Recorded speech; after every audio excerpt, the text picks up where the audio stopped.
Hello and welcome everybody to the Avatar: The Last Airbender pre-release here on Loading Ready Run, brought to you by Wizards of the Coast and us at Loading Ready Run. Thanks everybody for being here. Very excited to get you a first look at some sealed gameplay of Avatar: The Last Airbender Magic: The Gathering. My name is Graham. Joining me as frequently on these things is Ben. As often as I can. Yeah. Flamio, Hotsmans.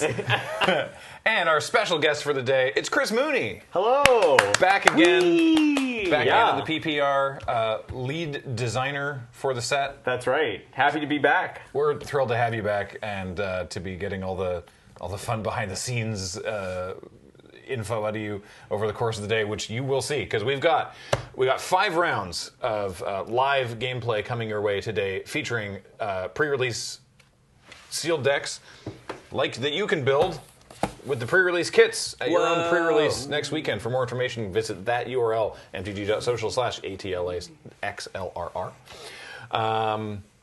In fact, we'll be showing you a deck build of this very shortly. Chris is going to build their deck right now, live on camera. So that's right. I've never opened one of these pre-release packs before, so it'll be my first time. That's so funny to me. And we're going to be totally normal about it the whole time. Later today, also for some more fun behind-the-scenes knowledge, Chris and I opened a collector booster, and there's some fun stories there. And for those of you who might be like me and not as knowledgeable about the Avatar part of all of this, we have 4 short videos that Ben and I put together, with Ben explaining to me what the Avatar is. I hope I did it all right. I was like, I'm like, when did I watch this? 20 years ago? I feel like I learned a lot. Yeah? All right. Well, good. I'll send you my notes. Yeah. I'm sure. Turns out describing the entirety of the series in 4 10-minute videos. This was a tough one. There was a lot of rewatching in the making of this, so it's a little bit fresher in my memory. Yeah. As you saw also from the wonderful opening title sequence that Mangle Pixel put together. Thank you, Jen. Elsewhere over the course of the day, Cameron, Wheeler, Adam, Kathleen, and Cori are all here as well. And of course, our judges for the day, Serge, who will be joining us later, and Nelson, who is here currently. Right now. Also, we've got our wonderful chat judges to help answer some of the questions that you might have about the set that are not immediately relevant to the gameplay happening at the moment. And that is... That's everything, I think, that you're going to get to enjoy over the course of the day. But first, the first thing to enjoy is going to be, before you see deck building, maybe you should have a baseline understanding of some of the new mechanics. And so, we're going to throw it over to the Rules Explainer with Serge and Nelson, telling you all about 4 different kinds of bending. Welcome to the Avatar: The Last Airbender rules video. My name is Nelson. And I'm Serge. Long ago, rules videos lived together in harmony. Then, everything changed when the Fire Nation attacked. Wait, what's happening? Only the Avatar, master of all 4 elements, could explain the new and returning mechanics. But when the world needed him most... He explained the rules quickly and concisely, and everyone understood them? Yeah. Firebenders focus on offense. The firebending ability creates mana on attack, giving you more options for spells and abilities in combat. Firebending N means, whenever this creature attacks, add N red mana. Until end of combat, you don't lose this mana as steps end. You can use this mana until you leave combat and go to your second main phase. It can be used at any time during combat, even after combat damage has been dealt. Any other mana you add during combat will still be lost as normal when moving between steps of combat. Multiple instances of firebending on the same creature trigger separately, each granting you the appropriate amount of mana. Firebending abilities aren't mana abilities. They use the stack and can be responded to. Earthbenders call on the power of the land itself, making it rise up and fight on their behalf. If that wasn't strong enough, when the land dies or is exiled, it comes back to play as a land again. Earthbend N means target land you control becomes a 0/0 land creature with haste in addition to its other types. Put N +1/+1 counters on it. When it dies or is exiled, return it to the battlefield tapped under your control. To be clear, the land returns tapped with no +1/+1 counters and is no longer a creature. If the targeted land becomes an illegal target before Earthbend resolves, Earthbend does nothing If the spell or ability didn't have other targets, it will fizzle. The land will retain any other types and abilities it previously had. Even if you choose to make a land into a creature, it can still tap for mana. You may target a land that is already a creature with Earthbend. The land will get +1/+1 counters, gain haste, and have its base power and toughness set to 0/0. Waterbenders believe that many hands make for light work, and waterbending allows your artifacts and creatures to help you pay for powerful effects. Waterbend cost means when paying cost, for each generic mana, you may tap an untapped artifact or creature you control, or pay that mana. Waterbending appears in various places. It can be an additional cost to cast a spell, part of the cost of an activated ability, or a cost you pay on resolution of a triggered ability. You can tap any untapped creature or artifact you control to pay a waterbend cost, even ones with summoning sickness. Airbenders are masters of wind, harnessing the power of the air to protect your own permanents by hiding them in exile, or to delay your opponent's spells and attacks. Airbending exiles permanents and/or spells. For each card exiled this way, its owner may cast it from exile by paying 2 generic, rather than paying its mana cost. Because airbending has you cast spells from exile, you must still follow normal timing restrictions. Airbending counts as using an alternative cost when casting a spell from exile. This means you can't pay any other alternative costs, but you can pay additional costs. If the card has mandatory additional costs, you must pay those. If the spell has an X in its mana cost, you must choose 0 as the value of X. Tokens exiled with airbending are gone forever. Lands exiled this way cannot be played from exile. However, lands animated by Earthbend will be returned to the battlefield tapped. Flashback is flashback? It allows you to cast spells from your graveyard for their flashback cost, letting you experience their effects once again. Flashback cost means you may cast this card from your graveyard by paying cost rather than paying its mana cost. And if the flashback cost was paid, exile this card instead of putting it anywhere else anytime it would leave the stack. You must still follow any timing restrictions. For example, you can only flashback a sorcery at sorcery speed. The mana value of a spell is always the number printed in the top right corner, even when casting it for its flashback cost. A spell cast using flashback will always be exiled afterwards, whether it resolves, is countered, or leaves the stack in any other way. Exhaust are powerful abilities that can only be activated once. They can be activated any time you can normally activate an ability. If an exhaust ability of a permanent is activated, and then that permanent leaves the battlefield and returns to the battlefield, it becomes a new object, so its exhaust ability can be activated again. If an ability triggers whenever you activate an exhaust ability, that ability resolves before the exhaust ability resolves. That's it for the Avatar: The Last Airbender rules. During today's event, the players are going to be seeing and playing with these cards for the very first time. Mistakes happen, and that's okay. We're judging this event at REL Axed. These are fun, untimed rounds. We want to make sure you get to see what the cards do rather than punish the players for any misplays. This may result in very different judge rulings and a lot more table talk than you'd see at other events. Thanks for watching. Hello, everybody, and welcome back to the Avatar: The Last Airbender PPR. I am Ben, and as the wider person, I have consumed Graham and taken his spot in the middle. And joining me is lead set designer Chris Mooney. Hello. I'm really, really excited that you're here. This is, I mean, you've been wanting to come back up for a while, and we've been wanting to have you back up for a while. Absolutely, yes. And I loved being here for Wilds of Eldraine, which is the last time I was up here, and I was like, I know what the next set I'm leading is, and I cannot wait to be back to get to play with you all again. You just put the quarter on like on the WotC That's right. on the WotC cabinet, and you're like, I'm up next. Yeah. So we're going to be building a kit that you're going to be seeing at your pre-releases if you're heading to your LGS, and this is going to be perfect because Chris, you did all of the leading on the design for the set. So I'm really, really intrigued to see how you go about as somebody who, I'm sure you've got like a favorite card or two in it, but they're all kind of your babies. So I want to see how you cut it down. They asked me which box I wanted, and I was like, they're all my children, so I'll take whichever one the least people are playing, because I want to make sure that everyone at home gets to see all the different ones. And apparently, nobody took my boy Zuko here, so that's what I'll be doing. I'll be opening a Zuko box. Nice, yeah. Because we've got all the different ones. There's, depending on which one you go, you've got the red for fire, you've got green for earth, you got blue for water, red for fire, and, I guess we don't have a white for air. Yeah, everybody was very excited about airbending. And then black for Azula. Right. I mean, the boxes, it was very important that, like, the boxes all feature one of the main characters on them, so they're focused on that color and that character more so than just the element. So, of course, you're going to get a lot of fire in the Azula-themed box as well. Right. But also that each of these boxes, if you pick up a box that has Zuko on it, you for sure are going to get a Zuko. Oh, okay. And that'll be true of all of them. So no matter which you pick, you're going to get a copy of the uncommon version of that character, so you for sure can play your favorite character. Oh, amazing. If you love a particular character, pick that pre-release box because it's going to come with that character. I had no idea. I mean, no spoilers. I definitely did have that. But, so I'm excited to see what we end up. Let's get to it. I mean, I know you've been chomping at the bit to do it. That's right.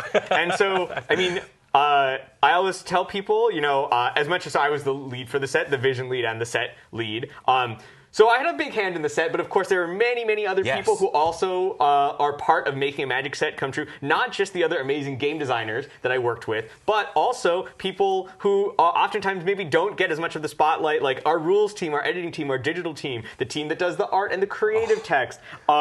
And in this particular case, the packaging team. Like, we have a team that is especially, does all of these awesome pre-release packages, and every package that you see. I mean, there's a whole team that's dedicated to that, and they really, I love this. Shout out to the packaging team. Did not expect to see Cabbage Man and Bosco. and so it is really awesome to see, like, for example, here's this awesome, Aang arrow here, and we're going to pull it up, and there's usually... Hello, Zuko here. So there's always these little details that are put in, and it really goes to show just like how many different teams' work comes together to make a Magic set what it is. I've always had to struggle and fight, and that's made me strong. There we go. Thanks, Zuko. Our edgelord boy. Here we've got. I believe this is the art from Firebender's Ascension, I believe. Yeah. Featuring Zuko here. Let's open this up and see what we've got. And so in this one, you do get a seated booster, which is very cool. So because this is a Zuko pack, I'm going to get a specialty Zuko pack here with a, one of many rares. Promo, yeah. So here we've got promo Iroh Tea Master. Perfect flavor. I can't guarantee that everyone's promo will be a perfect flavor fit, but this, of course, is a perfect flavor fit for Zuko. Uncle Iroh here on the in the tea shop owner, the humble tea merchant part of his story arc. Yeah.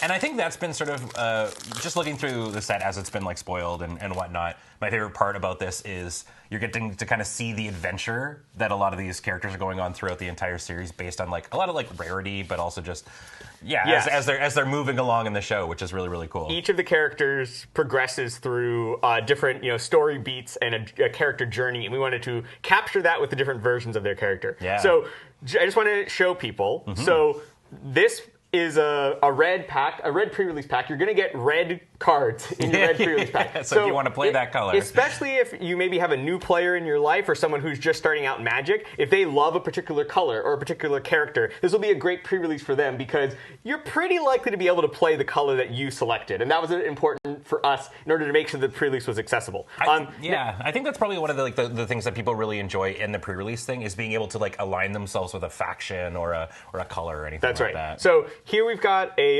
our rare from our pre-release pack, which is a Firebending Student. This card has Firebending equal to its power, and then has prowess. So if you cast some spells before you attack, you get even more mana back to potentially cast even more spells. Yeah. And of course, it can't be a Zuko-themed pack without Zuko himself. Here is Zuko Exiled Prince. This is the uncommon Zuko. Angsty boy at the start of the series. Yeah, and whichever pre-release pack you get, now these other cards are going to be more randomized, but you'll always get a uncommon of the character you picked, plus a rare that's kind of associated with them. They might not all be monocolor, some of them might be gold, but they'll always at least be the color that you pick. Yeah. And then I won't go through every single one of the cards that I have here, but you can see that we have a lot of red cards and some hybrid cards. In this case, we've got a couple of red-white hybrid cards like some good Jet, Boro stuff. Yeah, Freedom seeing Fighter. Jet there seems pretty good. So typically, these are all going to go into my red pile here, but Generally speaking, when I play sealed, I always like to separate out my removal spells. Removal spells tend to be very important for building your sealed deck. Hello, so Lightning Strike. Good to see you again. Lightning Strike and Jet Freedom Fighter, both pretty good removal spells. Alongside, this promo is not set. It's totally a random promo, but it is red-white. Yeah, so we've already got it's looking pretty good. We've got a good kind of direction going here. But we got the fixing too. Yeah. It's one of those things where pre-release is one of our events that is most heavily attended by new players. Yeah. So I definitely love experimenting and trying to find ways of making it even more welcoming and accessible. As much as I love a good, difficult sealed build where I'm really sweating, it's also really nice for your first experience at a store to just be like, hey, I want to play this color, and I get to. Yeah, it doesn't necessarily guarantee that you're playing red, but at least is likely, right? Like it gives you a pretty good push in that direction, and makes it a lot easier for the newer player because.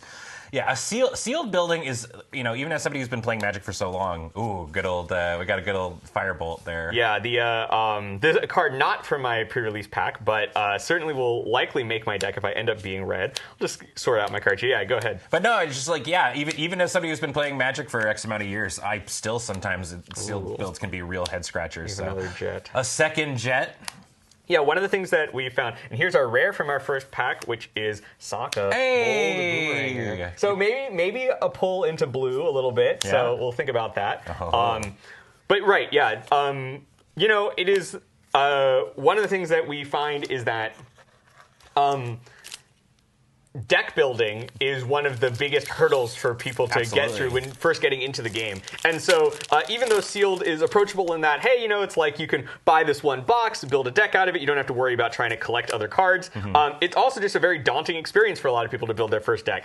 And since we knew there were likely to be a lot of new players, I just love the art of this card. The frothing Kiyoshi fan is pretty great. But yeah, since we knew that there were likely to be a lot of newer players, we wanted to make it a little bit easier, a little bit more welcoming. Okay, so here we have another red rare. So we're in a pretty good direction. Now this is an ally card, so it's going to be a little bit better, in Commander or in Constructed, where you can really build your deck entirely around allies. Sure. But it could potentially still be useful here. We'll have to figure out how many red allies we have. Yeah, I mean, you got yourself both Iroh and Sokka are allies. That's true. Kind of going. It seems like Jeskai is a little bit ally oriented too. Generally speaking, so in Limited, green and white are the primary ally colors from like a draft perspective. Okay. Yeah. But of course, allies being allies, their whole shtick is that they show up everywhere. They're everywhere. Yeah. And so particularly, we've found different ways of representing some red allies. Here we've got the Wandering Musicians.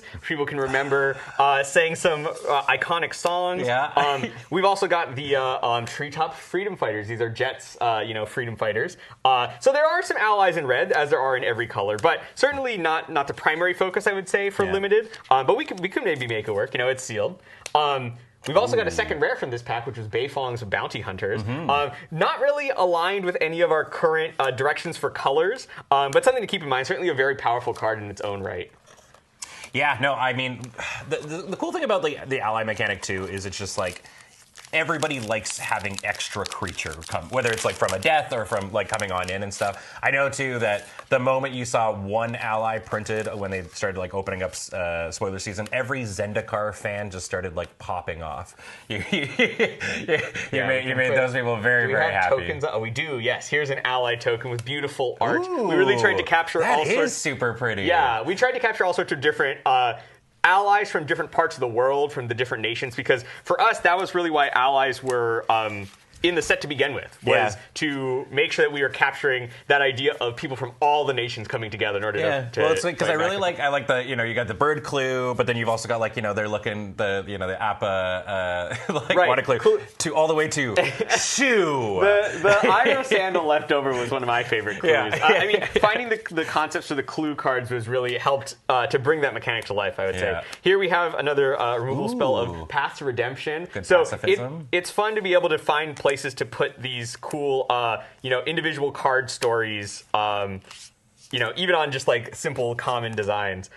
Here's just a random uncommon that I love, the Ember Island production. I think a lot of people's favorite episode, honestly. It is quite funny and a great creative way of doing your clip show for your show. All right, we've got 2 rares here, and one of them is pretty spicy. So first off, we have Waterbender Ascension. Ooh. Pretty good, right? So a lot of these Ascension cards, they're sort of unlocking powerful enchantment abilities that we've seen before. Like in this case, you're unlocking that Coastal Piracy effect where you get to draw cards when you hit other players, but you've got to kind of charge them up a bit. Thankfully, they also have other abilities that sort of help you do that. And in this case, Waterbender Ascension, you can waterbend to make your creatures unblockable, and that kind of obviously pairs well with the card. However, we might be on a different plan from the Jeskai We're stealing some We've got faces. Ko the Face Stealer here. Sorry, I shouldn't have popped off when Ko appeared. That's right, I needed to have the blank face. We'll be very calm. I'm we'll be very so emotionless. excited Ko is here. So Ko is a card that removes a creature when it enters the battlefield.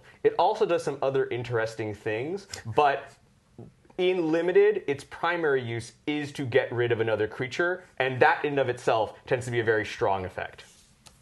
Okay, I think we're safe. We've escaped the Ko zone. We can get excited again. Yeah. I mean, realistically, a 6/6 for 6 that ETBs and exiles a target creature, I would run that on its own, and then it just kind of keeps getting better from there, which I think is great. Ko has a lot of really weird, crazy things that he can do when you're building around him. But 6/6 kill a creature in Limited, that is good enough on its own, oftentimes.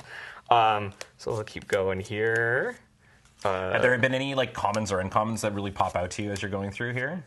Oh, here we've got an uncommon. Oh, there we go. Yeah. So, oftentimes for sealed, I tend to like to just kind of open my pack. So I pull out rares that I think are very strong and removal spells, because that tends to dictate kind of the direction that I want to go in. For the rest of the cards, I try to look at them after I have a better idea of where the pool is at. Just because sometimes you see a really cool uncommon and you might fixate on it too much without realizing, hey, this uncommon that you opened 5 packs later, that one's actually more fitting for what you're doing. I like that way of looking at it. I'm definitely the kind of person that's I lay it all out and then I put my head to the table and then I look at what pile is looking the tallest. Then I go, okay, I'll probably go there to start. All right, white is back on the board, I would say, with Abandoned Air Temple. Very powerful land.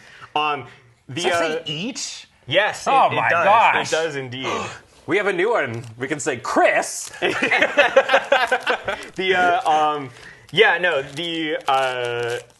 The lands are very interesting. The lands, they get a lot of attention, of course, from our play design team because they are so powerful, so important for many different formats. And so for me, I'm a pretty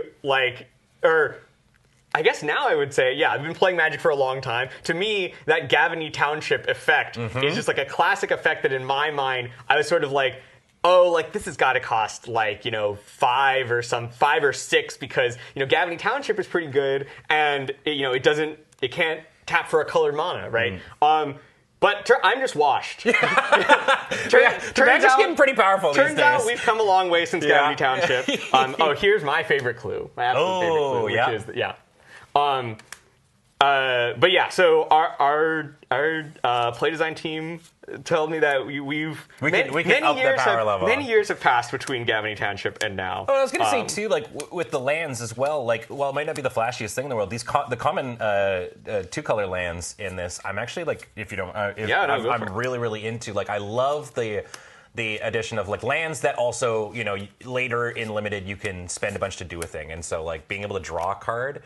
I love this more than the surveils and the scries and whatnot. I'm just a big, I'm a Magic player. It says draw a card on it. I get very excited about it. I am always a big fan of trying to find different ways to. I mean, we want to make these common mana-fixing lands in every set, to help players play multiple colors. But I'm always a fan of trying to experiment. Now, a lot of sets have simple ones like the gain lands, and those are great, don't get me wrong. In fact, there are a lot of environments where you want to have a little bit of extra life to slow games down a little bit. But not every set wants the same lands. And for us, we were what would be cool? A land that you can pay mana to sacrifice.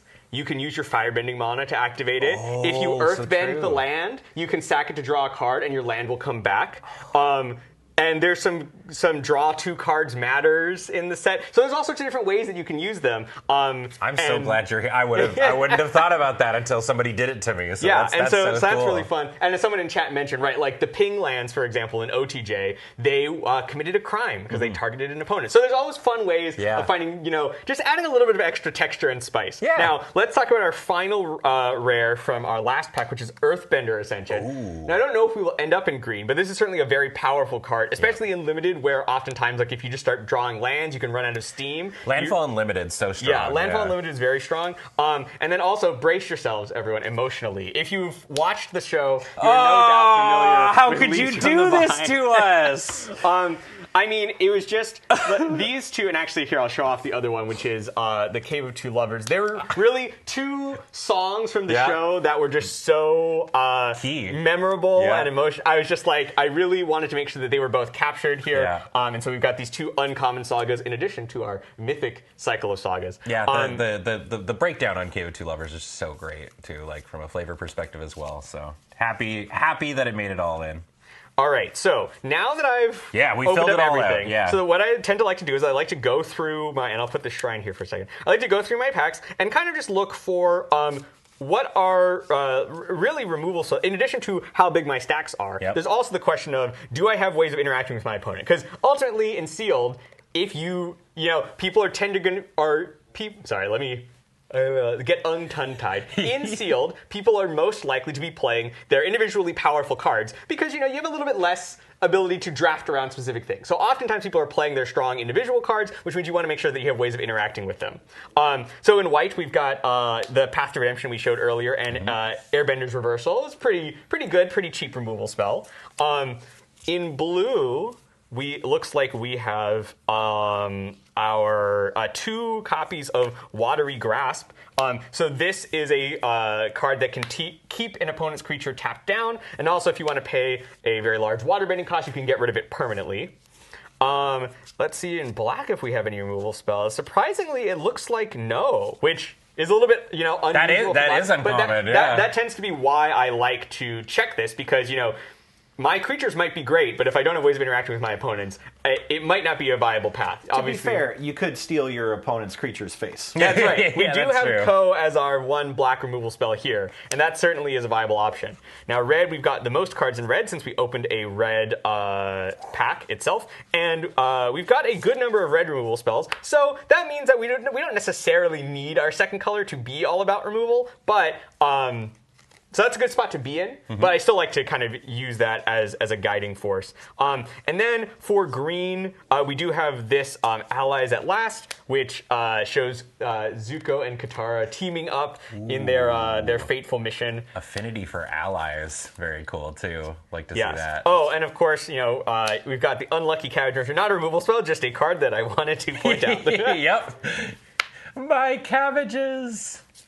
Alrighty, and we opened 2 shrines. Sadly, I think that's not enough shrines to really to get the shrine nucleus going. Yeah. But in draft, it's a lot easier to put your shrine packages together. Now, I mean, based purely on like what I'm seeing here, where I see like a lot, like I think it looks like you could probably go like maybe like a red white or like a red, maybe even like a red blue, or splashing for like the third color. Are you a fan of like the color splash when you've got something like that? It really depends just on what our monofixing looks like. So we have a red-white land here, which is great. We also have a white-blue land, so we could potentially splash blue.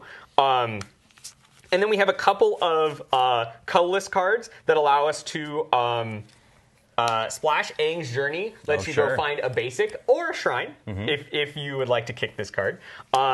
And never kick Appa. and the Bender's water skin here is a monolith. Untaps itself each turn. So if you have a lot of abilities that like using your mana on other people's turns, that's a pretty good one. Yeah. And then I guess one last thing I'll call out. This Zuko's Exile card is a colorless way to get rid of pretty much any threat at instant speed. Now, of course, it does have a downside. That Zuko that you're exiling, he's going to want to start hunting for the Avatar. Oh. So your opponent is going to get a clue when you use this. But it is a good thing to just call out of always good to take a look at if you have colorless removal spells in order to be able to... Oh no, Zuko's going to come looking for me? So my thought is that I think that we want to start out with being kind of like red, white, and maybe look at some blue cards. I think Ko, the face stealer, maybe will have to stay on the sidelines for this sealed pool. But if I kind of took a sneak peek at some other people's decks that were being built earlier today, and you might not, don't worry, you might get a look at Ko, the face stealer, at some point later today.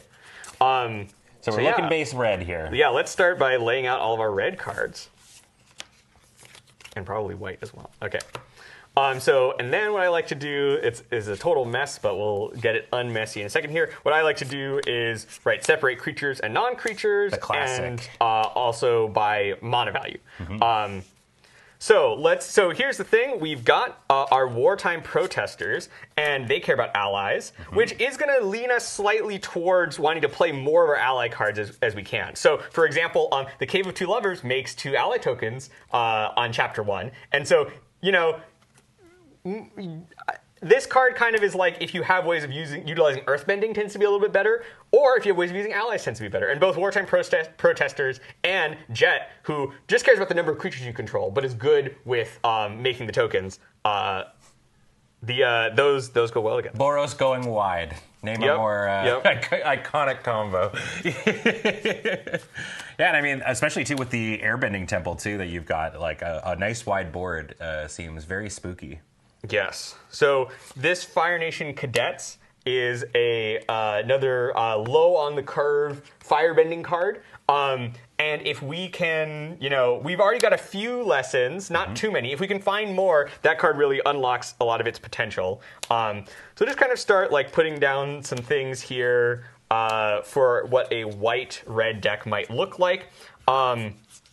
In terms of our other white creatures that are going to help us out, here is Avatar Enthusiast, which also loves seeing allies show up. Goes very well with Iroh, who is an ally himself and makes ally tokens repeatedly over time. This is kind of like reverse. What is the not village cannibals? The ones from Innistrad. Yeah. They're excited about people appearing, rather than disappearing. Okay, that's Unruly Mob. Yes, thank you. Yeah. Here's some more allies. So we might be headed in a red-white allies We're seeing direction. a lot of allies out here. With of course a little bit of +1/+1 firebending going on as well. We'll throw in. So we do have a couple. This is a lot of 4-drops, so we'll maybe think about maybe not playing all of these exactly. We'll put Iroh on the side for a second. If we can end up with enough lessons, I think that will end up being pretty strong. But Iroh definitely wants to be teaching you lessons. That's kind of the strong part about him. Now, we can think about splashing blue. We do have the combination of Sokka, Bold Boomeranger, and of course, his signature weapon, the trusty Boomerang. Well, you got it, right? And yeah, I mean, I could not help but have the trusty Boomerang return to your hand. This was a joke that was told, I think, originally in World Wake on a Boomerang card, Razor Boomerang, I think. But I was just like, it's just such a you read it and you're like, of course the Boomerang returns to your hand. It's perfect. Plus you got the I'm reading all of these flavor texts in the voices, which is great, and it's just you literally have the Boomerang. You do always come back. Speaking of original Zendikar and World Wake, there seems to be a kind of Magic player joke here, calling it the trusty Boomerang because Trusty Machete was such an integral part of the one drop first and Zendikar. one. Yeah, that's true. I mean, it is funny because this set has allies, and it also animates your lands. So it has a very Battle for Zendikar feel. Like I would make the meme of it's like the hand clasp meme, and it's like allies from Zendikar, allies from Avatar fighting lands with +1/+1 counters on them. Okay, so now this isn't the perfect build, but what we have right now is close to 23-ish cards that are kind of going in the same direction. That's really impressive. I don't think I saw you go I did. Oh, did you? I didn't even see it. But I didn't even see. I was so transfixed. I was like, were you just counting as you were playing? No, that's unheard of to me. The secret is to distract people while you're counting, and then they don't realize. Yeah, I'm the right person to be sitting in this chair to distract. So, really, the issue that I see here is primarily. Oh, and maybe we'll put in this. How to start a riot. I was going to say, yeah. Really, I had, as a team, we had so much fun coming up with, like, the different lesson concepts of, like, obviously there are ones like Firebending lesson or, like, Airbender's Reversal, where it's literally a technique that is learned by the... But other times it's, like, just moments from the show of, like, they literally are like, do you know how to start a riot? And it's like, here's how. Dude or, like, picks up a person. Here's where, like, Katara is learning to dance. Yeah. Like, so... in the cave with all the firebending kids. Yeah, well, maybe put in this Vindictive Warden I'm for a big second fan of the here. Vindictive Warden. It seems just really good as this outlet for if you do end up firebending a lot, you just get to shoot out ping a bunch of people with it. It just this card seems like it'll do work if you're very firebending focused. Yes. So we kind of have a choice here. Let's see. So let's look at, so kind of what I'm seeing is we can go for a Sokka splash. I like that. But that will definitely be, it's a very loose, what I would say is a loose splash, because we've only got one mana fixing card here. We can play a second one, and it is a lesson, so that will kind of help us out with some other things that are going on. But we could also kind of play a little bit more of a straightforward game plan and not rely too much on our on drawing our single blue source in our deck. Call me Loose Splash Ulmer because I would be there in Harvey, but I applaud the restraint here. Well, no, I mean, so kind of to me, really the question in this case is, so obviously you have the question of what will be more fun. Like, just what are you going to have more fun playing? Yeah, oh, totally. Which, especially at pre-release, is what I would recommend. The rule of cool. But also we have to question basically like, right, what are our worst like cards that we have going on here? Like if we took out our worst cards and put in some like, these cards, would it make sense? Yeah, I will say that like, right, the fact that Piandao can find equipment makes the boomerang a little bit better. It just kind of up our lesson count. I think if probably I was trying to play the tightest game possible, I would be more likely to not splash blue. Oh, totally. But I kind of am leaning towards splashing blue because it seems more fun with what we've got going on here.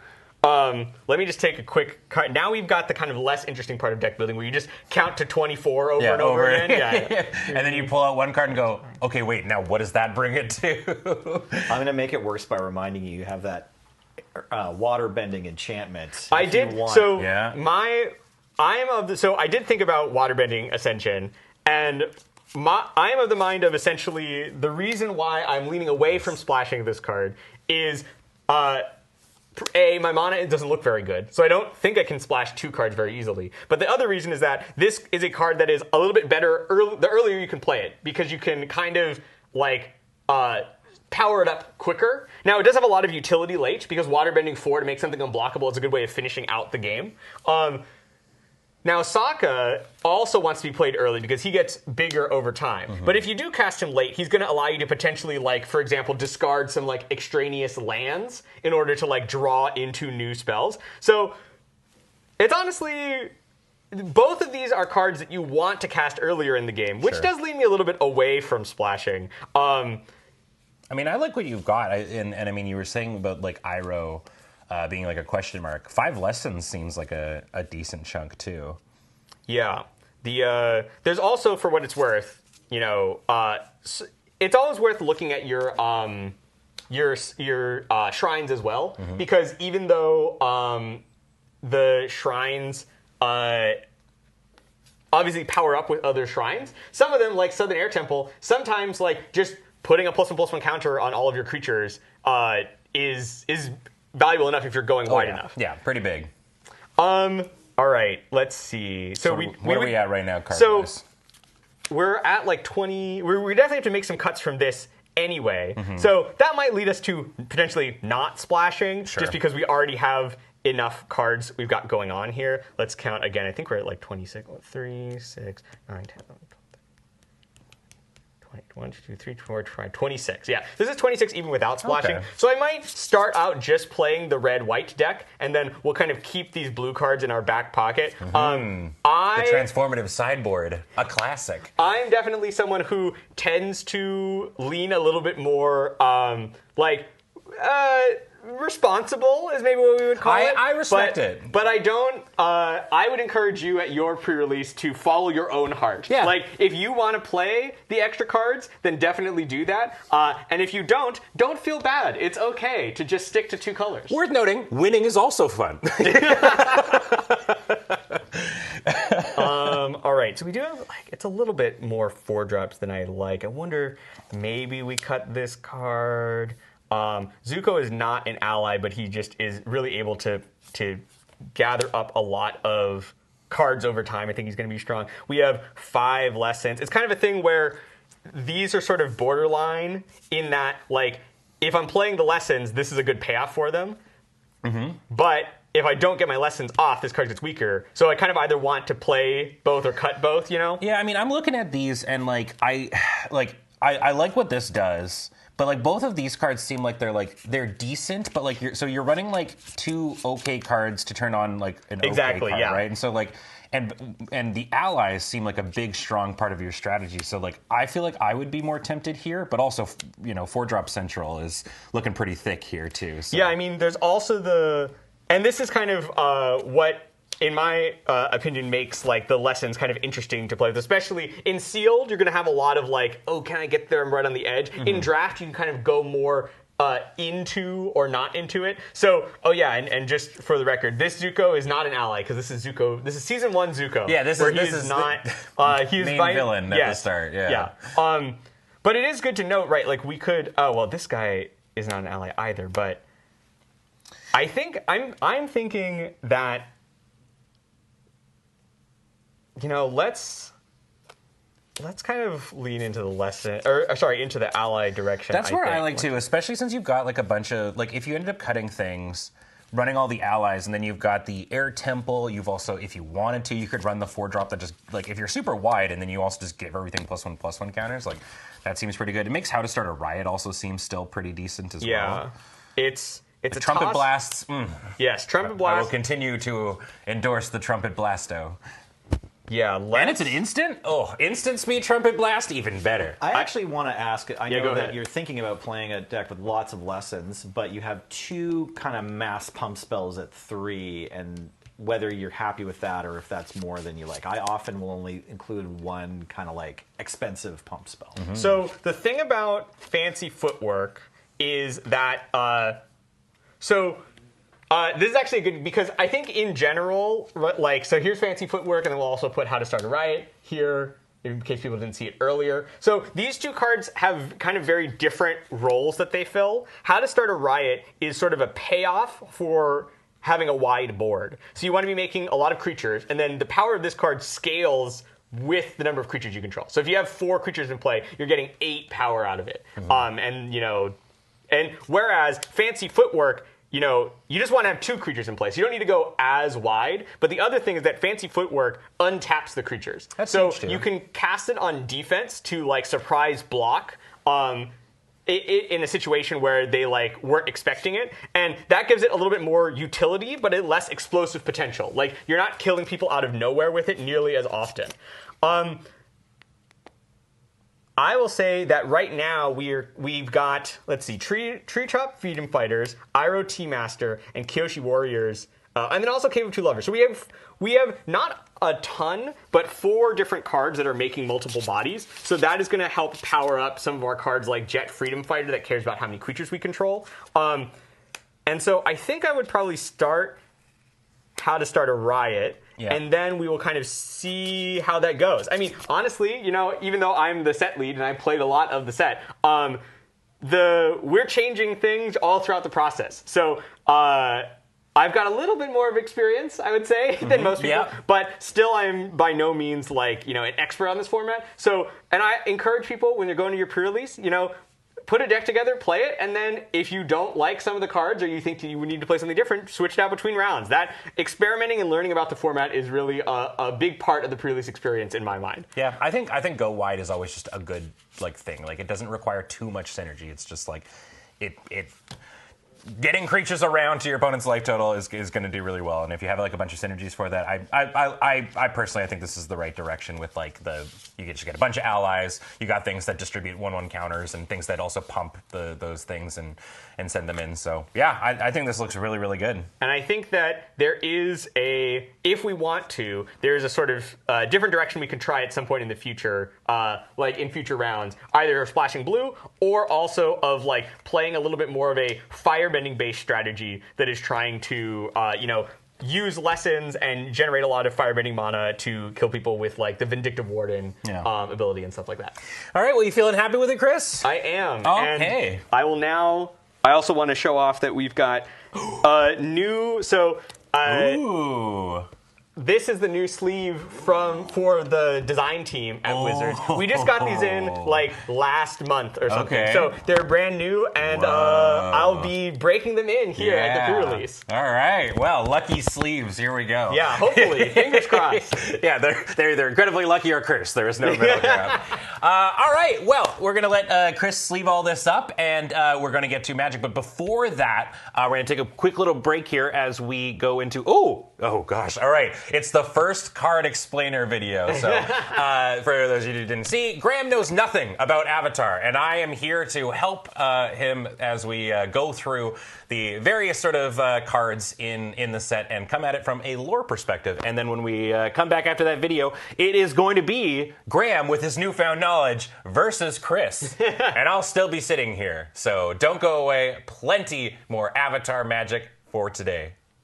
Hi, Graham here. Ben, I'm so glad you're here too. Oh, I'm happy to be here, I think. Good.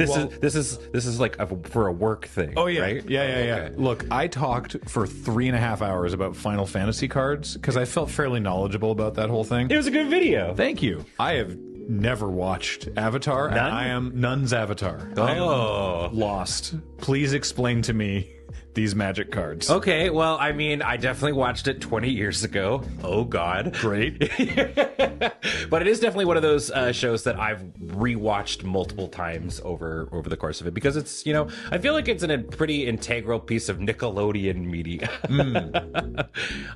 So, yeah, I thought that a really fun way to do this would be to sort of break it down into sort of like heroes, villains, cool side characters, and locations. All right. So let's start with some heroes, I guess. Yeah, heroes seems like the right place to start. Okay. I guess with the last Airbender. Yeah. So our main character of the story is Aang. Okay.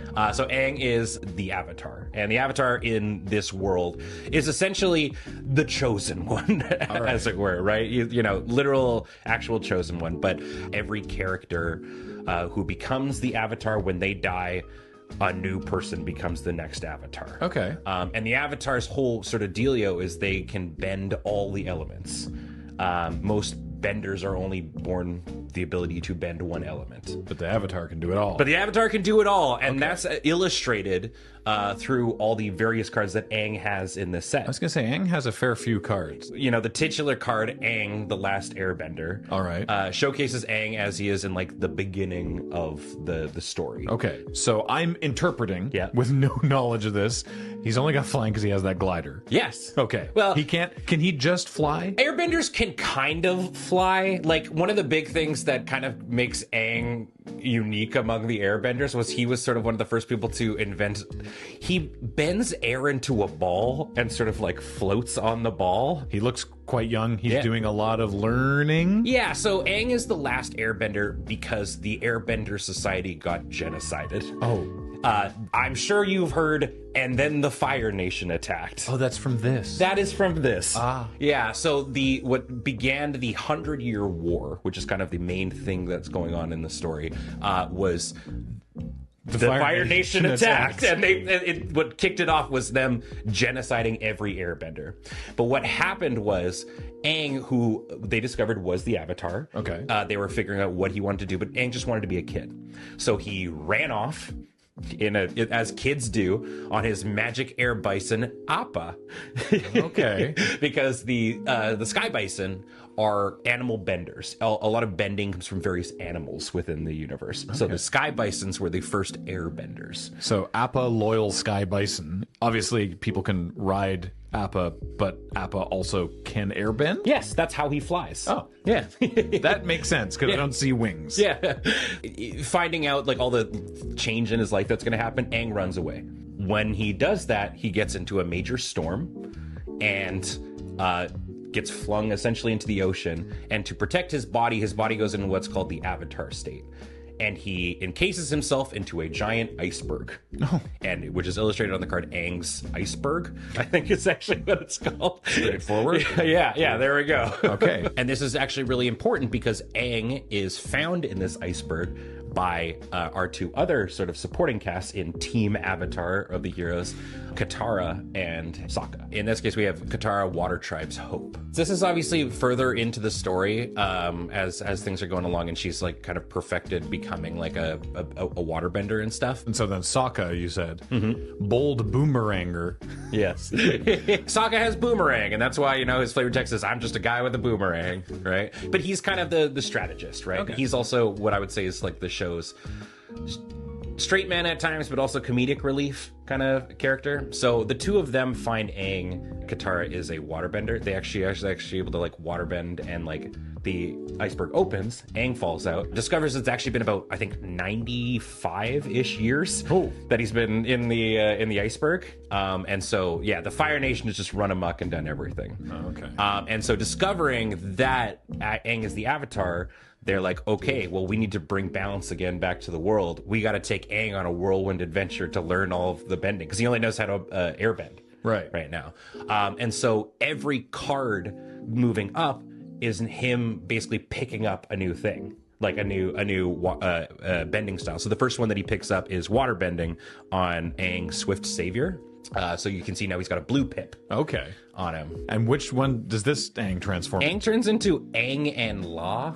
What on earth is happening here? So this is an example of the Avatar state. And so what the Avatar state does is it basically connects the current Avatar to all the past Avatar incarnations. He's able to like speak through them and channel their, powers and stuff like that. So in this one, he turns into that Aang, and then his whole body is a big thing of water, and he just sends the Fire Nation ships just sort of like away. And nice. So yeah, that's him picking up waterbending. Cool. But then you also get he's now got to learn earthbending. Right. And so that would be the next one, Aang at the Crossroads, where he gets to pick up the green pip. So this is Aang trying to essentially perfect going into the Avatar state. He's having a lot of trouble doing it. Because previously, I assume it's only happened when narratively relevant. Yeah. Something's about to happen. He can't just turn it on. Yeah. I find that this is a really, really funny part because this is where he's like, yes, I have got it. You've hurt my friends and I will stop you. And then he gets shot with lightning and sort of dies.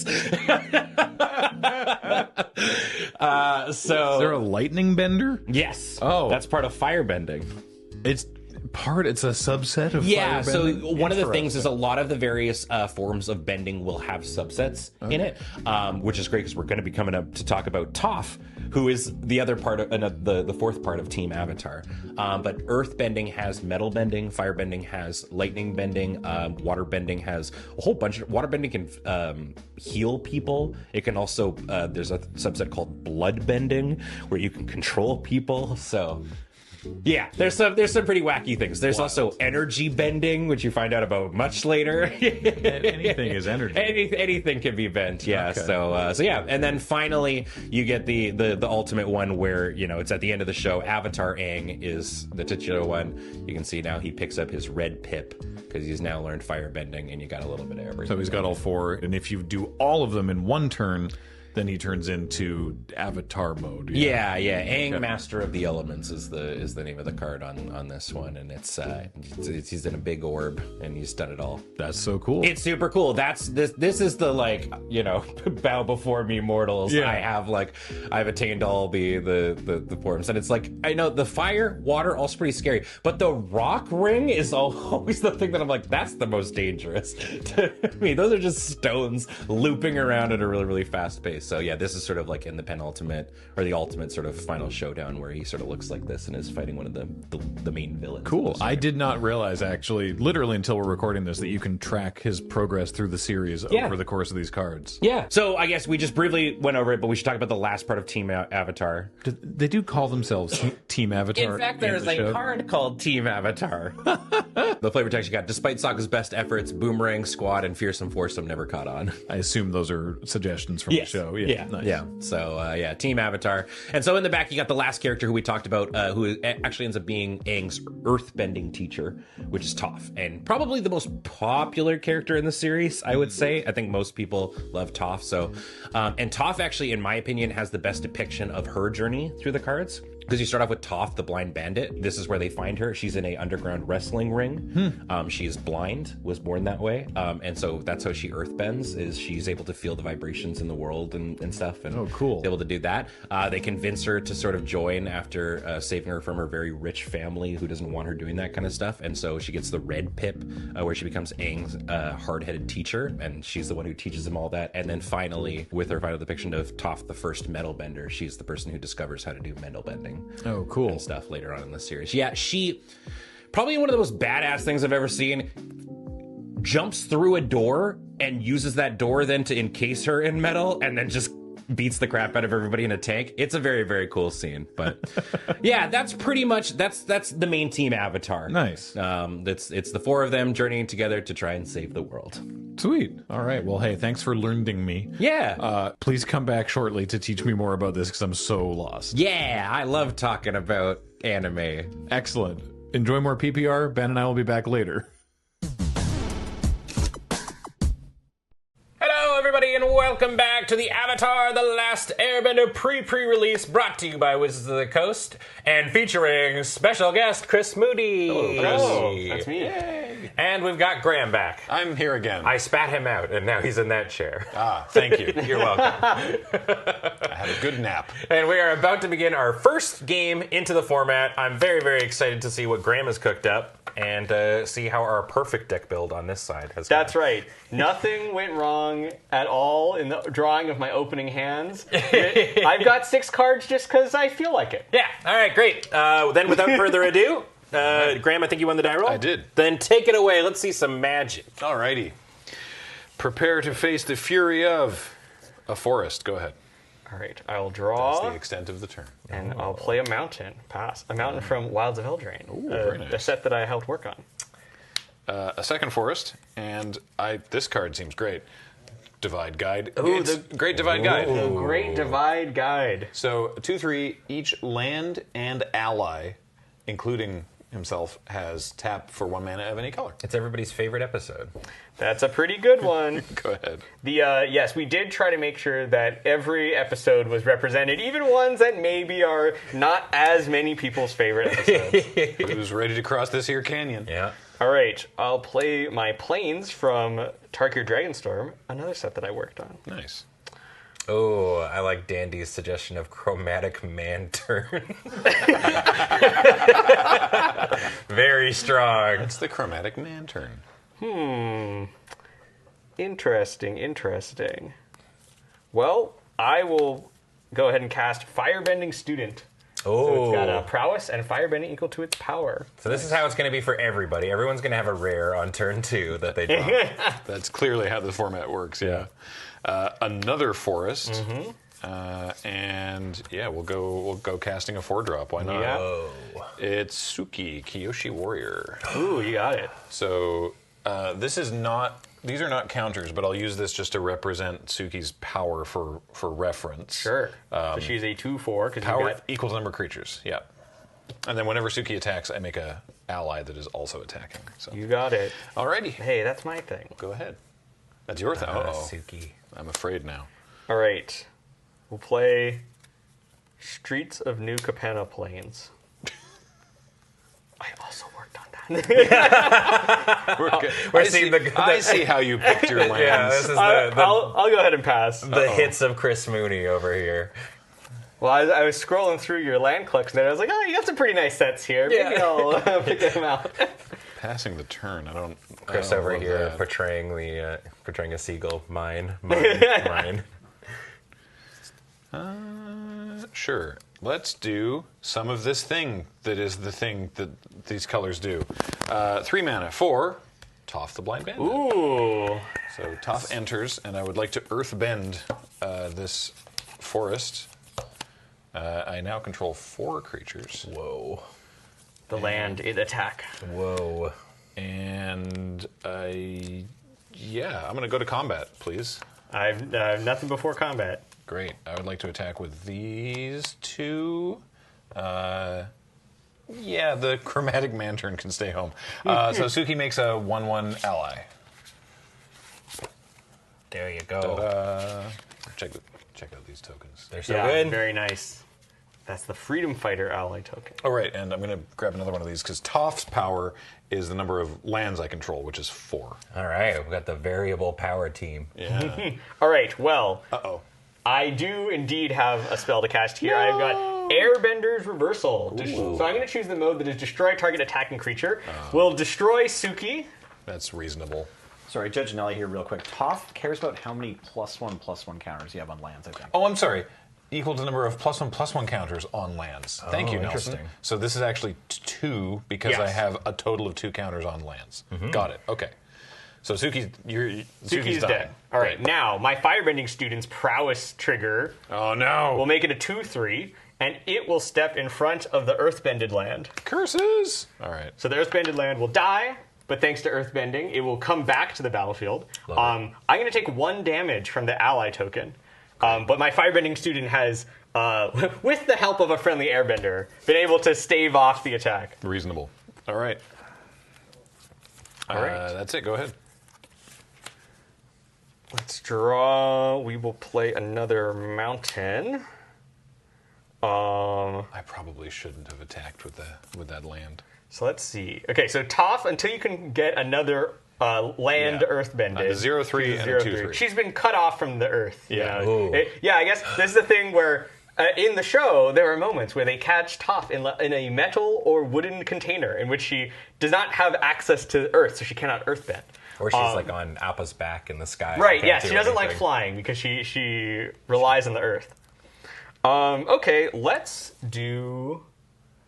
see if we attack.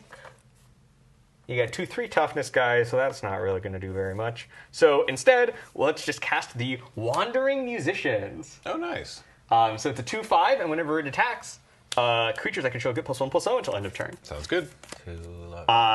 And I will pass. All right. So in our collector booster that we opened in our Cracker Pack, you'll be treated to a number of different song flavor texts, which I extremely skillfully recreated, I would say, Yeah. with my amazing singing voice. But there's a lot of fun singing in the show. So yeah. There was a period of time where I would definitely just sing like all the other songs they would sing, like "Don't Let the Tunnel Get You Down." 1, 2, 3, 4, 5, Yep. 6. Yep. Tapping an ally. Of course. Great Divide Guide to Great all my Divide allies Guide. tap. So 6 mana for big. It's a saber-tooth moose lion. Yay! I like all those words you said. It's a 7/7 with reach. Jeez. Yeah, and forest cycling. Oh, I'm sorry. Foo-foo cuddly poops. Yeah. Pardon me. Yes. But I don't have a good attack, so I won't. Go ahead. The Foo-Foo Cuddly Poops is its child, Yeah. which they were like, what a cute little baby, and then realized that they would have to deal with the mother. Okay. Okay, well, that is a 7/7, and you may or may not be surprised to learn, but a 7/7 is larger than even a 2/5. So, Oh, thank God. Well, if you add the 2 and the 5 together. that's right, yeah. Wait, hold on. He's onto something here. Okay, I'm going to cast Kyoshi Warriors, so this is a 3/3, and it enters with a 1/1 ally. Nice. Ooh. How about There's so many Water Tribes? Yeah, There's so many different allies. Here's a Water Tribe ally. And I don't have very good attacks here, so I'll pass. All right. Yeah, hand over the token stack. Let me take a Sure, look. yeah. You want your. Those are the allies I've found so far. Ooh, yeah. I mean, I guess if you want some Earthbenders for your Kyoshi Warrior. Yeah. squad. Well, let's do an Earth Kingdom ally. Oh, wait, hold on. There we go. Here Kyoshi Warrior. Here we go. Kyoshi Warrior ally token. Of course. I was like, they've got to be somewhere. Yeah. I feel like that Kyoshi Warrior Uh-oh. May not be lasting too long, but we'll find out. I'm going to 6 mana for Flopsy. Oh, no! Boomy's buddy, who puts a +1/+1 counter on each creature I control. That's a lot. Whoa. Which is all of these creatures. Graham's out here doing green things. Oh, yeah. Doing green things at levels previously thought impossible. Yeah, you can use that. I'll find more. All right. And then I'm going to combat, please. I'd like to attack with the saber-tooth moose lion. All right. Well, even if I blocked with every single one of my creatures, I would only have 7 power. Also, you can't, sorry, because Flopsy says each creature I control with power 4 or greater can't be blocked by more than one creature. They've got Daunt. Or no, sorry, they've not got Daunt. They've got, what do we call that ability? They can only block by 1 creature. Well, in that case, I'm going to take 8. All right. Have we named that ability yet? Internally, we have nicknames for a lot of different abilities that we use. That one I actually don't know off the top of my head. We don't use it very often. All right. Somebody put the green dice on the bottom like a maniac. Is not quite what I wanted to draw. You could almost say it was a bad draw. You could almost say that. Well, we'll play it. Here's the Sunblessed Peak. Oh, okay. Our red-white That was a bad dual draw. land. Yeah. Not a very good draw. Yeah. All right, so here's the deal. You got 1 card left in hand? 1 card. All right, maybe we could try to not die. Magic the Gathering. Magic the Gathering. You got 8 power. So I think I should fire this off now, since it's going to take me too long to get up to 8. I'll play Boomy Bash. So it's got 2 modes. I'll pick the first mode. Deal damage equal to the number of lands I control, which is 6. Oh. So I will deal 6 damage to Flopsy. Boomy's buddy. Wow, betrayed by his own buddy. Damn, Boomy, not a good pet owner. All right, I've got a prowess trigger on my firebending student, and I will pass. Okay. Whoops. Gotta say, Paul, once again, as always, nailed the overlay vibe for the looks set. Looks great, buddy. Loving it. Thank you. Let's see here. What do we want to do? Like to play another 8-drop green creature. That would be fun. Flopsy was potentially interesting, and now I can't. So now it's slightly the second ability there was I was hoping to do here. Okay, so what do I have? I have a 1/4, I have a 1/4, a 3/4, a 2/2, and An 8. an 8/8. And you have 1 card in hand? That's right. And one Okay. mana open. And man, is it strong. Where's my king? Yeah, you didn't see, but Chris definitely opened a path in their pool. Oh, no. You're right. I used my one-time wizard's power to just Oh, insert that's a true, card yeah. into the The Shahrazad. I'm going to move to combat, and You got I'm it. just going to attack with the saber-tooth moose lion again. All right, for 8. All right, Kyoshi Warrior, you've done your job. Wah, You've wah, served wah. valiantly. All right. You'll chump block. I'm going to play another mountain and pass it back. All right. Untap. Draw. That is... It's not nothing, but it's real close. Whoa. Close to nothing? Yeah. Oh, okay. Okay, well, let's show off our Blessed Peak. We're going to pay for and sack this to draw a card.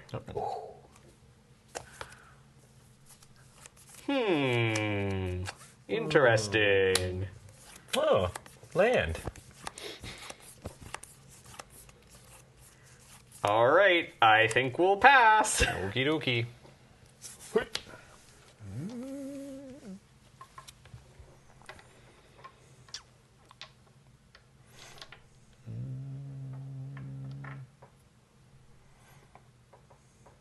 Sure. Why not? I'm going to just cast this now. I'd like to learn how to do a riot. Uh-oh. Okay. That seems bad for me. Target creature gains menace until end of turn. The big one. And creatures target player, me, controls, get +2/+0 until end of turn. I'm gonna blow your mind. That's an instant too. I know it is. I know, but I'm just like, there's no. Well, you got to choose. That's true. You want the menace. You want the menace, yeah. or do you want the surprise? Yeah, that's part of that's fair, the that's trade-off. fair. Then everyone's going to attack, but this one's got menace. So what I was going to ask was I think if Flopsy was still in play, then it would make all my creatures unblockable because they can only be blocked by one. So I was going to ask Nelson about that. I'm getting a thumbs up from the judge. Yeah. Whoa. Because Flopsy says creatures with power 4 or greater can't be blocked. Well, actually, Toph wouldn't be more than 4 power, but a creature with menace with Flopsy in play means it basically can't be blocked. Don't bring Flopsy to a riot. Yeah. No kidding. Unless you want to die. Yeah. Well, the one with menace. Yeah. Yeah, a creature with menace wouldn't be able to be blocked. Yes. Sorry. They wouldn't all be unblockable. Sorry. But Sabertooth Moose Lion would be unblockable because Riot only gives it to one. Sabertooth Moose Lion's hitting for 10. Yeah. Oh. Yep. So I mean, we might as well play it out. I mean, I don't think we've got a great spot here, but I'm going to lightning strike your Great Divide Guide. All right. Prowess trigger here. Yep. The result will be I'll take 10. Yeah. This guy dies. This eats the ally. Well, these trade because you have +2/+0. Right. These and trade. then these trade, and then Those bounce. These bounce off each other. Great. And you take 10. And I take 10. Whee! No big deal. 1 is just a number like any others. Go ahead. And here we go. I was kind of hoping it's the firebending lesson and you go, target me. I mean, all right, we'll continue to limp along, I guess. Here's my Treetop Freedom Fighters. 2-1, that makes a 1-1. Oh, okay. We've re-entry into Chump Block City. Go ahead. Where did our beautiful ally? This stuff's made in Chump Block City. Oh, here we go. The yes. Treetop Freedom Fighter ally. I love playing on like Arena where it matches up the token. Yes, for yeah, you. it's always nice it's so for nice that. to see all the different token arts. I definitely get like surprised by some because I'm like, it'll just be a token that I hadn't seen before. Yeah. Yeah, combat. Both in. All right, so that is a 1/4 1/4. and an 8/8. So I am chump blocking here, of course. Mm-hmm. What's interesting is that we can bounce off, or I can trade this for that, assuming you have nothing, which at some point you kind of have to start assuming it when you're in this bad of a board position. A lot of my cards want me to have multiple creatures in play, but I don't think that's how we're actually... No, maybe it is how we're actually going to get out of this. Okay, I think I got to play to my outs and just bounce off with these. All right, sounds so good. chump block, and I'll take no damage. Great. That's my turn. Go ahead. All right, here we go. We're going to draw something. Awesome. My deck's like, you're in a fine position. I think you can handle drawing 3 mountains. Interesting. Oh, Chump Block City being Chump Block renamed City. to Comeback City. Well, I wouldn't go that far, but we are going to play out... It's on the floor of the city council. We're going to play out Jet Freedom Fighter. Ooh. So when he enters, he's going to deal... I have 3 creatures, so he'll deal 3 damage to something. Sadly, that doesn't mean anything. Toph will take 3 damage and then stand strong on 1 toughness. However, I do have 3 blockers now, and importantly, Jet says when he dies, put a +1/+1 counter on each of up to 2 target creatures. Ooh. So, all right, so we're hanging in there. Okay. Go ahead. All right. That's not helpful. All right. Comeback City gets its first vote. Yeah. Yep. All right. So that still is. We're just going to have to find some way to deal with an 8/8. Yeah. So that's still At some point. no cards in hand now. No, 0 cards in hand. And 7 power. Yep. So I can sort of see how this is going to go, but I'm going to do it anyway because it's going to happen sooner or later. So I will attack with the Sabertooth Moose Lion. All right, I will chump block. Yep. And I will put counters on my 2 guys. There you go. Damn. Jet's allies empowered by his... Well, did he really die? Who's to say? Who can say? Go ahead.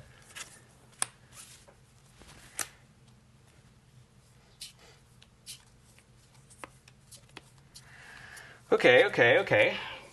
Uh-oh. Come back. City. Pass. Oh. At the end of your turn. Yep. I would like to hopefully draw fewer lands. Cycle You got renewal. Sacrifice a land. This one. Search your library for up to 2 basic lands and put them into play tapped. We're so back with harrowing. Yep, and a very fun effect to combine with your earthbended lands. Yeah. Gonna just want to, it's not an irrelevant percentage of deck thinning, I suppose, by clearing out two more basics. Deck Cast 'em winning if you is got 'em. deck winning. Yeah. Give that to you. Chris is actually playing for you to deck out. I'm closer than they are. All right.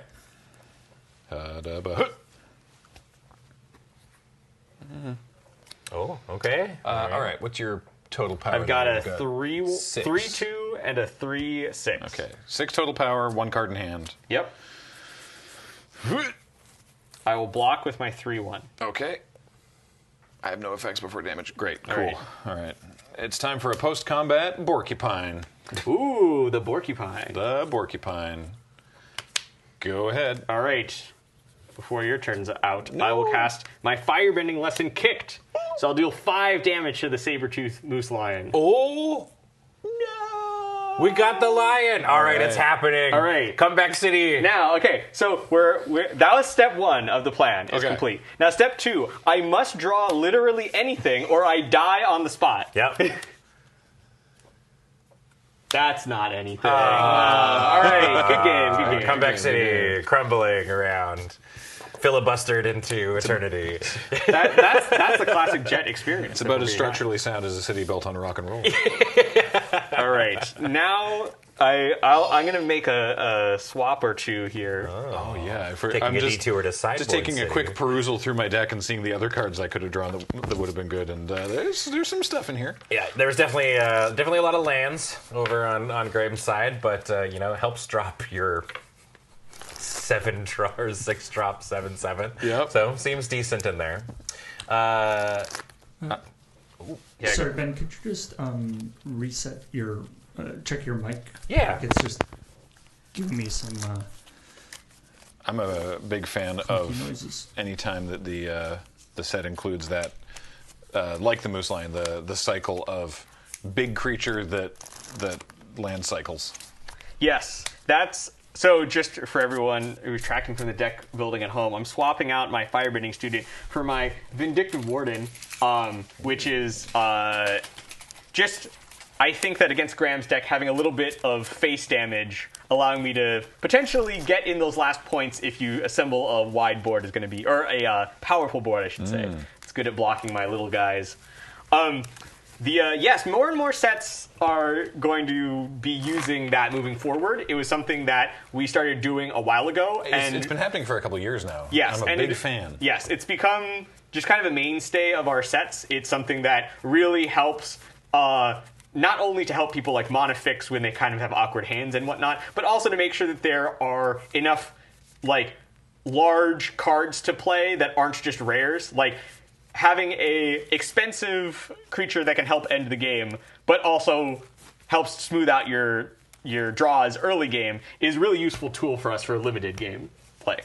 As a primarily limited player, big fan. Me too. I'm also a primarily limited player, so I think it's always cool. It's one of the nice parts of just constantly trying out new things and experimenting with limited environments is that we can take those lessons and pull them forward, and that just makes limited better and better over time. Yeah, I mean, seeing each of these various bending styles and whatnot being represented within the confines of Magic, but like still feeling like how they do in the show, I think is very, very cool. Big fan. Big fan of flavor and function meeting in the middle. We're both good? Would you like to Yeah. play or draw? I will play, Are and you I can keeping keep my your hand. I'm also Yes. keeping. Let's go. Get it on.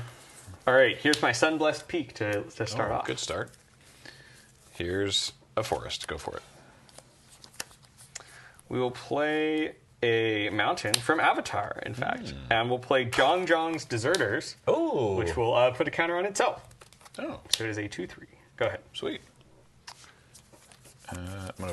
a mountain, and I liked this so much last time. I'm doing it again. Uh-oh. It's the Great Divide Guide. He's going to show you the way through. Go ahead. That is In my seeded pack, the promo was black-white card, so not relevant for the deck, but this was the rare in that pack, and I was like, oh, we're in for a treat. Oh, baby. Because I didn't know this card existed until I opened that. All right, let's play a Plains from Aether Drift. And man, I can't even attack. All right, I will pass. I mean, you could. That's true, I could. You always have that option. I shouldn't have said that out loud. If I attacked, That's the thing. I'm definitely one of those people that are just like, I would have attacked because there's no Graham's seeing open mana, and Graham's a coward, you see.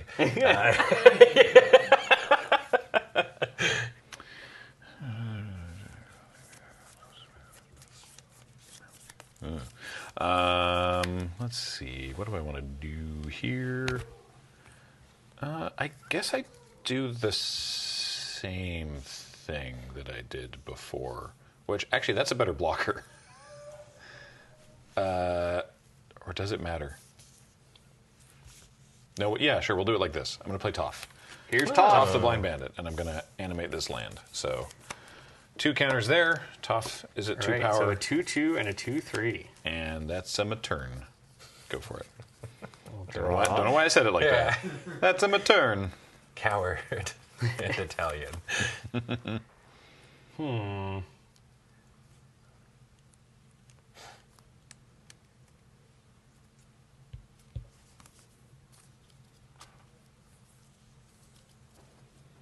All right. We will play. Oh man, and Toph is an ally too, so you've got a lot of mana. All right. Well, I know what I'm casting this turn. We have to decide if I want to attack or not. But here we have the Wartime Protesters. Oh. So this is our red ally payoff. Ooh. And when allies enter, so it's a 4/4 with haste, and when other allies enter, they get a +1/+1 counter and gain haste until end of turn. Dang, all right.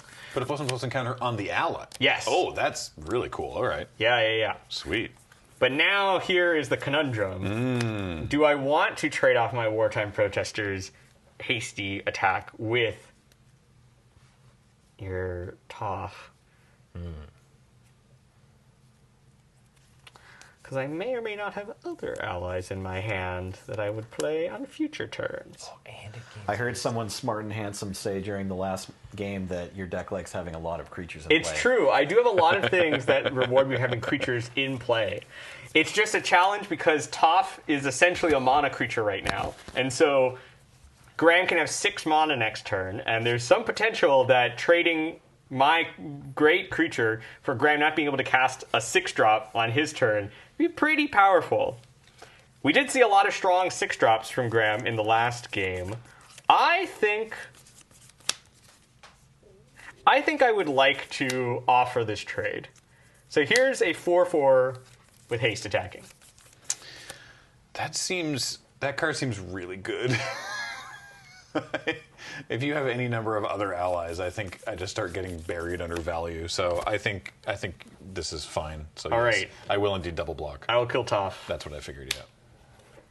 and I'll pass the turn. Okay. She didn't last in this series very long at all. No. Gosh.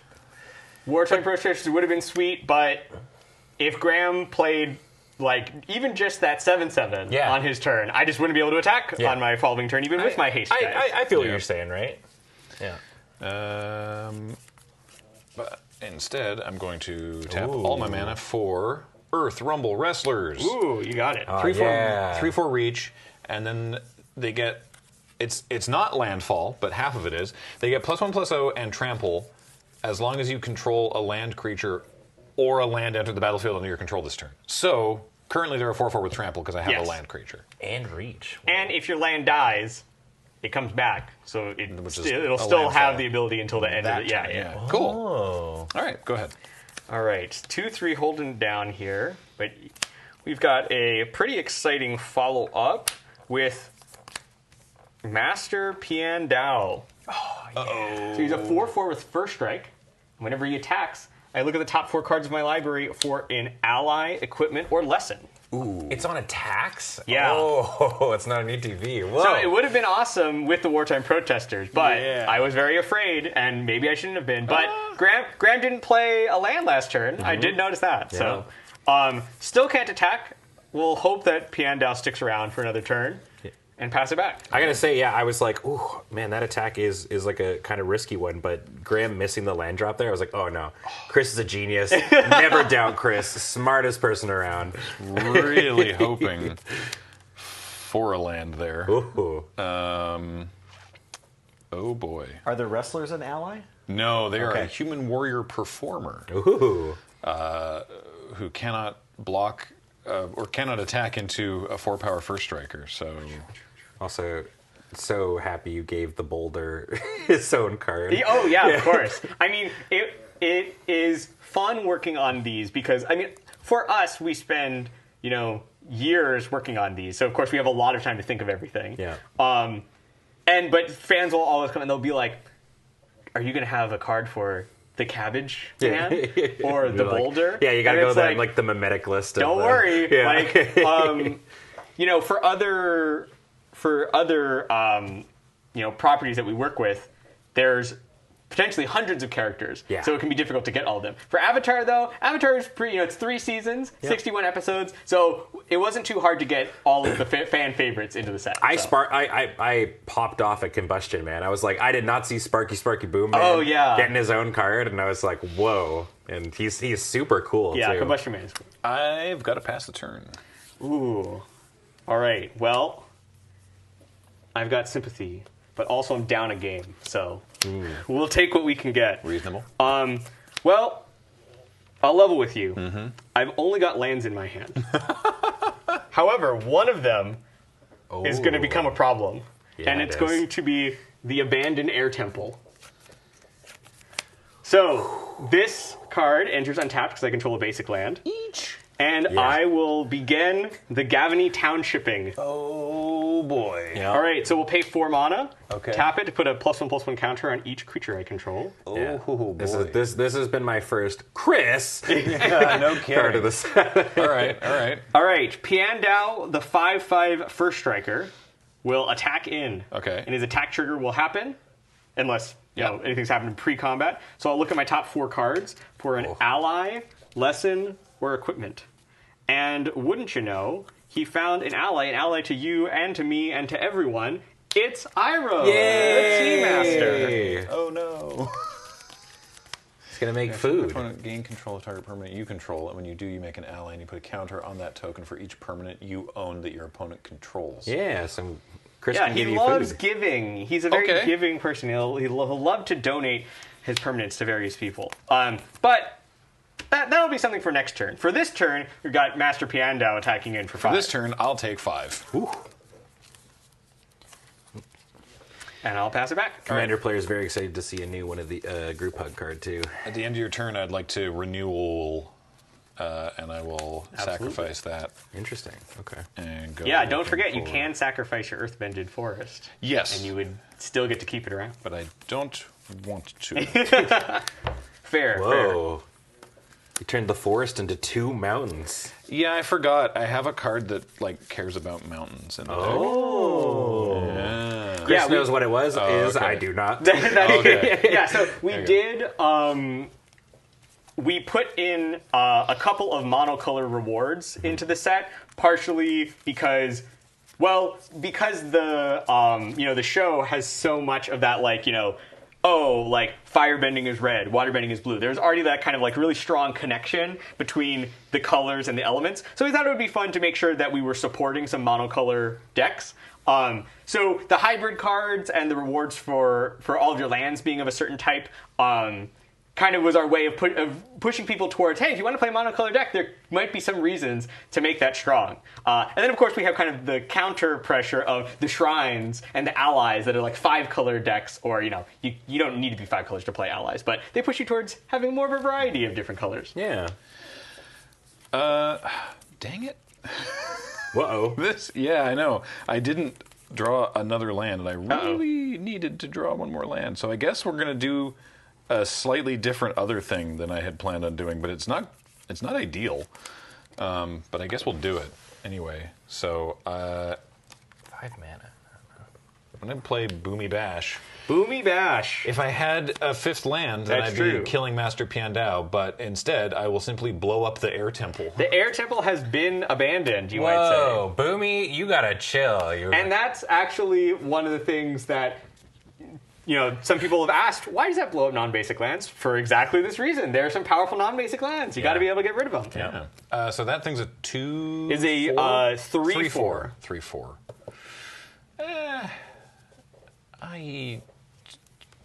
But that's not gonna. But then I'd be taking so much. I'm still gonna. Go ahead. Man. Instantly very impressed with Master Piandao. Yeah. Sounds like a good limited uncommon. Piandao seems really good. Play a mountain here. There's a 2 mana lesson that blows up land. Oh man. That's right. Land destruction is back. Let's go. that one does give a land back. So, Okay. yeah. But all right, here once again is Iroh Tea Master. Yep. So he's going to make a food token. Do we have a tea-based? I was food about to go token? look for some tea here. But as I'll look for it, and you can. All right. Well, thank you very much. Here's our delicious, delectable tea. Or deadly poison. Yes. This one, hopefully, will be delicious to you because at the beginning of combat on my turn, I will so graciously and generously donate this food to you. Okay. When I do, I create an ally token and I put a +1/+1 counter on that token for each permanent you control. Sorry, for each permanent that you own that your opponents control. So you've got my delicious tea over there, which means that my ally. Yeah, you can do it. Does this one work?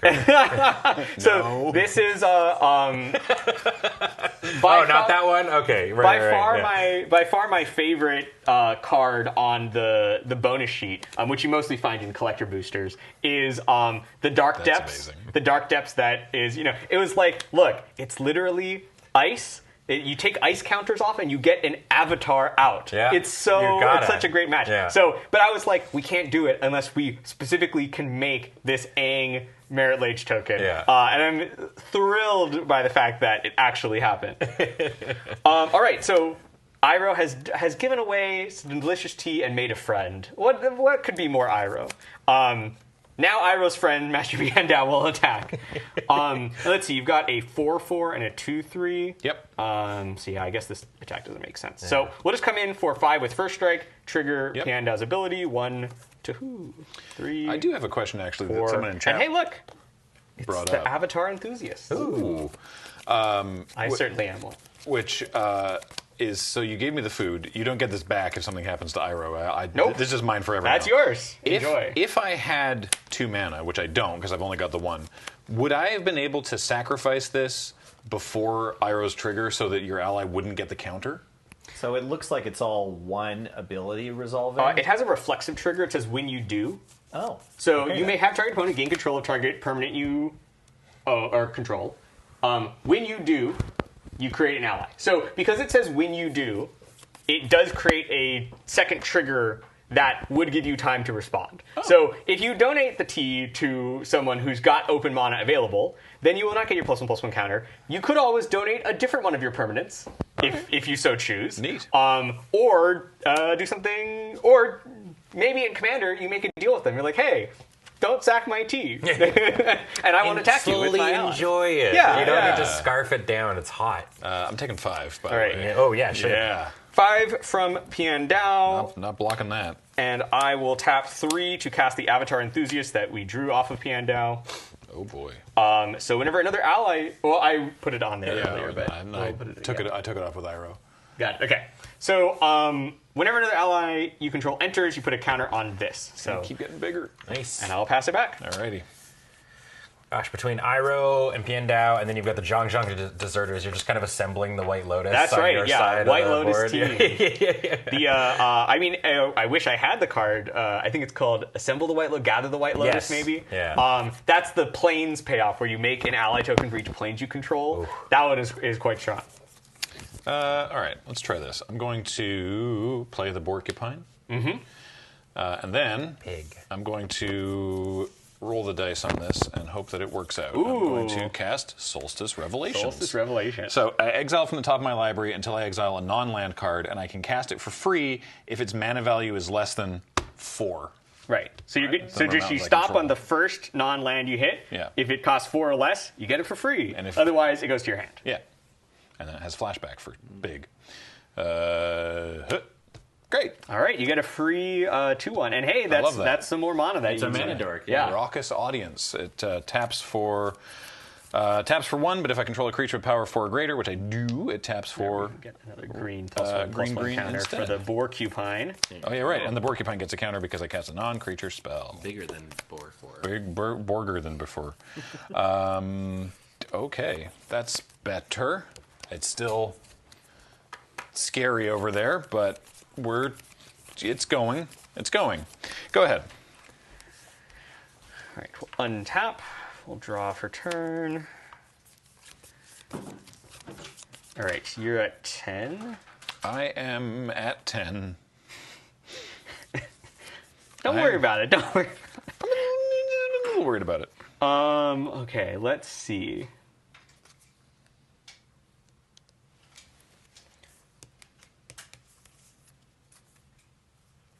We'll play a mountain. I'm glad I traded for that other ally thing earlier. Yeah. Grim facing down the White Lotus. I have a pig. I have a Borcupine. Okay, we will go ahead and pay 5 mana to cast Firebending Lesson. Woo. And we will deal 5 damage to your Earth Rumble Wrestlers. Ooh, they're so big. All right. Goodbye, Earth Rumble Wrestlers. I will miss you.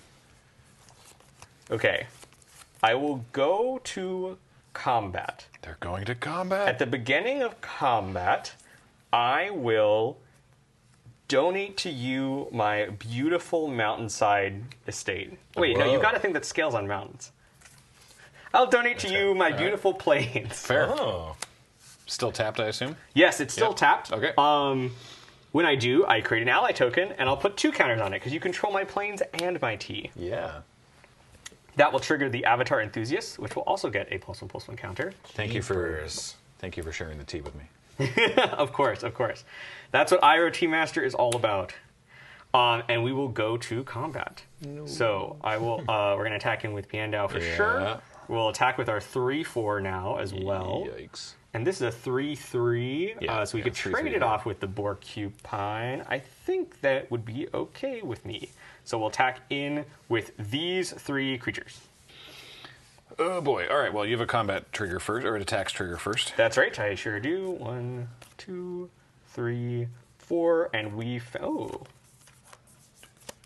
Piandao, because he is one of our mentor characters, does care about lessons.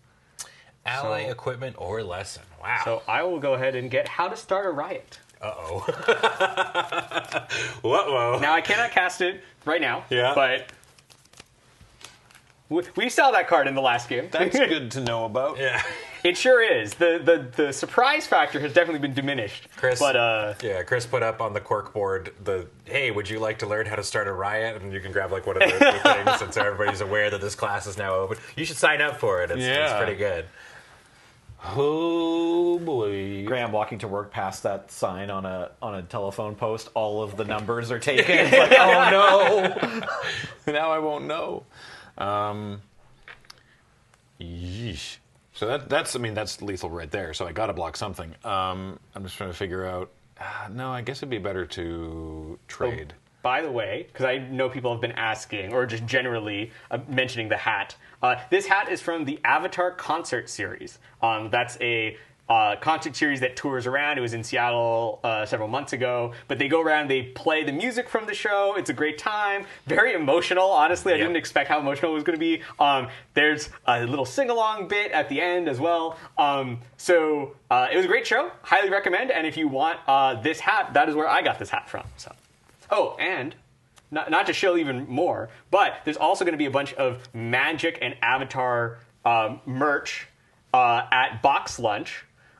So we've got like cool like jerseys and jackets that have like both Avatar and Magic like logos and stuff on them. They're very nice. It's like, you know, I'm definitely going to be asking for some of that for like Christmas and stuff because I've got to show off my two fandoms together. But yeah, that's also cool. So go check that out.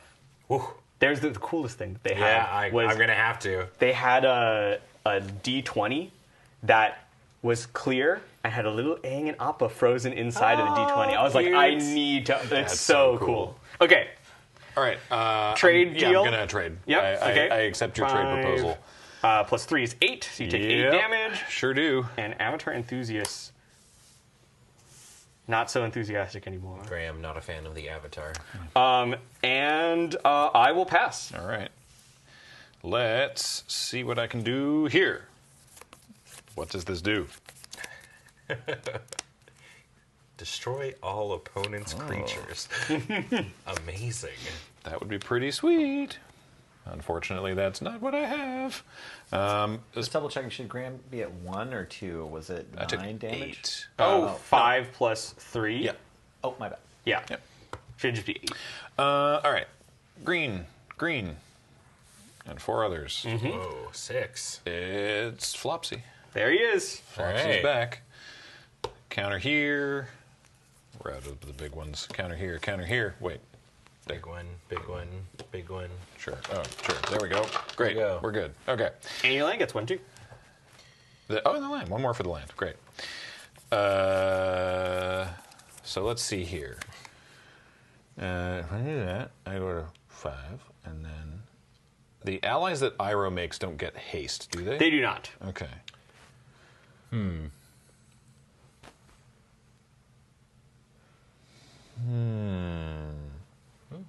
Okay. He's not Dobbs. I don't I think you are dogs. I think I'm. Because of the. Oh, right. We know about how to start a riot. The card we know about that we're making big jokes about that gives a thing menace. Oh, right. Yeah. No. Okay. Let's go to game All 3. right, game 3 it is. Oh, your planes. Oh, Thank you man. very much. Yeah, that was, I gotta say it, that was peak Magic player brain there. Just like, right. I'm gonna pay attention to over here. Yeah, Man. because of the implication that a riot was coming forth for a lot of us. That. Right, I mean, that's on the sleeves, right? I think I'm just dead here. Yep. He's playing in brand. Store downloading The thing I mentioned about the merch is box lunch. So that's, if you've never been, it's a lot of malls, and it has a lot of different like fandom based merch and stuff. But we did a special deal where we got like some really cool merch made that combines a lot of the iconography. So like we have art from the series on different things. My favorite thing is there's this jacket that had like trim that was the Avatar elements and the magic monosymbols like alternating. Ooh. And the best part, and this thing, I don't know, I'll get on my soapbox a little bit here. One of the things, and I know everyone means well.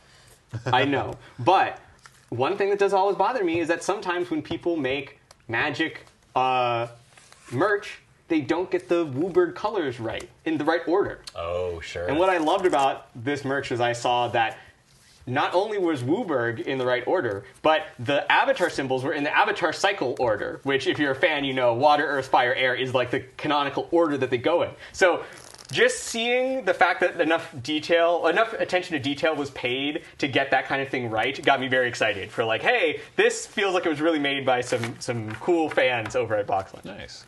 Ben and I immediately were looking around the set, being like, "Did we do this? But we don't have anything." No, in order.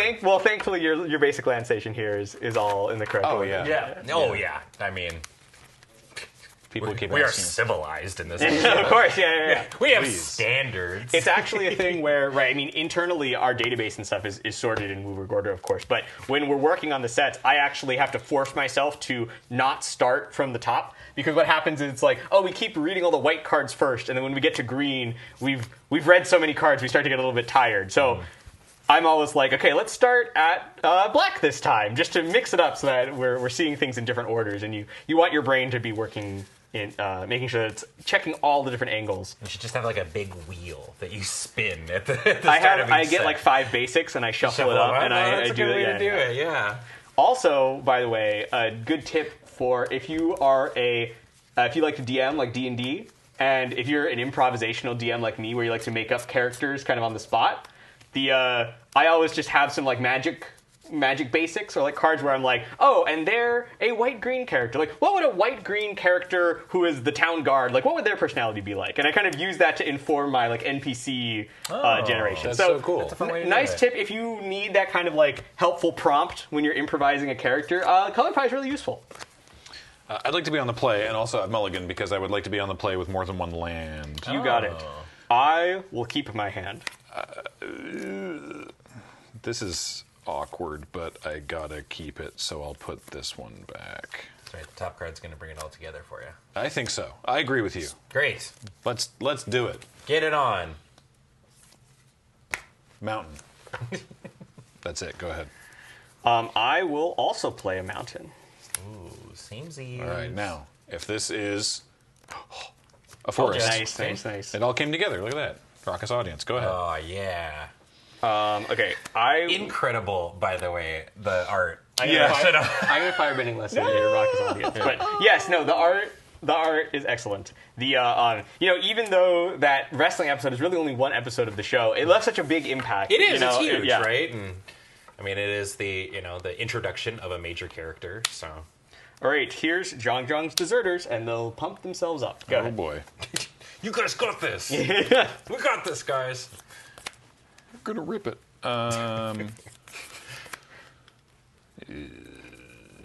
Yeah, I guess. The boulder is conflicted. I guess we will Toph, There's Toph. and Toph will bend this earth. Toph Got a now very has- consistent opener, Graham. I've got 2 Tophs. Oh, okay. Yeah. But it has always been dork on 2 Yeah. into Toph. Double Toph. The boulder is no longer conflicted. Who voiced the boulder? It was a wrestler. I don't think. I mean, I think it was somebody trying to do Macho Man, but I don't that think it makes was sense. Macho Man. All right. All right, here's my Vindictive Warden. It's a 2/3 with Menace, firebending 1. Oh, it was Also- Mick Foley. Oh, it was Mick Foley. Yeah. Oh, that makes so much sense. Heck yeah. and I'll go ahead and pass. All right, so this is 2/3 with Menace and firebending 1, and it deals 1 damage to each opponent. Okay. I like this card a lot. Yep. And also, I'll say, by the way, do expect at the pre-release, be prepared to face down against the uncommon legends, because each pre-release pack has one, so you're going to see them slightly more often than the other cards. Earth Rumble Wrestlers. They're like, where'd our fans go? You opened the wrestling deck. Yeah. Very fun. Red-green Appropriate. wrestlers. Red-green has a very strong Toph component. Yeah. I got 2 of these guys as well. That's it. Go ahead. But yeah, I mean, with the Warden, just seeing a common 2/3 Menace and just keeps going with upside, I'm like, oh, I like this card. Alrighty. That's very funny that Mick Foley was doing a rock impression. Mm-hmm. The rock and sock connection, baby.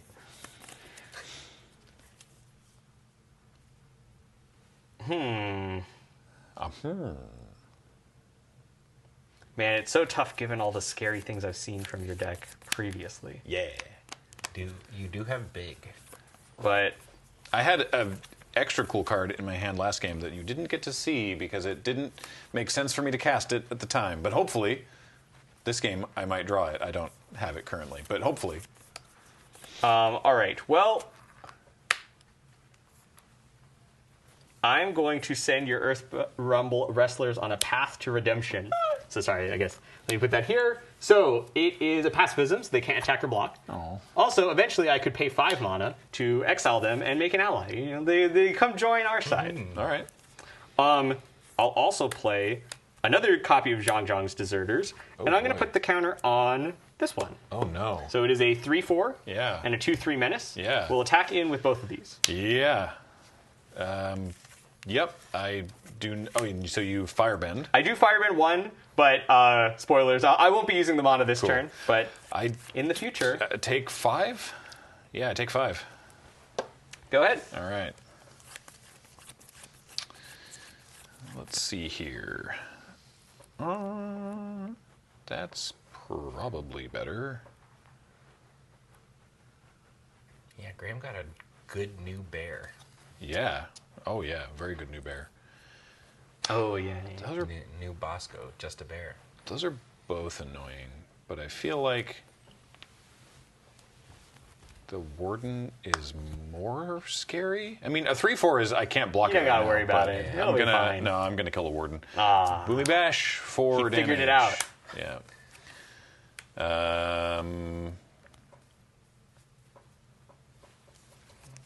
Damage is being traded here. Sure, I'll attack with Toph.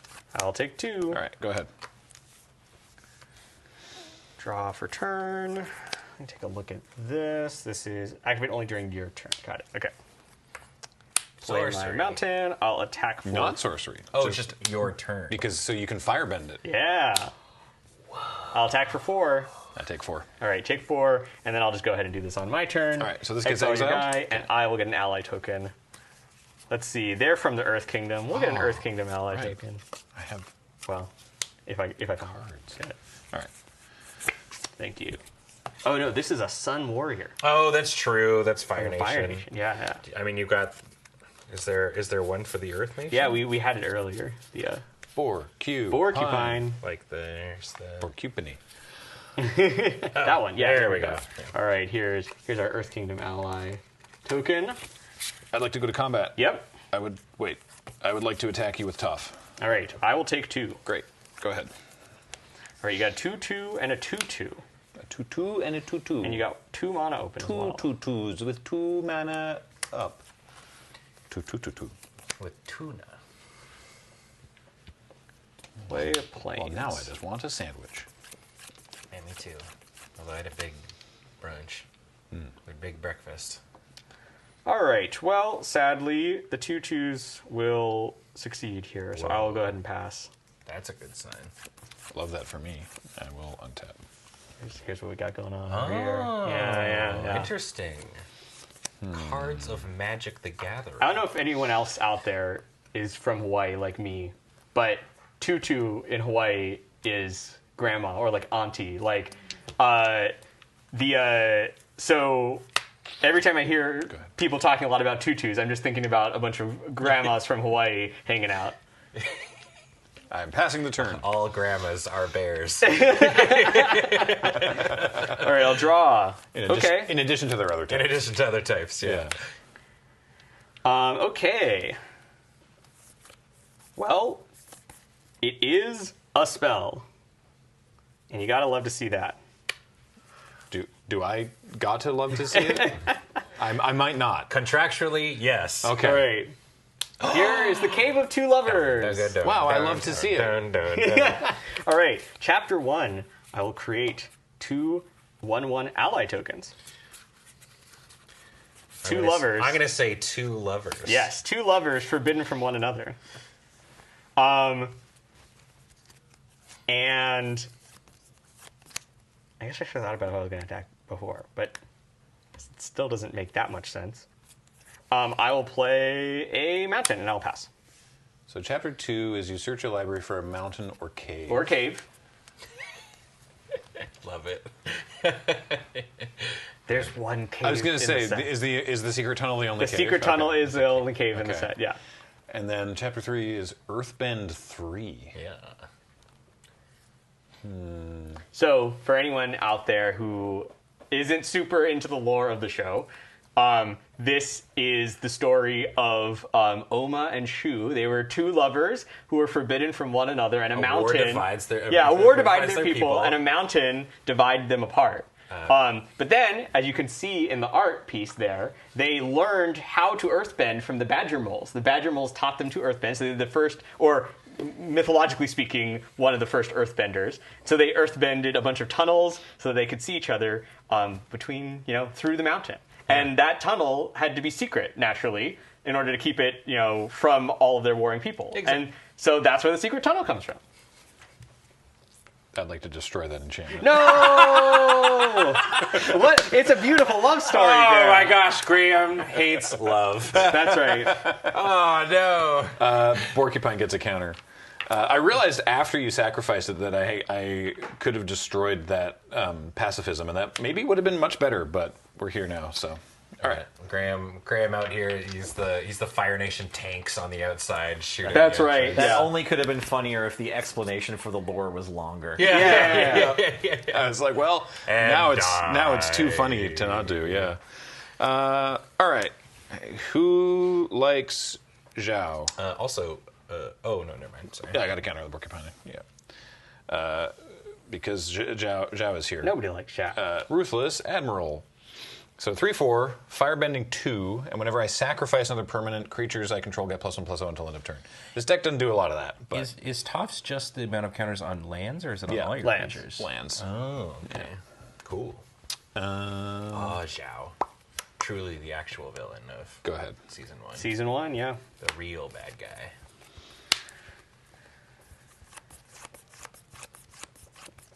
Interesting. Yeah, the rare Zhao is messed up. People losing their minds over the rare Zhao. Yeah, The flavor win and the card itself is yeah, we knew we really wanted to. Hold on, I guess I'll think about my turn and then I'll talk.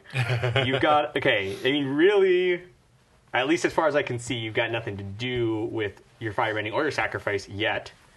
So, I mean, honestly, I think I'm just gonna pass again, and we'll just kind of continue to look at each other. All right. I guess I'll play a mountain. Okay. Pass. Happy to keep looking at you, Chris. But yeah, no, Zhao, even though he's only in season 1, he is such a big presence in that season, and his final moments of the show are so impactful. So, and also, just when you've got a moment in the show where literally somebody turns the moon red, you gotta go for make it. blood burn. I'm playing a forest, Okay. and I'm passing it back to you. All right, we'll draw. Graham Stark is playing lands and he's passing the turn on to you. Okay, now we'll do some math. Come on down to the top of my deck. I don't like that Chris is doing math, by the way. Judges, are they allowed to do that? Afraid so. Can we ban math from Magic the Gathering? We can keep counting, though. Oh, okay. It just makes everything take longer. It's rather than being like 2 and 3, so it's like 1. You 2, have to show me your 3, work on your 4. fingies if you're allowed to. If you're Mark going to be doing Rosewater's any amount of watching math. us and getting ready for the next unset. Yeah. Oh God, the no math set. Okay.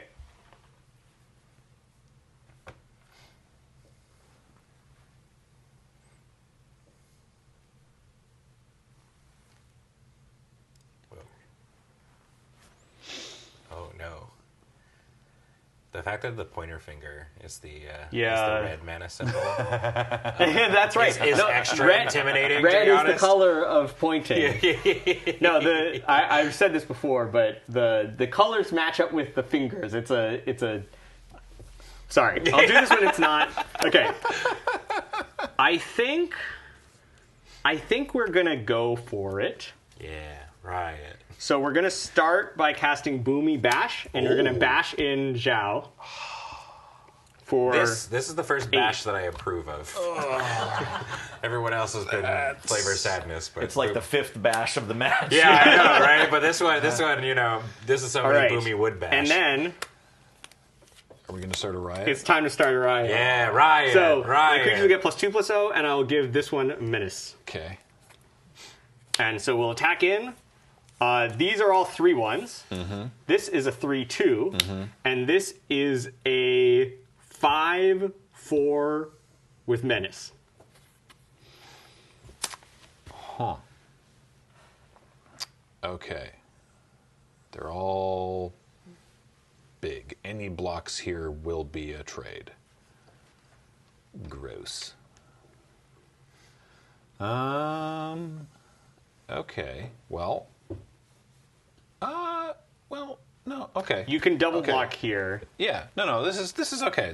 I actually think this is fine. I mean, it's not great, but I think this is fine. So if I block there and I block one of these allies, I'm going to say that one, and tough. Which is the one with riot? This one has Menace. That one. Oh, that's the one with menace. Right. Yes. Sorry. Right. That one's got menace, and that's It is a 5/4. 5/4. Right. So you could put your 2/3 toughness guys here if you only wanted one of them to die. But what if I want? And then only take a cool. Or you could 9. block a bunch of these over here and take 8. It's not good. And there's no way that it's good. I'll say to me, there's no better feeling in Magic than when you're like, oh, if Graham's one card was a combat trick, he would have cast it and completely blown me out and I would have lost the game immediately. And he's not done that yet. And I'm like, I'm feeling the chances that this was a good play rising. I'm just trying to figure out, because it's like, yeah, if I double block there, no matter what I do, one of them, probably Toph, dies. And that's 9. Is the difference between taking 8 or taking 9? And because they're going to die regardless. I'll tell you, I do have a combat trick. It's not something that blows you out. I'm debating casting it mostly because it saves your Porcupine. It would save my Porcupine, and then I would have a creature after this. So what I'm trying to figure out is it better for you to have a 3/4, and I think that is better. I think it's better for you to have the 3/4 and I take 8 than for that to die and I take 9, because if I take 9, you've got 3 creatures. Okay, I've talked myself into it. Okay, so you're blocking over here? I'm going to block. Good idea, me. Yeah, I'm going to block like that, because you have no further cards in hand. I have no cards in hand. Great, okay, I cool. was like, I got to go in for it. Fight Riot with Riot. Whoa, nice. Okay. So this gets a counter. Yep. Which is important because it means that these were all trading anyway. Yeah. So everything else trades. Yes. And so you take, I take 8. I take 8. And these all die. And these all die. All right. This comes back tapped, and Toph dies. Riot and v these are Riot. all fine, and I have a 4/4. Yeah, because now I'm not just dead on board. That's which true. I would have been if I blocked the other way. Yes. Go ahead. And considering we're both top decking Knock on now, wood. that seemed like the best bet. Generally speaking, I would say green-red with 6 lands in play top decks a lot better than red-white. Sure. Fingers crossed. Okay, it was last game that I had that thing in the bin, so this game, all I can do is Raucous Audience. Okay, But okay. It's a creature, so. Believable, understandable. Even more mana. Go ahead. The other good thing about that play is if you're double blocking with the 2/3/3s on the 5/4, you can't use the The plus extra 2 power. so to save the Porcupine. whereas Yeah. you Yeah, can too, this 'cause way. this is a 3/4. Exactly. Too, right? So I have a blocker, but Chris hypothetically has things to draw. I will pass. Okay. Ooh, Okay. more like nothings to draw. That's pretty cool. Uh-oh. That sucks. But that doesn't help me in this moment unless I want to start trying to get freaky with it. By which I mean... We could. I mean, it'd be a PPR first. Yeah. I'm just trying to figure out if... No, there's no way that... There's no way you don't just take damage. All right, passing it back. Wait. Yes, passing it back. Ooh, the old Drago.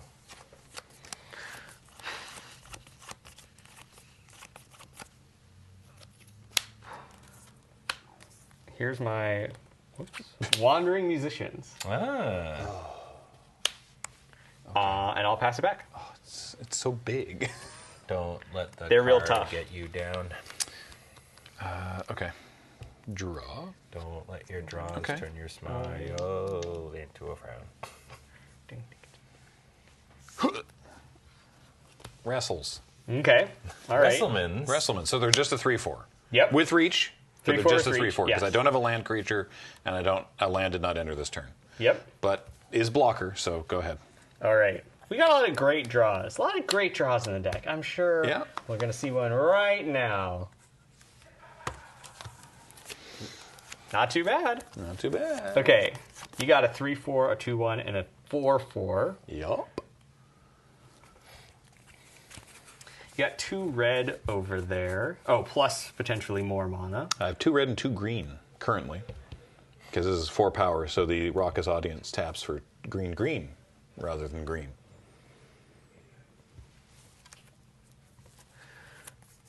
All right. I think the correct move is not to shove just yet.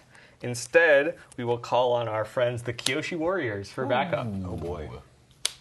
So here, we'll get our ally token, and I'll pass it back. All right. I'm going to take this opportunity to stop awkwardly leaving red up. I'm going to cast Searing Blood. Oh, okay. It's 2 damage. Yep. Oh, I messed up. This is the riot guy. That's true. It is. I thought it was 3. It's 3 to the controller. Yeah. Well, So I kind of gave that away. Oh, well. If you want, you can put it back in your hand. Yeah, I and know, but I think cast it later. It's Yes. fine. That's okay. But to be also, just while you're deciding that, right, these bonus sheet cards that have art from the show, they show up, I think, 1 in 26 play booster packs. So they show up mostly in collector boosters. You'll occasionally see one if you're playing draft or sealed, but they're fairly rare. A lot more rare, for example, than the Final Fantasy ones. So they have a much smaller impact on Limited. Searing Blood, a classic. It's too. great. I've conflated the numbers in my head. I thought I was going to be killing the Kyoshi Warriors here, which would have been a lot better use of it, but that's fine. So I'll just blow up an ally. And I'll take 3. You take 3. Porcupine gets bigger. Yep. All right. Untap. Wait, there's 5 counters? Sorry. Sorry. Sorry. Have I missed right? like Yeah. 7 spells? Sorry. It was 5 power toughness total. Yeah. I was like, I just counted and was like, right, 5. The biggest over there. Oh, here we go. Uh-oh. No. Come on. No, this will be great for me, probably. It's Boomy. Whoa! Mythic drop! Mythic drop! Ah, darn. Earthbend 4. Whoa. So Boomy's got trample. Whenever Boomy deals combat damage to a player, untap all my lands, and then after this phase, there's an additional combat phase, but only land creatures can attack during that second phase. Here comes the boom. All right. This is not looking good. I'm going to need one of my actual cards here. All right, so I'm going to pass, obviously, but just so that we know, the Rumble Wrestlers Yes. are now 4/4 with trample, and that's it. All Okay, right. cool. We've got 2 jets. Wish I had how to start a riot back. I'd like one to show up. Nope. But you know, that card is also okay. Oh. I will pass. I hate that even more. What do you mean?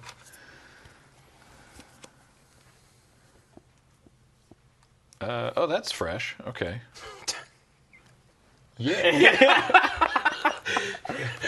How do, fellow children?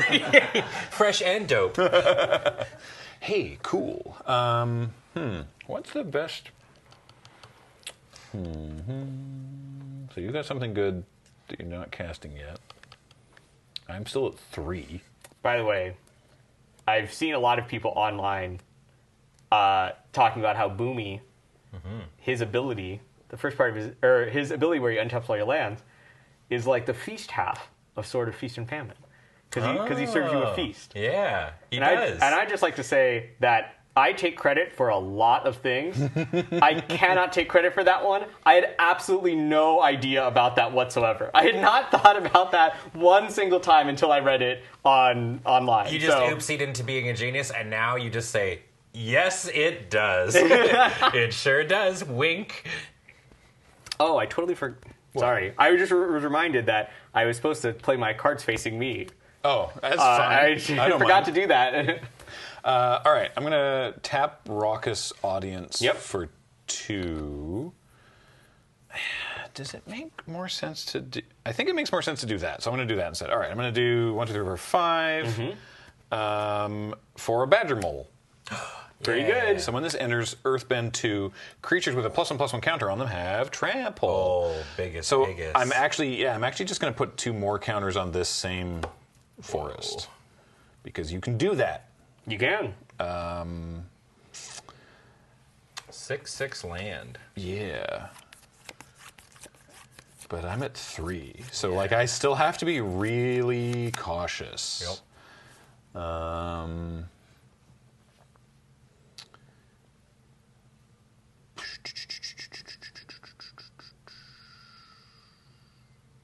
But I think I can do this. I think I can attack with Porcupine. It's a 5/5 with trample. It is indeed a 5/5 with trample. I just want to get whatever's in your hand out of your hand because it's going to happen eventually to me anyway. Caution is for someone not playing Boomy. Look. Do you have cards in your hand? I don't. Okay. So I think in this case, we're just going to have to put our 2 friends in front of you. So I suppose I should have not done that until after combat, technically, but whatever. Okay. So it's a 3/3 and a 3/4? Yep. Neat. I'll kill the 3/4. Or I'll trade for the 3/4. Yep. Great. I don't know if that was correct, but whatever, we're here now. Go for it. I mean, you have more creatures than Chris does. Yeah, I would like Chris to have fewer creatures Than you. than me, but also in general. Yeah. Okay, well, here is Compassionate Healer. 2/2. When it becomes tapped, you gain a life and you scry 1. Okay. Great pairing up with your waterbending abilities. I don't have any of those. Instead, what I have is passing the turn. Okay. You know, apples, oranges, waterbending, passing the turn. I've got this great passing the turn.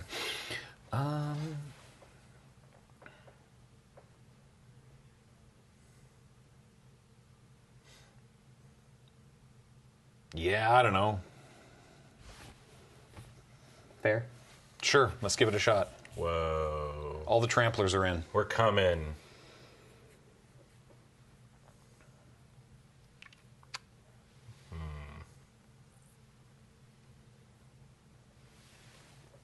Math is for blockers, you see. No blocks. Game over. That would be cool. I will cast Airbender's Reversal, and I'll destroy target attacking creature. I'm going to destroy your land. Oh. That's pretty good. So we'll return. So the Earthbender is still 4/4 until the end of this turn. I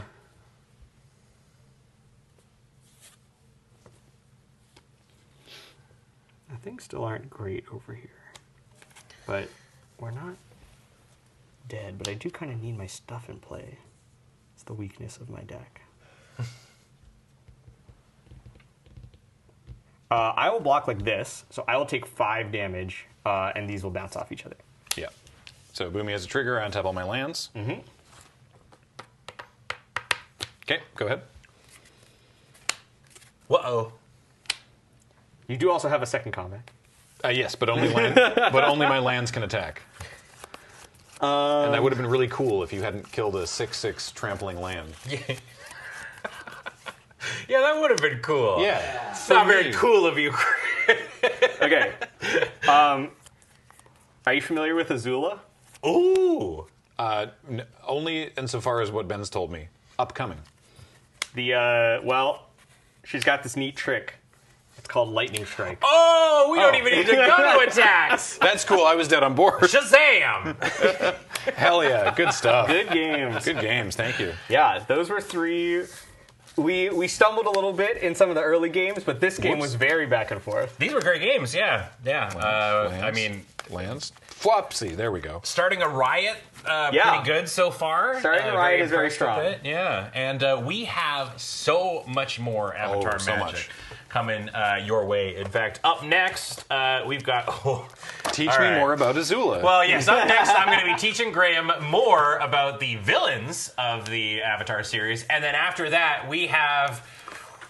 It's Wheeler versus Adam. So get ready for that with Cameron hanging out here in my seat. So don't go away. Plenty more magic after this. Hi, welcome back. Graham here again with Ben Hi, I'm still Ben. to teach me how Avatar is. Did you pick up a mana pip in between these episodes? Yes, I can now iced tea Ben Ooh. by drinking it with my mouth. Hey, so Team Avatar, I'm gonna crystallize into the good guys. Yeah. Tell me about some of the bad guys. Well, you know, the best thing about bad guys is it's always shades of gray. But, I mean, I would assume that most people know that there are some pretty big evil guys. And we should start with the first one, which is Zuko, exiled prince of the Fire Nation. Okay. So he is the son of the leader of the Fire Nation who gets exiled by his dad. That mark you see on his face is because his dad burnt him face. Dang. You get introduced to him on a ship that is rolling around in the Southern Water Tribe waters because he is looking for the Avatar. He thinks that by finding the Avatar, that he will be, reunited in He'll prove himself to his dad. Exactly. Okay. Yeah, exactly. And behind him, you have his uncle, Iroh, who is sort of his mentor in this. He sees his nephew as, his son in a way, because unfortunately, his son dies. Zuko is trying to look for the Avatar, and eventually he actually ends up joining Team Avatar later in the series.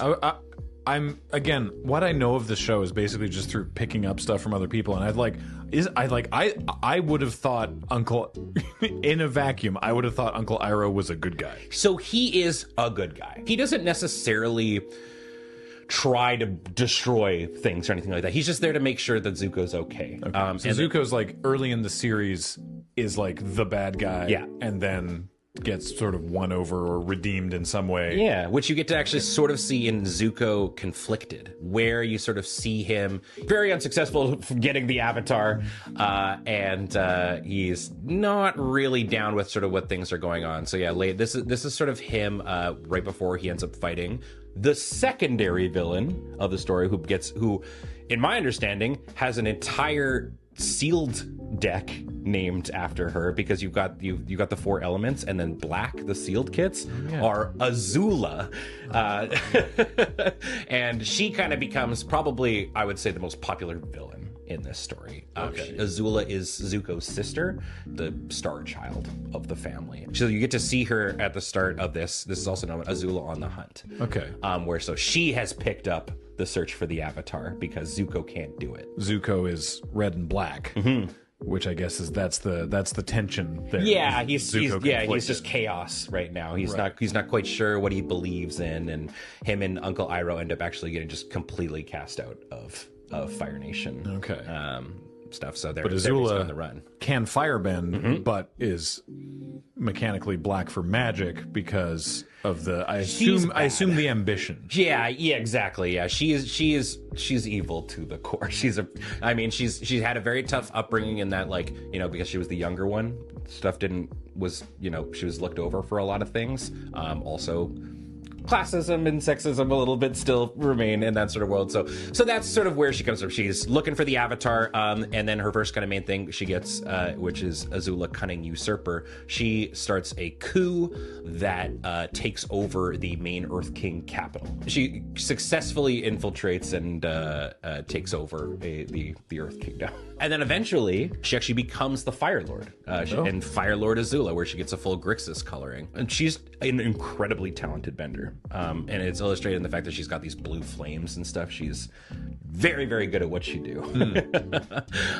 Which brings in kind of, the what I think is probably one of the greatest scenes in the show. It is depicted on a card called The Last Agni Kai. It results in a showdown between Azula and Zuko. And you get to see these two fighting too. And an Agni Kai is essentially a duel to the death. But it's like a duel between firebenders. Wizard stuff. Yeah, pretty much. Cool. Yeah. And Zuko has the opportunity to kill her, but doesn't. And instead, he chains her to the ground, and she kind of ends up just sort of having a meltdown and stuff, which I think you see. I think Epic Downfall is the name of the card, and you kind of just see her. She's been defeated. Okay, cool. Yeah, and then you have the final sort of actual, because everything's got like 3 acts of villains. So you've got Fire Lord Ozai, who is the father of these two, leader of the Fire Nation, who is depicted, I think, in Fire Lord Ozai in the Eternal stuff, but in the main set he's listed as the Phoenix King. Oh. His want is to take over the entire world. Right. So once he's like, well, we've more or less done that. Azula, you can have the Fire Lord. I am now the Phoenix King. And, higher ambition even than becoming Lord of the Fire Nation. Yes. As you can see, he's a super hella firebender. He can jetpack around using fire. He's quite strong. Wow. He would be what is considered the actual main villain, I would say, of this series. Is, whole goal is to take over the world. He isn't actually the person who sort of kickstarted any of this war stuff. Because that was 95 years ago? It was, yeah. And so you actually kind of get to see sort of the main sort of start in a card with the 100-Year War. It's a saga in this that starts off with Fire Lord Sozin, who is Ozai's grandpa. He learns of a comet that is coming by that's like, it's going to boost all the firebending powers big, so I'm going to schedule my world takeover here. He's got that expansionist vibe to him, where he's just like, the Fire Nation's doing so good. Everyone else should reap in the benefits of the Fire Nation. We should all be the Fire Nation. And so that's sort of what kicks it off. And he is best friends with the avatar of the time, Avatar Roku, who is a firebender, initially from the Fire Nation. And Roku's like, no, can't let you do that, bro. Yeah. And so, yeah, Sozin they end up having like this massive battle. Each of them has a dragon because the original firebenders were dragons. Oh. They have this big epic battle. And that's sort of where the conflict initially sort of arises. That's how it all gets kicking and going, and you get to see this through the various sagas and stuff. So, Well, all right. Thank you for giving me the villain rundown, and come back after some more PPR for more friends from Avatar. Hello and welcome back to round 2 here at the Loading Ready Run pre-release for the Magic the Gathering set Avatar: The Last Airbender. How are we feeling? Are we entering Avatar states? Want to see me airbend?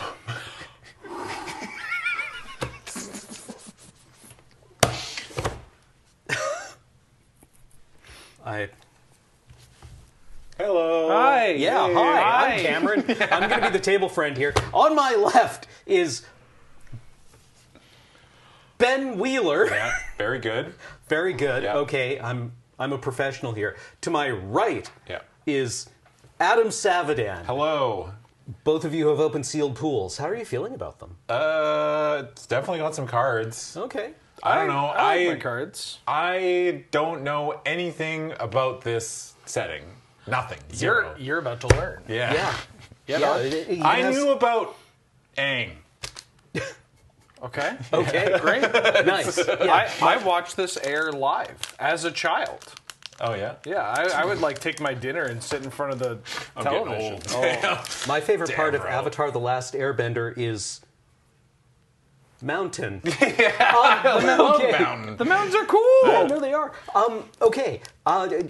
We have generated first player. Who's going first? Well, I wait, will be no, going no, first no, player, that means you no, get to open up a right. collector I'm so booster, good at right? this. Okay, great. Yeah, we're talking collector boosters here. we got some collector boosters.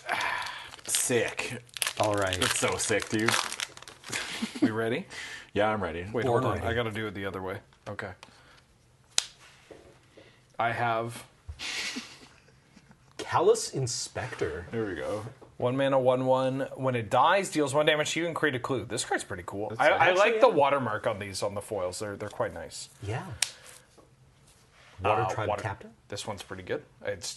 All these cards are pretty good. This set is released I in don't think 2025. you're ever going to be like, flip one over and be like, it's pretty bad, you know? Yeah, that doesn't happen anymore. No. Ooh, Serpent's Pass. Yeah. Blue Black Dual Land. Sick. This card is legit quite good.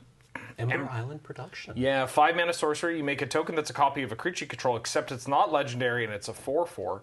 Or you make a token that's a copy of a creature an opponent controls, except it's not legendary and it's a 2/2, and also a coward. That's So you get, if you copy your own thing, it gets bigger, but if you take their thing, it's a little smaller. pretty good. Yeah. Hey, that's pretty good. Hey, Cruel Administrator. 5 mana, 5/4. Raid enters with a 1/1 counter. When this creature attacks, you make a 2/2 red soldier token with firebending. Woo! Wow. That's big. Okay. The Fire Nation Warship. 3 mana, 4/4. Reach vehicle with crew 2. When this vehicle dies, create a clue token. Are you moving the ship across the sea there, Paul? Yeah, Paul. Oh! This is a card not in the main set, so it might not come up. It's called Warship Scout. It's a single red for a 2/1. That's it. Oh. But it's a human scout. We've power crept Jackal Pup so far now.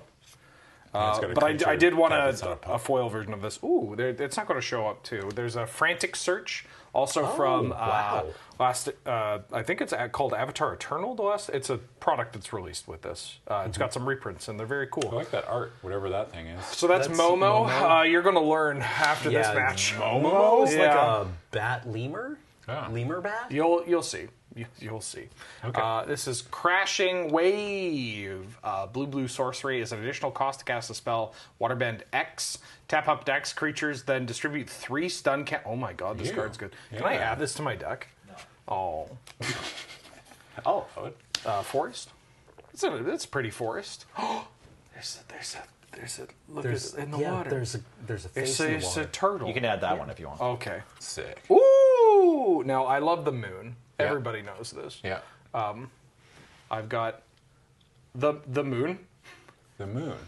Okay, so a guy's girlfriend is the moon. Okay. Yeah, it's rough. Yeah, it's It rough, is famously rough. 4 mana, Why 3 is 3. it rough? Hard to Your gauge. shorty It's long gets turned into distance. the moon.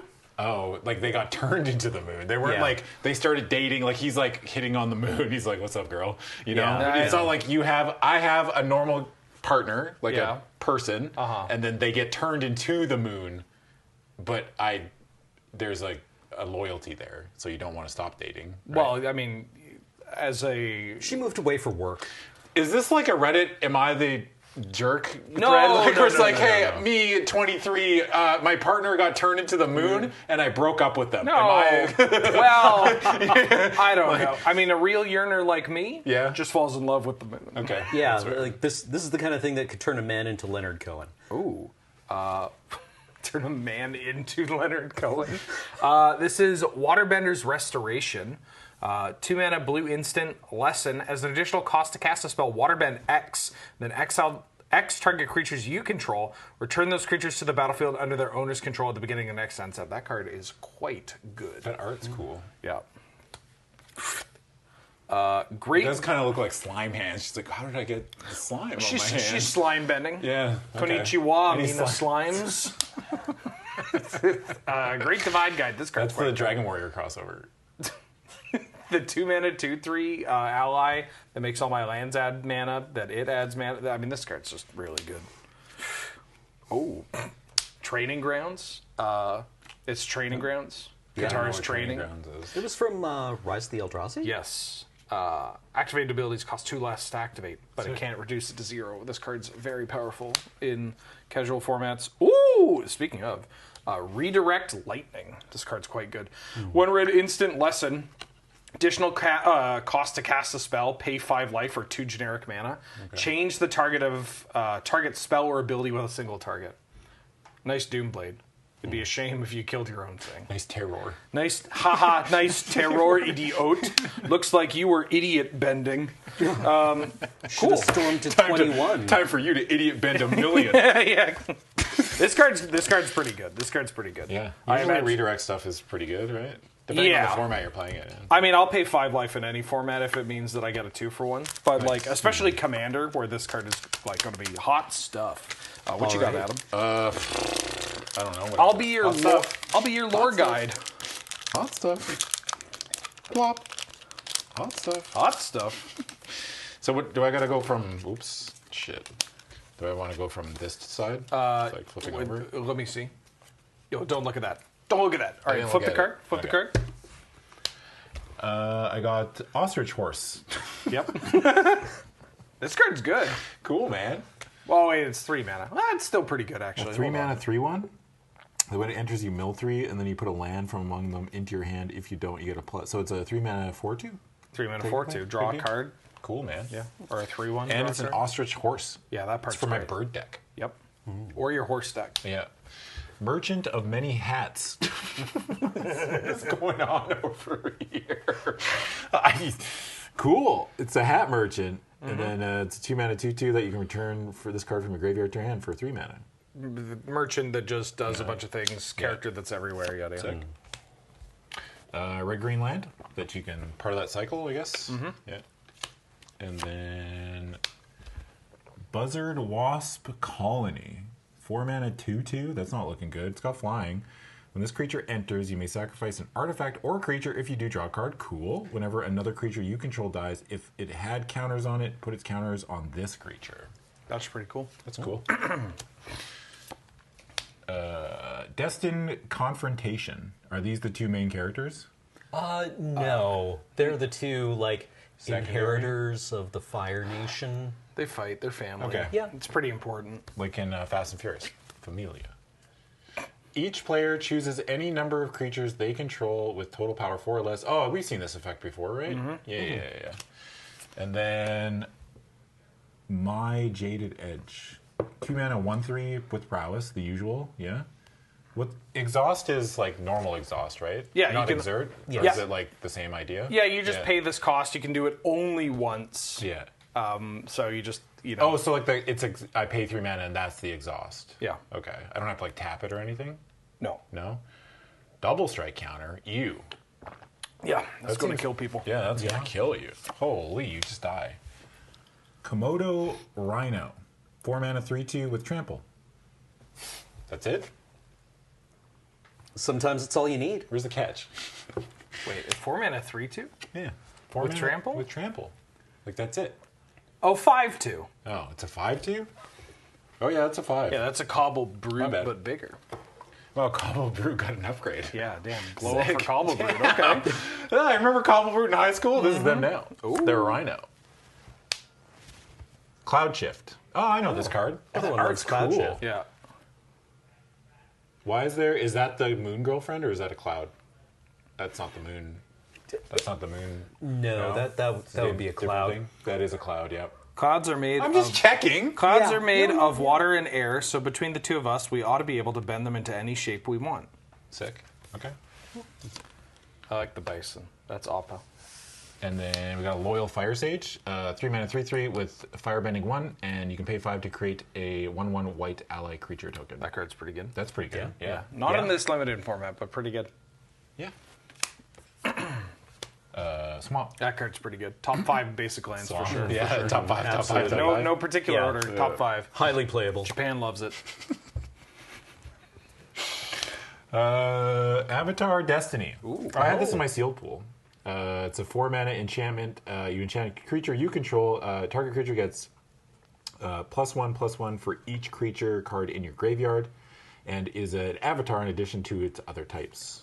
When enchanted creature dies, mill cards equal to its power. Return this card to its owner's hand, and up to 1 creature card milled this way onto the battlefield under your control. Yeah, that's pretty good. That's pretty good. It's pretty good. That's pretty cool. 4 mana is a lot, though. You know? Come on, man. 4 mana? 4 mana is I get there on like turn 4. Tale of Momo. Hey, Yeah. we just talked about them. Yeah. 3 mana sorcery. The spell costs 2 less to cast if a creature left the battlefield under your control this turn. Search your library and or graveyard for a ally creature card. Reveal it and put it into your hand. If you search your library this way, shuffle. Is this a sad card? Yeah, it's a sad card. He it kind looks of kinda gets left behind or lost or captured. Just looking I for a think friend? actually all 3 of those things happen over the series. Yeah. Yeah. Huh. Poor little Are they guy. in a footprint? Is that something? Or is this when Appa gets kidnapped? This happens. It looks to like a lot. Appa's I think it's footprint, yeah, it's Appa's footprint. Okay. United Front. Well, that card's good. This card. White X. Create X 1/1 white ally creature tokens and put a +1/+1 counter on each creature you control. I get to say it. Yeah. Each. It says each. Yeah, it says each. Also, just think of how many cards. Remember that one that we saw, the like red This card creature? seems good. Yeah, the one that Is this new or old? That's new. That's new. Wow. All the cards that care about allies ETBing. Yeah. And that one that's like, oh, an ally ETB, put a 1/1 counter on every creature you control, and they gain haste. Yeah. Yeah, that kills people, dog. This card just kind of kills people anyway. That artwork is great too. That looks dope. Like for 6 mana, you get 8 power on the board. Yeah. And toughness. And then buff your other things too. Yeah. Trigger all your ETBs. Jeez. That's pretty good. You could even just play it for 0. Fever Visions. That's cool. I know that card. That art's tight. Wasn't this card big and like for a while? Wasn't This a- was huge among people that went X and 2 at FNM. I was just gonna say it's a select few number No, of it people's wasn't- favorite card, and they can't shut up about it. Yes, Okay, it's yeah, one of those, yeah. huh? Yeah. Yeah. The art's cool. The draft happened on camera. That's Aang, now right? People don't shut up. Yes, this is Aang. That's Aang? Okay. Yeah. Aang's the arrow kid. He's hitting the Avatar state. That's when it gets real Angy, and then you're like, oh, I don't want to mess with this guy. It's like hitting the gritty. Yeah, basically. Let me hit that Avatar. Yep, more or less. And then last card is Avatar's Wrath. 4-mana sorcery. Choose up to one target creature, then airbend all other creatures. Until your next turn, your opponents can't cast spells from anywhere other than their hand. This is so funny. Ew. Yeah. That's kind of cool. So you get to like get rid of their board. Yeah. Get rid of your creatures other than your big beater and hit them. And then recast all the little guys that maybe have ETBs or trigger things. Yeah. And then your opponent can't cast anything they got exiled. Then they have to like it's. That's like that's a lot of damage. Yeah, very cool. Very cool card. Cool pack. Yeah. I only know Aang. Is this Aang? I mean, luckily you did open the pack that had a bunch of Aang and a bunch of Aang adjacent. Yeah. Well, a lot is it's Avatar: The Last Airbender. Everything's Aang adjacent. That's cool. Some of the art's really good. Yep. I like it. I like this United Front art, and the Fevered Visions art is neat. Yeah, that United Front art and foil is going to go hard. Yeah. Yep. Like the black and the white popping. Whew. It's popping, dog. It's popping. Speaking of popping. Oh! What, you want to play some Magic the Yeah, I Gathering? want to play some Magic the Okay, Gathering. great. Let's Hey, play look, some it's Magic the Aang. Gathering. It's the guy! Oh, I brought up the card. That card's so good. 5 mana 3/3 flyer ETBs. You look at the top 5 cards, pick a creature that costs 4 or less, put it into play. Ew. And then when another creature just leaves the battlefield, Yucky. it turns into Big Boy. All right, good luck. Island go. Okay. I draw, and then I will play this island. Go ahead, Wheeler. Damn, he's so good. So Planes go. Ooh. Matching you. Oh, you better believe this hand had one color when I kept it.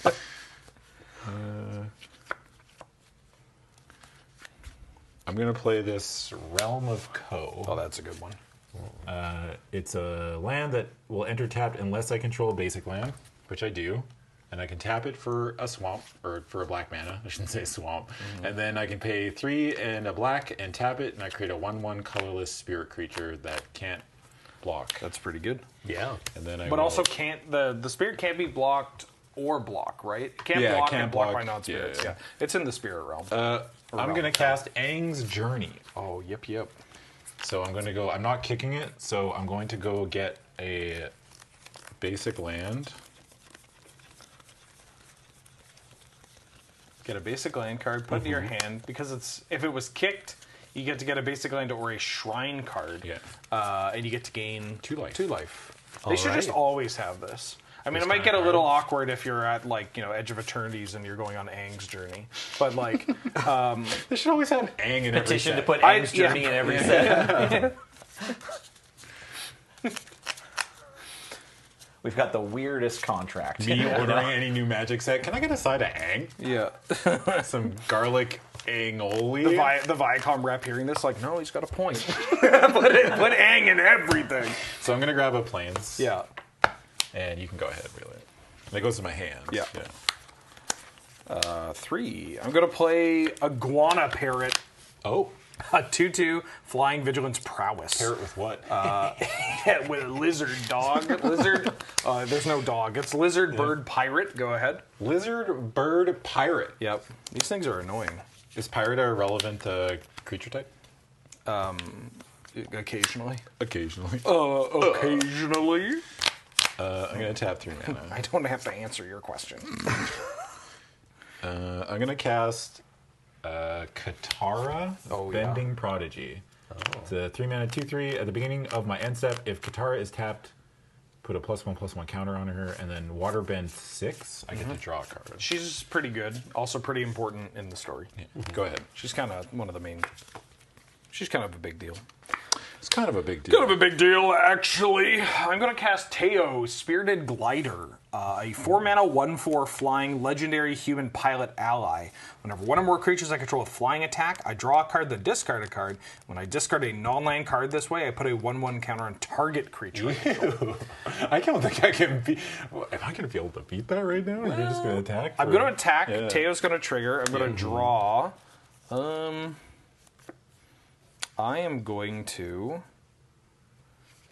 I think I'm just discarding a land anyway. So I'm going to discard a North Pole Gates. You just take 2 in the air. Okay. Go ahead. I will untap.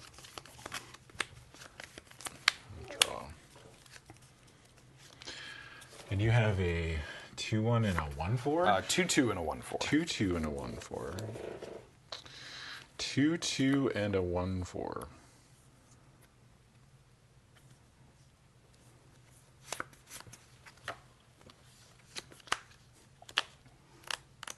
I can't believe you named your deck. What are those? I have a question. When you have a card with water bending on it, and there's like when it's added on, it's like not part of the cost. It's not like it says the card's 4 mana and it says water bend 2. That's like 6 technically, right? Like you have to do the 2 on top of. Waterbending appears as a few different things, either additional costs or triggered abilities and activated abilities. Can I take a look? Yeah. You may see it. Right. So this one happens during the resolution of the spell. Yeah. So it's you'll extra. choose. You'll choose after you do the first thing in the spell. Okay. Yeah. Thank you. You're welcome. That was actually like a 4th place that I hadn't even seen waterbending yet. I'm just going to tap 4, and I'm going to cast a Kyoshi Warriors? Kyoshi Warriors. Yeah. And I need an ally, please. Oh, appropriate. Of course. And then you have a 1/4 and a 2/2, right? Yes, so sir. This attack's pretty bad. Yes, sir. Go ahead. Yes, sir. Yes, sir.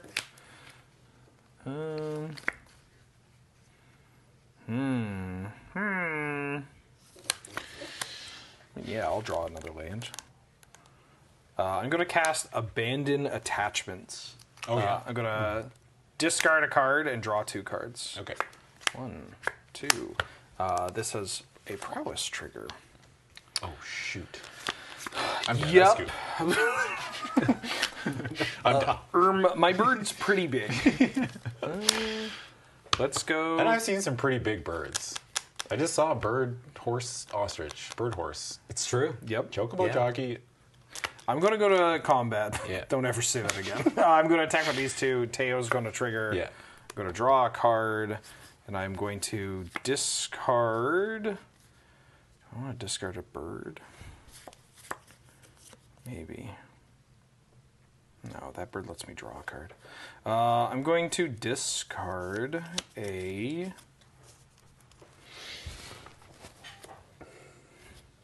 Glider Kids? Glider Kids? Yeah. It's a 2/3 flying when at ETB Oh, that's the name of this? I thought you were just making a reference or something. No, dog, Glider Kids. Glider Kids. Well, you don't know about Glider Kids? I'm unaware. I'm going to put a counter on Iguana Parrot. Yeah. So I hit you for 1, 2, 3, 4, 5 in the air. Ouch. My bones. I'm going to play a basic Plains, and I am going to cast a Messenger Hawk. Okay. A 3-mana 1/2 flying bird scout. When it enters, I create a clue, and this creature has +2/+0 as long as I've drawn 2 or more cards this turn. Okay. Go ahead. I will untap. I will draw. I will play a swamp.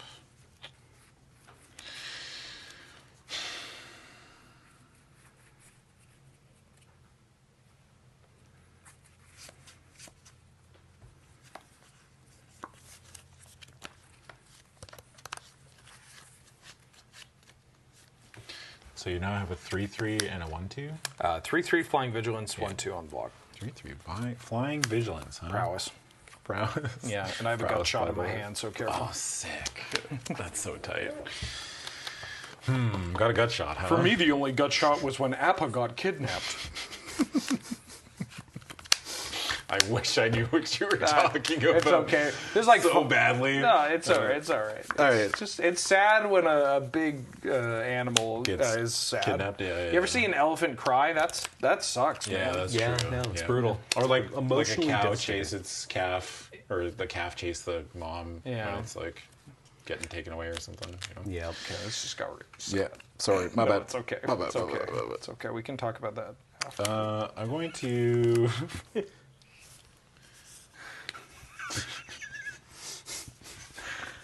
I'm going to tap 4 mana, and I'm going to cast this Water Bending Lesson. It says draw 3 cards, then discard. So I draw 3 cards first. Yeah. then the game is going to tell you to discard a card unless you waterbend 2. So now you are prompted to... I will waterbend these 2. Great. Yeah. That's cool. Yeah, that's a very weird application of waterbending, but because it's a part of you resolving the spell. Kind of like how like Mana Leak asks you to pay a cost as a part of that spell resolving.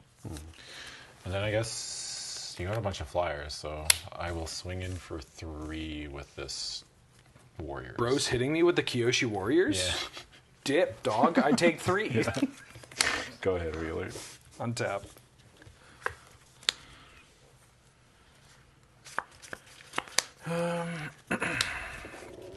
I'm gonna tap 3 and play Invasion Submersible.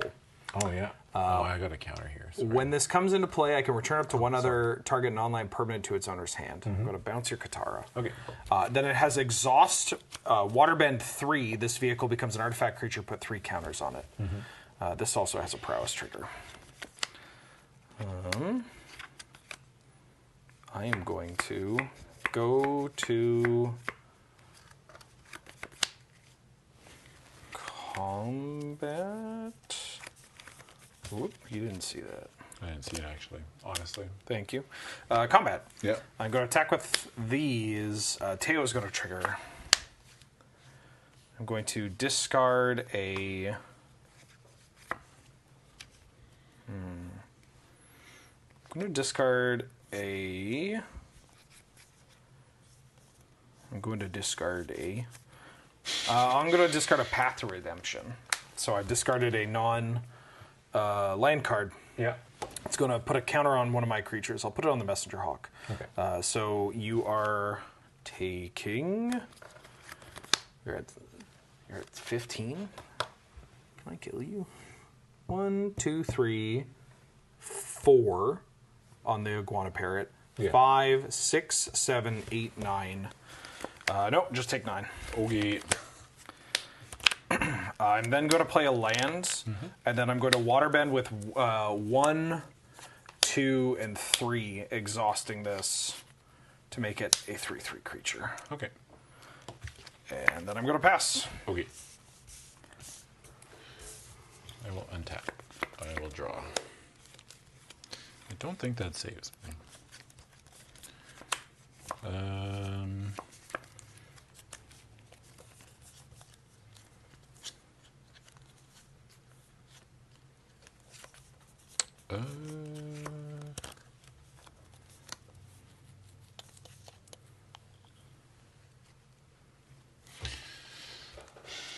So I can tap down the biggest thing, but then I'm taking... I guess I'm not dead. I'm going to cast a Rowdy Snowballers. Yeah. I'm going to tap the big flyer and put a stun counter on it.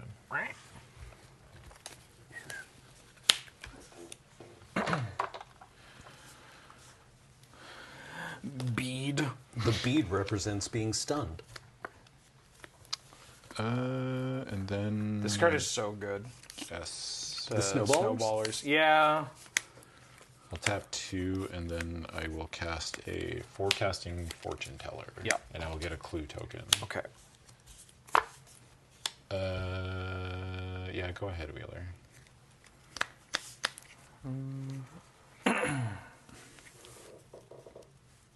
One mana, huh? Okay. Yep. 1 mana. Untap. Remove the stun counter. Yep. Draw.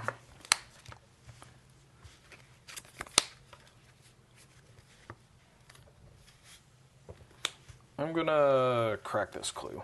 Okay. Draw. Combat. Gonna attack you with these 2. Teo's gonna trigger. Yeah. I'm going to discard a Forecasting Fortune Teller. Yeah. Putting a 1/1 counter on Teo. So for 1, 2, 3, 4, 5, 6. Oh, I'm dead. Yeah. Okay. All right. On to game 2. Yeah. I didn't think I was dead, but I didn't do any math, you know? Yeah. I was like, maybe I lived through this. I don't know. Well, we have a famous catchphrase: math is for attackers. Yeah. Yeah. That's true. I gotta say, this set, I'm a big fan of it. Not just saying this because it's the PPR. Big fan of the limited environment for this. And so much of it feels like a natural progression of some of my favorite like eras of limited Magic. Like this is just a blue-white flyers list, but like it feels tuned to be, you know, kind of to keep up with the pace. But like, I don't know, that bird, like I would have played that card without Vigilance 10 years ago. Then they added Vigilance, and now I'm happy playing it. Yeah, you know? The other Drake one, with that prowess 1/4 seems good too. What next? Yeah, that 1/4 is really good. Yeah, it kind of like connives but hits anything. Yeah, it's so cool. Like, just, I mean, even making that a 2/5 flyer. There's this seems like a fun and dynamic limited play environment.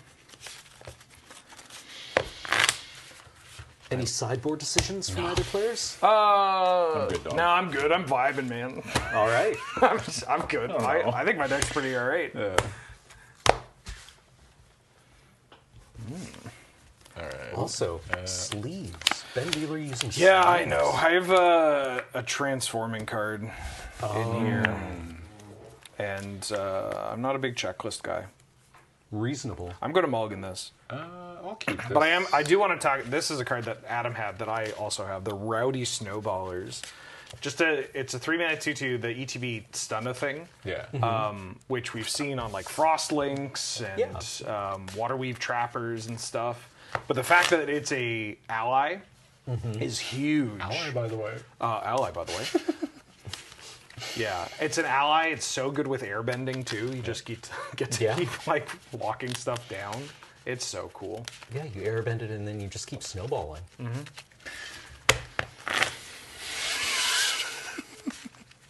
Focus. Focus.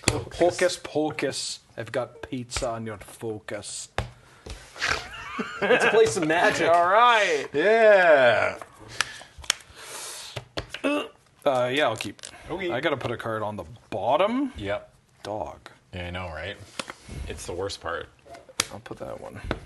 All right, good luck. All right, good luck. Ooh. I'll play Swamp. Go ahead. Planes, go. Planes. That's very funny. I'm going to play Planes, and then I will Aang's Journey once again. Okay, game 2. Yeah, I'll get an island.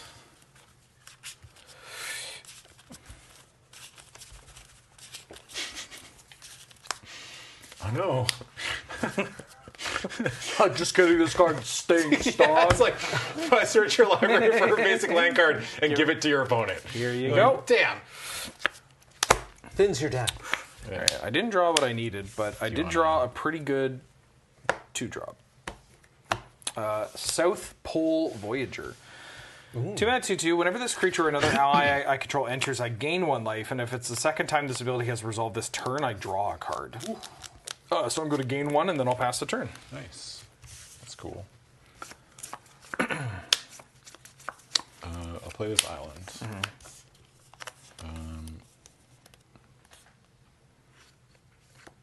I will play this Foggy Swamp Spirit Keeper.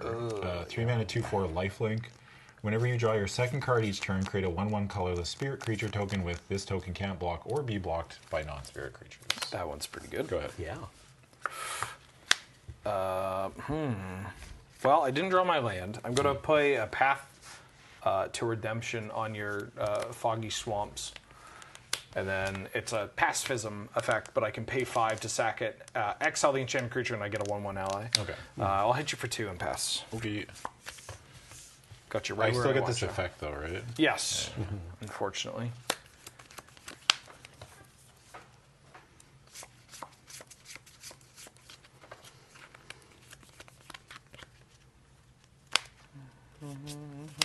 Going to tap 2.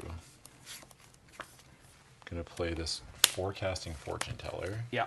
And then I'll just sack the clue. Yeah. Draw my second card. Draw Get your a second 1/1. card. Get a 1/1.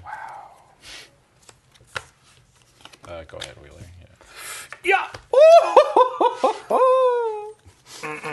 Excuse me. Man went full goofy. No, that's yo. I'm gonna play Glider Kids. Yep. 3 mana, 2/3 flyer, 1 ETB, scry 1. Yep. Yoink. I gain 1 because another ally ET'd. Yeah.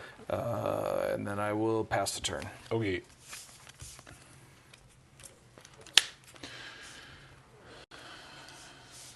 Okay,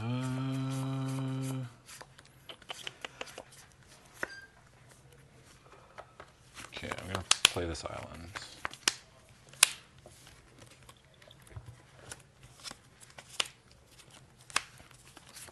I think I tap like that, right?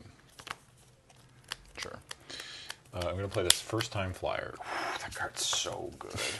It's a 2 mana 1/2 flyer, but if there's a lesson in my graveyard, then it gets +1/+1. Nice. So it's a 2/3 flyer. Leon and Sky Hunter eat your heart. Ally, by the way. Ally, by the way. You can go ahead, Wheeler. Island.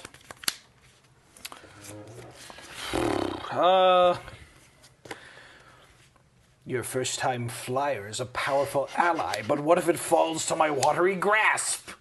Wait, hold on. Don't stop. I'm not playing that. Never mind. Yeah. Don't do anything. Creature doesn't untap.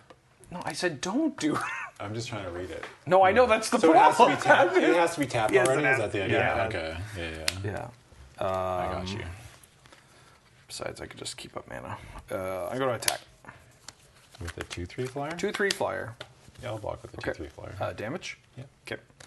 Second main phase. I'm going to play a Glider Kids. An additional Glider Kids. Oh yeah. Gain 1 life. And I'm going to scry 1. I'm going to put that on the bottom. Go ahead. Okay. Draw. I'm gonna play this North Pole Gates tapped. Oh, yeah.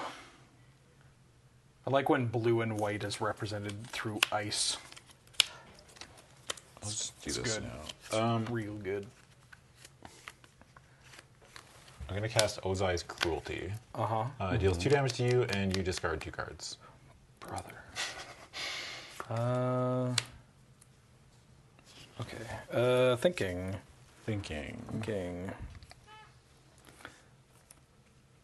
Yeah, I'm going to discard this Watery Grasp and an Ember Island Production, which Okay. we saw in the crack pack. Yeah. Or the packing cracking. Yeah, go ahead, Wheeler. Could I have a Ariel Axed moment? Yeah. Your Foggy Bottom creature. Foggy Bottom Boy. No, what's it called? Sorry. Foggy Swamp. Foggy Swamp. Spirit Keeper, yeah. Foggy Swamp makes a spirit that can't block or be blocked, right? Oh, so yeah, it just should just seems be like the attacking. point Yeah. of that card Okay. is to attack, Yeah. right? Alright, my Actually, Adam has a Waterbending card in hand, which... I will attack for that. I gave him one turn cycle to waterbend with it yeah. in your end step. 19, Yeah. Go ahead, Wheeler. My bad. My bad. Sorry. It's okay. Foggy Swamp. Foggy Swamp. I love it when the judge takes time out of their day to tell me how to play my deck. Let the record show, I think you're only saying this because it's exactly Nelson. Yeah. The only person I would ever say it to. Right. Combat? Yeah.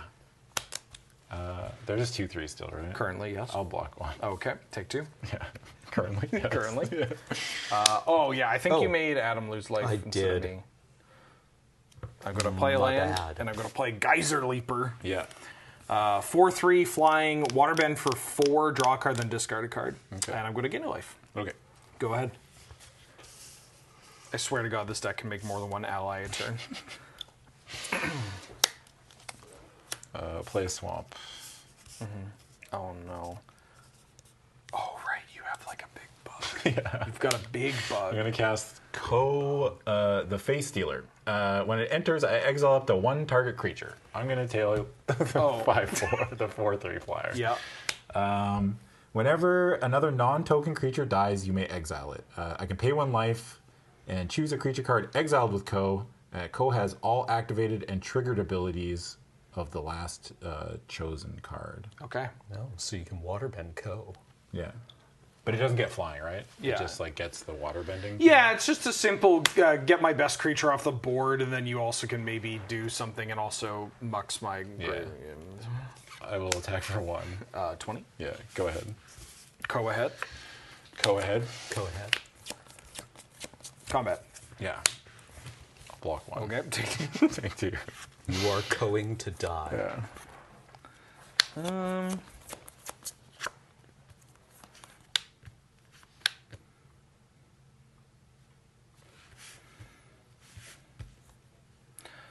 Rats. I'm going to play Earth Kingdom Jailer. 3 mana, 3/3. When this creature enters, exile up to 1 target artifact, creature, or enchantment an opponent controls with mana value 3 or greater until this creature leaves the battlefield. I'd like to put your Co into jail. I'd like it to Co to jail. Don't give it hexproof. Don't give it hexproof. It's covert. Give it hexproof. It's all covert for me. Co ahead. Don't you still get the? You still get your creature, right? You still get your creature. No, right? I'm done, man. It's I gain a life. Yeah, that was an ally, right? Yeah. Go ahead. Okay. Don't give it hexproof. Don't give it hexproof. Don't. Come on, man. Octopus form.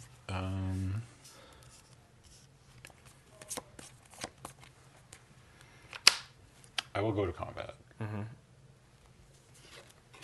I will swing with Co in the spirit. Okay. KO. H. Plenty of letters. I take 7. Yeah.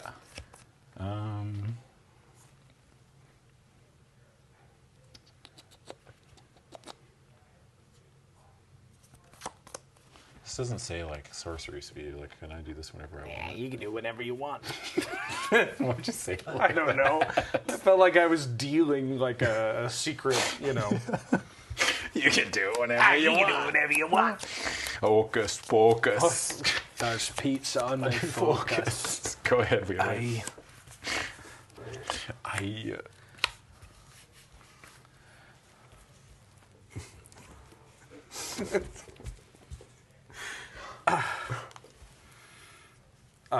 I'm gonna go to combat. Yeah. I'll block 1. Actually, hold on. Yeah.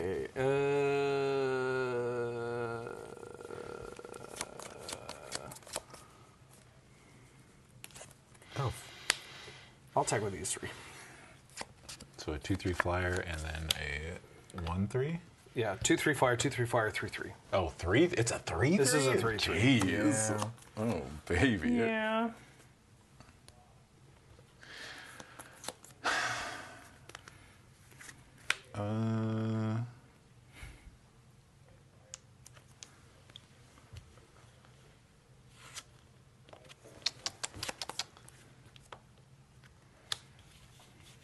I think I'll block 1 of the flyers, and I'll actually chump to 3/3. Sure. I'm gonna pay 1 life, and then I'll water bend. Sure. Using 2. I can still. Yep. Okay. 3, 4, 5, 6. These plays. And then it's draw and then discard, right? I think it's only 4. Oh, it's 4. Yeah. Oh, it's 4. And he did so 1, 2, and then just 2 1, 2, more. 3. Yeah. Yeah. Well, I tap these 3. Oh yeah. 4. You're good. So I draw a card, then discard a card. Yeah. I wanted to do that. And then I'll do it again. And I'll do it again. And I'll do it again. Yeah. And then I'll pitch this island. Okay. Okay. So So this dies, you take 2, these 2 bounce off. I drew my second card to you. You get a you Yeah. get a friend. I get a friend. Yep. We are back. So That this one doesn't dies, Yep. and I take 2. Yep. Okay. I'm gonna play a North Pole Gates. Yeah. And then I'm gonna pay 5 and exile your Foggy Swamp. Oh, I can do it during my turn. Oh, interesting. Okay. Well, reading the card explains the card. I get an ally token. Yeah. Do you have a preference? 1/1. Thank you. I gain a life. There's other options? Go ahead. Yeah, give me a 7/7. Yeah. It's like, can we just pick whatever we want? You're up. I'll take a 20/20. Okay. And then draw. This doesn't go away, right? Like it always has these now? Is it like, it doesn't say till end of turn? Yes, it's just the last chosen card. Okay, the last chosen card. Yeah, Avatar, the last chosen card. So tight. Can you waterbend a creature that has summoning sickness? Yes. Okay. Thank you. I wish you wouldn't, but yes.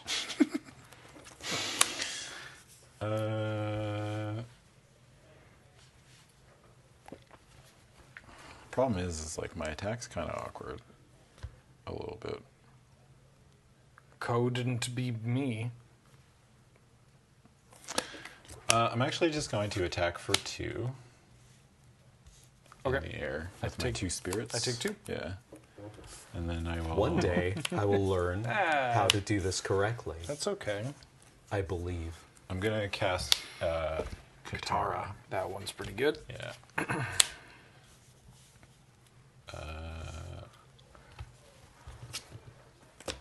Haven't you had enough water bending? Go ahead, Wheeler. No.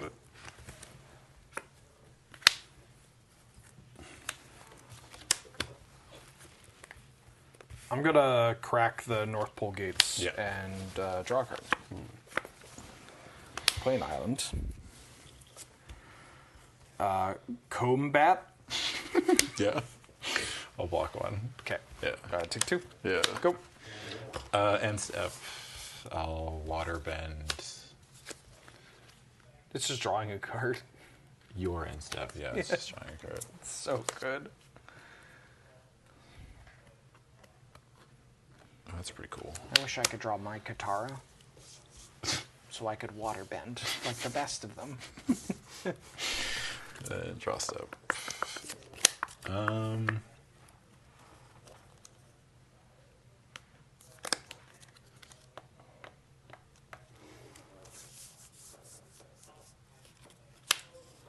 I'm gonna waterbend 4 with this guy, with Ko again. I will pitch an island. I will play an island. A Coney Island? Alright, fine. That doesn't need to happen right away.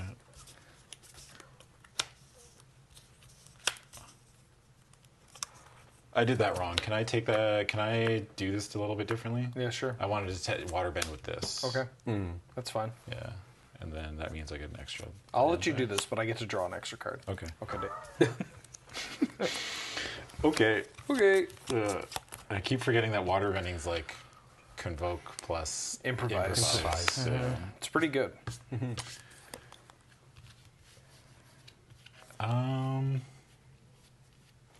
I will go to combat. I will attack with this 6/6 and these 2 1/1s. I'm going to block your Ko with my 1/1. Yeah. I take 2. He takes 2. Go ahead, Wheeler. He took 2! End of turn Katara trigger? Yeah, Katara get bigger. Oh, yeah. Increment your waterbender.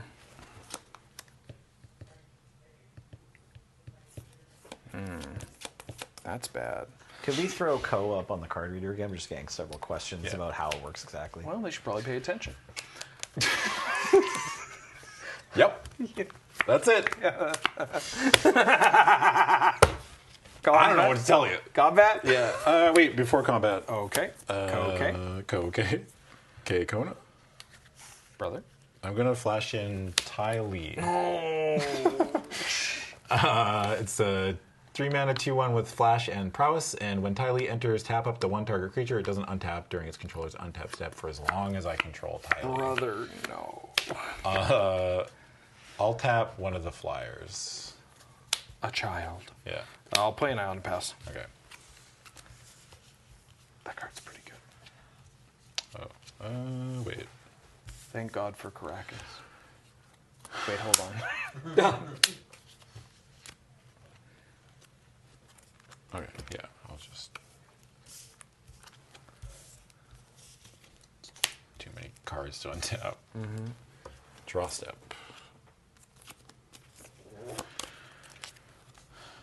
I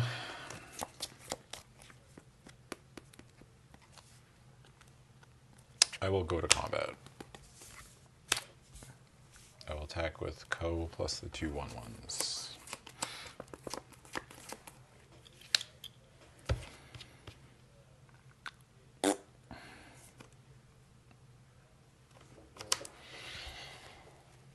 Let me think about what I have going on. Take your time.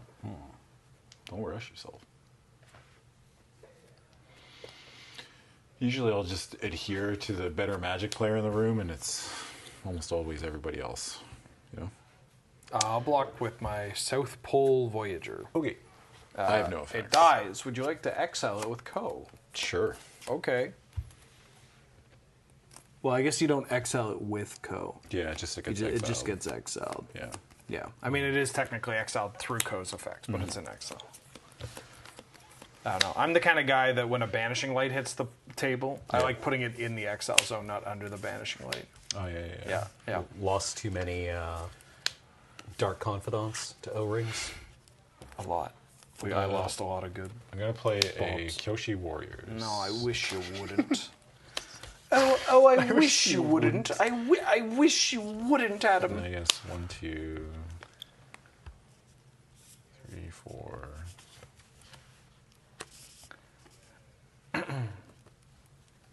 Six. I'll waterbend 6. And then I'll tap 2 and I'll play another first time flyer. First time? Yeah. Go ahead. Kazara gets bigger. I'm going to Wrath the board. Wait, Adam, did you attack the spirits? Yeah, I attacked Okay. these. Yeah, sorry. This was chumped and then. Yep. Do you want to go to game 3? Yeah. All right. Game 3. I actually thought you were going to wrap the board. I was like, oh, okay. So No, I was lying. I was lying. I was fibbing. Yeah. I was merely fibbing. I was merely fibbing.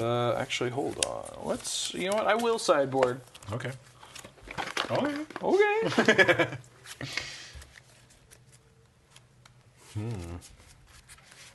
So, how are you feeling, Adam, so far? That's the mirror match, right? Like I just got ahead of Wheeler, and then I had a thing to stop his removal spell on my huge 6-drop. So that's kind of how Magic goes sometimes, you know. Yeah, no, definitely. It's just the 6 mana. What is it? Necrotol. Yeah. It's like a Necrotol. Yeah. It's like 2 of them stapled together, right? Kind of. Isn't a Necrotol 2/1 though? If I remember. It's a 2/1 first striker. Yeah. First strike. Yeah. Never mind. Never mind. Necrotol remains the goat. My king don't miss. You know. Co is a safe first pick in draft. Yeah. I would say it's pretty probably, safe. Yeah. Me picking Tetsamok. It's nowhere near as good. But, I'm a genius. Man, I'm so good at drafting. Damn, I'm good at draft. Me picking Citadel Siege. Oh, I'm so good. Me casting Citadel Siege. A less refined mage would ignore the Baneslayer Angel. You go for the much more common Singular Vampire. Yeah. Yeah, cut me up, please. Yeah. All right. Good luck, Wheeler. Good luck. Oh. Keep. 7. Keep. Keep? Keep. Keep. Keep. Sure. Yeah, this is fine. Go. Okay. Draw step. Oh, neat. I'm going to play an island, and I'm going to cast this Trusty Boomerang. Oh, yeah. Go ahead, Wheeler. Go.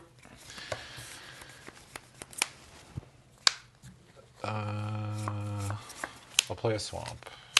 I'll tap 2. Not the 1/3. Not the 1/3. I'll play this, play this Forecasting Fortune Teller. I get a clue. Go ahead. Please, not the 1/3. Not the 1/3. Not the 1/3. I'll play an Iguana Parrot. Yep. Go ahead. Pair it with what? Sorry for what? Flying Vigilance Prowess. Yeah. Windrake has really grown up. Sure has. I'll play this island. Yeah. I'll tap 3. I'm gonna cast Sokka. Oh, that's a good one. Sokka Lateral Strategist. It's a 3 mana 2/4 with Vigilance. When Sokka and at least one other creature attack, draw a card. That card's very good. It's a 2/2, right? Yeah. Yeah. Go ahead. Yeah. 2 in the air, please. 2 in the air. 2 in the air. Oh, a second one. Go ahead. It's got 2 of them.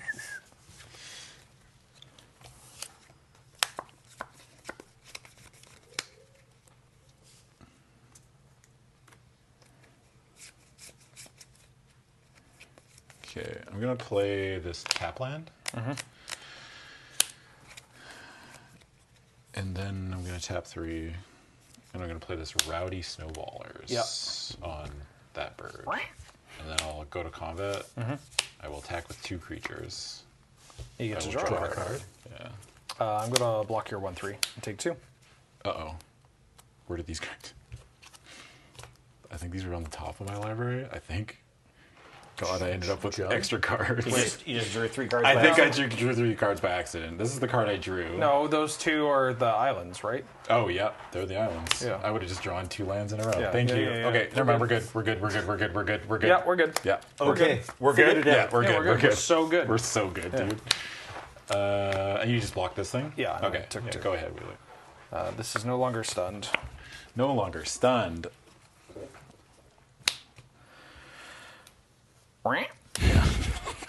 That's a good parrot noise. Thank you. I'm going to play Katara, Water Tribe's Hope. Yeah. 5 mana, 3/3 Vigilance. When Katara enters, I create a 1/1 white ally creature token. Then it has Waterbend X. Creatures I control have base power toughness XX until end of turn. X can't be 0. Activate only during my turn. Sick. Go ahead.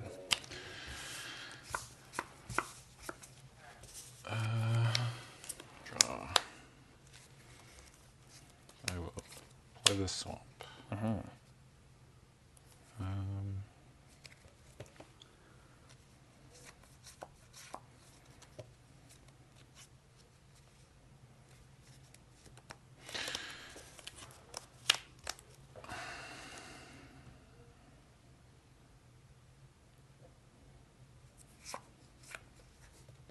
I do like the line of text that says X can't be 0. I'm You going cannot to just board tap wipe 1 yourself. away. I'm going to cast Airbender Ascension. Oh, yeah. When this enchantment enters, I airbend up to 1 target creature. And then whenever a creature enters the battlefield under my control, you control enters, put a quest counter on this. When it has 4 or more, on my end step, I blink something. Whew! That's kind of spicy.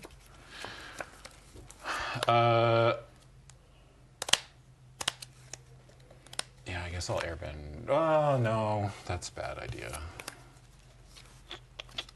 Token just vanishes. You could hit the snowballers. Live your best life. Yeah. Or I shall perish. not. One of the 2. Yeah. Yeah, I'll shoot the token. Oh. I'm going to just cast Ty Lee. Yeah. And I'll tap down that. Okay. And then I'll go to combat. Yep. We have an Airbender Ascension trigger, right? Oh, yeah. Yeah, we do. quest trigger. I get a quest trigger. We'll use these slightly different dice. And then I will swing with these 2. And then trigger. Yeah. I'll block the 1 and take 2. Yeah, go ahead. This Doesn't remains untap, tapped. Okay. You're at 16. Yeah. Combat. Yeah. Do I die? Attack. No blocks. I'm going to airbend all of these to give my things base power 8/8. And you take 16 in the air. Oh. Neat. Cool. Well, this card is not okay. It's only your turn, but it doesn't say only at sorcery, right? Correct. Yeah, nice. Yeah. Okay. Yeah. Yeah. Sick. Yeah. Yeah. Well, okay, that was round 2 here on the Loading Ready Run pre-release for Avatar: The Last Airbender. How are we feeling? You feel like you know more about Katara now? She's messed up. Sure, yeah. Yeah, well, I mean, I guess I should have exiled Qatar. yeah, I still don't know how well it works out for you. Well, I mean, you still have to recast her. For only or for 2. 2. And you can Yeah. still tap her and waterbend, I guess. I could You still get another ally that can also waterbend that. Yeah. Does the 2 Yeah. mana stop you So from the being 2 able to mana waterbend all that? No, you get the 2 mana back in waterbending immediately, Yeah. right? It's actually, I think the way you did it Yeah, is it was better. correct. It's like Yeah, less yeah. damage. Yeah. Well, that was a good time. Hope you're enjoying yourselves. We're going to go away, and when we come back, it'll be Ben Ulmer and Chris will be back. And until then, please enjoy this Crack-A-Pack video featuring... Goodbye. I'm done for the day, so I'm saying goodbye. Oh, okay. Featuring Graham and Chris. Wow. All right, forget the Crack-A-Pack. We're on something else now. Greetings, you Avatar enthusiasts. I hope you're doing well. My name is Graham, and welcome to the Crack-A-Pack here on LRRMTG, where today I'm joined by Chris. Hello. Chris Mooney, lead designer of Avatar The Last Airbender Magic the Gathering Universes Beyond. A Deckmaster game. Chris, today we're opening a collector booster of Avatar, and by we I mean you. So let's do that. Let's get into it. Exciting. Let's open a collector booster. This will be my first collector booster of Avatar I've ever opened. Sweet. Occasionally in the office, we get very early packs to just open up and make sure nothing is wrong with them. But they are play boosters and not collector boosters. So this is my first ever collector booster of Avatar. We received them a couple days ago, but I haven't even seen one in person myself, so All right. I'm excited as well. First up, we have Ally token. Okay, good. And on the back is a clue. A clue? Two very common tokens you'll be making in the set. There's a good number of both. I don't remember the exact number, but for example, this is Ally. This is a Sun Warrior ally, which is a faction of firebenders that is loyal to helpful to the Avatar cause. But there's also ones from the Earth Kingdom and the Water Tribes and such, and the Freedom Fighters. And then this clue is the scroll on the back of Hawkeye, who is Sokka's pet messenger hawk. But there's many different clues as well, from throughout the show. We've got a leftover necklace or a sandal or a wanted poster, various different things. So we really tried to use the art on the tokens to sell the flavor of other things going on in the set. Very cool. First, we have Wandering Musicians, 3 and a red-white hybrid for a 2/5 human bard ally. Whenever this creature attacks, creatures you control get +1/+0 until end of turn. This is like a group of traveling bards that the gang runs into and takes them through the extremely famous Secret Tunnel. So the Secret Tunnel song, also sung by these wonderful bards. Terrific. And this is one of our common hybrid cards, which we added in partially to help people if they want to draft monocolor or play monocolor decks in sealed, make it a little bit easier for them. And also, it's fun to have some feeling of being gold at common, but without the constraints of actually having to have multiple. So nice. Next, we have Pirate Peddlers, 2/2 for 2B. Sorry, I will be speaking in the Wizards R&D vernacular. Oh no! So you can learn a little bit about how we say mana costs. I would love to know. So in this case, this is 2 and a black. But 2 black, it can be a little bit ambiguous. Does that mean 2 mana and 1 black, or does it mean 2 black symbols, or sometimes it means 2 and 2 blacks? It can be confusing. So we generally just read off the mana pips as letters. Okay. So it's a 2B 2/2 human pirate. It has Death Touch. Whenever you sacrifice another permanent, put a +1/+1 counter on this creature. We prefer to think of ourselves as high-risk traders. So this card, showcases a couple of Season 1 antagonists, but also a good example of where sometimes a little bit of unintuitive design actually works out very well.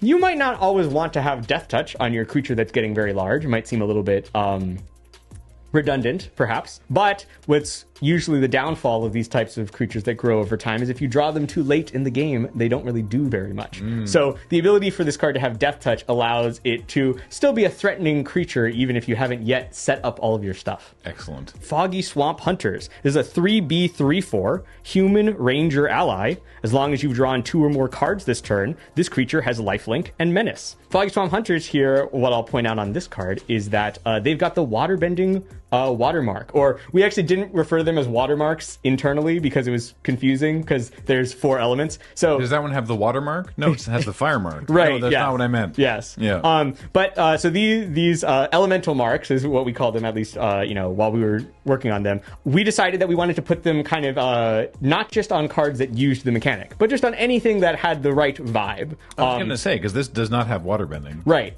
But they're doing that. Right, they are waterbenders, and we felt like because there was just such a strong association, I mean, these are the symbols of the different elements, and so anyone who was a bender, we wanted to make sure that it was on there, even if they didn't use the mechanic, it just felt right for the fans, the audience. I mean, these symbols are a huge part of Avatar, like, they're part of the intro, but there's so much, we see them pretty much everywhere for like their official part of the logo. Like you can see even here on this collector booster, we've got the 4 symbols here. So they're such a big part of Avatar's iconography. We thought it was really nice to get them onto more cards than just the ones that had the mechanics.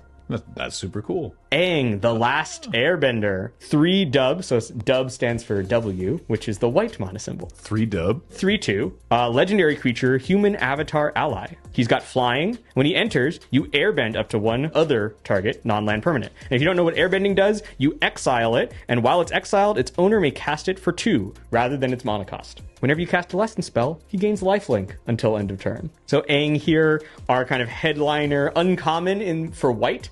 You'll be getting an Aang guaranteed if you choose your Aang pre-release kit. And, he airbends, and also he's got a lot to learn when he cares about lessons. I love it. This is great. Fire Navy Trebuchet. This is a 2/04 artifact creature wall. It's got Defender and Reach.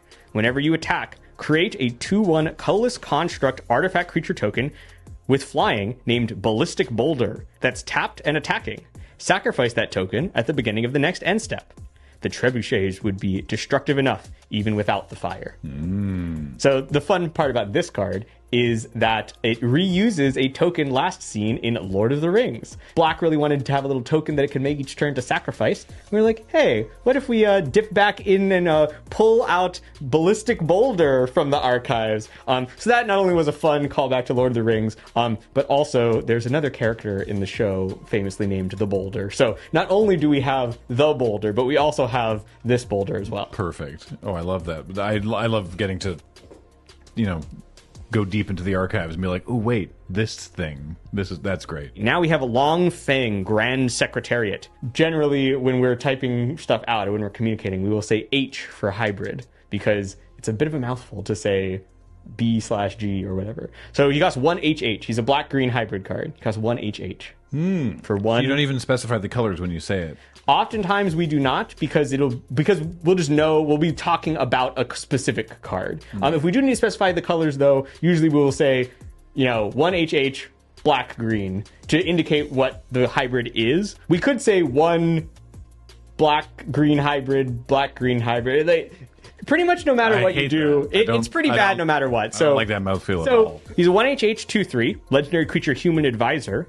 Whenever another creature you control, or a land you control, is put into the graveyard from the battlefield, put a +1/+1 counter on target creature you control. In silencing talk of conflict, Ba Sing Se remains a peaceful and orderly utopia. So sure it does. Yes, famously there is no war in Ba Sing Se. That's what I've been told. And that is all thanks to Long Fang. He's doing a great job over there making sure that there's no war. Many people are saying it. For this set, we're really trying to aim to make it a little bit easier on the players.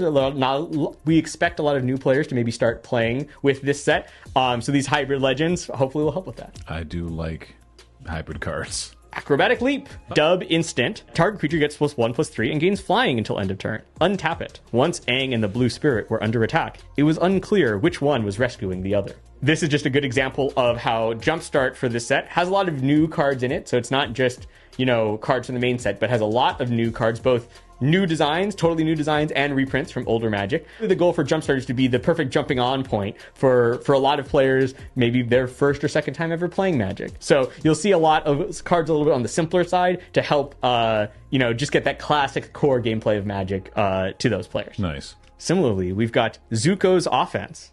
This is an R sorcery, 2 damage to any target. Classic shock, but I was going to say sorcery speed. This card is actually from our beginner box. So the beginner box has a learn to play module in it. So there's a white Aang deck and a red Zuko deck, and they're designed, you take the 2 decks, you don't shuffle them. they give you the cards in a specific order so you can learn how to play through a specific setup.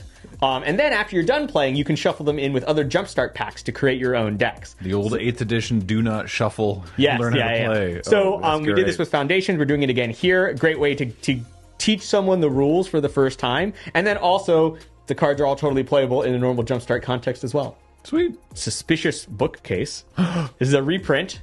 It's Suspicious Bookcase is back? Yeah. It's 2 for an 04 wall. It's got Defender and 3 tap. Target creature can't be blocked this turn.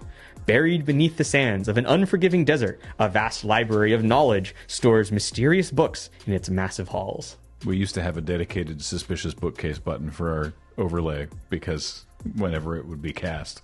Because it was, when we were doing, was it Unstable? Where did the Suspicious Bookcase start? Suspicious Bookcase itself is originally from a core set, I believe. One of the, M19 2021s. And then Entirely Normal Armchair is the Unstable That was the card. Unstable one, yeah. Here we have a beautiful full art mountain. So we have Appa flying over the majestic landscapes of the Avatar world. This is something we decided very early on we wanted to do. It's just such an iconic image. In fact, it's so iconic, maybe we can get a picture of this later, but my phone case has an Appa flying in the sky. It's just such a memorable, iconic part of the show, and we just knew that was going to be the best basic lands that we could do. Awesome. The Unagi of Kyoshi Island. 3 UU55. U stands for blue, in case anyone doesn't know. You might be, why not B? Well, black is B. And we'll be like, well, why not L? That's the second letter, right? Well, sadly, black also has an L as its second letter. And we have land, so we didn't want to use L. So that's how we got to U. U also rhymes with blue, so it's a little bit easier to remember. But in Wooburg, blue is first, so why wouldn't it... No. White is first. No, but white is first. But then why blue is it... comes next. So why? Oh, okay. So here's the reason. I know why this. isn't it W? No. B. Good question. A. So RG. So it's a battle, right? All right, forget the Crack-a-Pack. We're on something else now. No, I mean blue and black. They're fighting over what letter they get to be, right? It's because they both start with B. Can't do that. They're like L. Well, L is for land, so probably shouldn't do L. And they both have L as the second letter. Yeah, they both have L as the second letter. So then blue has U, black has A. A stands for artifact. So black got to win the right to be the letter B, and blue had to go to U. But, I think it worked out because blue and U rhyme, so it's one of the easier ones to remember. Also, Wooburg is easier to pronounce than Woobarg. Woobarg? Yeah. Well, it's not that bad, honestly. Woobarg, you know what? I'm okay with it. Woobarg sounds like a creature that I would like to see, maybe in a future unset. Anyway.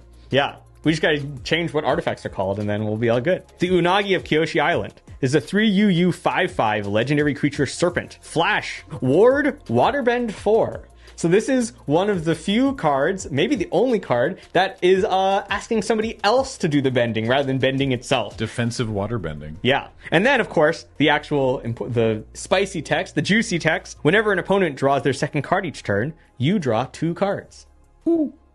So yeah, a fun way to police your opponents from drawing too many cards. You can flash it in to give them a surprise, and very annoying to get rid of. I mean, I'm usually a fan of Unagi. There was a very long discussion as to whether the Unagi should be type eel or not. I mean... And a large part of the reason for that is because eel is not a creature type. So we would have had to add it in. All of our eels currently in Magic are fish. And so there's a long discussion of, is it worth it? There's another eel in the set, Eel Hounds, which I believe is a card from Jumpstart, one of the hybrid animal cards, which is a fish dog. We were like, should that be an eel dog? If you want to know what kinds of discussions happen inside of the building at Wizards of the Coast, we spend a lot of time talking about these things. It sounds like it's the same discussions most people have when they're talking about Magic. This could have been a serpent fish. That's true. Right? We actually talked about that as well. We ultimately determined no, but I'm being fully serious. We had a serious discussion of whether it wanted to be eel serpent, fish serpent, or just serpent. I think Magic players as a whole are allowed to disagree with where the final decisions may have come down, but the notion that someone in the building didn't think of it is comical to me. Yes, no, that is definitely... Why didn't they think to do this? No, they did. They chose not to. Yes, and you can disagree with that decision, but They thought of it. Overwhelming Victory, a jumpstart rare. For our instant lesson, Overwhelming Victory deals 5 damage to target creature. Each creature you control gains trample and gains +X+0 until end of turn, where X is the amount of excess damage dealt this way. Yes, we defeated you for all time. You will never rise from the ashes of your shame and humiliation. This was said in the context of winning a volleyball game. A jumpstart mythic, Zuko, Firebending Master. He's a 1R 2/2, legendary creature, human noble ally. First strike, Firebending X, where X is the number of experience counters you have. And whenever you cast a spell during combat, you get an experience counter. I have changed. Oh no. Experience counters. Yes. Flashbacks. One of the things that we wanted to make sure we were capturing through all of our designs, or through various places in our design, I should say, is that feeling of growing and improving over time. It's one of the core elements of the show, and experience counters were one way to do that. Didn't really feel like fitting or appropriate necessarily for the main set, but for Jumpstart, that team felt like it was really cool to show off 5 of our main characters and them kind of powering up over time. Nice. Clone. And down at the bottom, you can see which episode it's from. The Ember Island players. The main characters go to an in-universe play that is a recreation of the events of their journey thus far. That's got to be weird. But because it is put on by the Fire Nation, it is extremely inaccurate, and of course paints them as all like kind of like buffoons or comically inept, and the Fire Nation as glorious in its ultimate purpose. Propaganda. So here on this version of Clone, which in case you don't know, I guess, old classic Magic card, it's a 3U for a 0/0 creature shapeshifter. You may have this creature enter as a copy of any creature on the battlefield. This is one of the original clone effects. The reason why those are called clones is because, this is the first card that did it. And the art here is depicting, a not too bad representation of 3 of the main characters, and then Toph, who is in actuality a little girl, here depicted as an extremely buff man.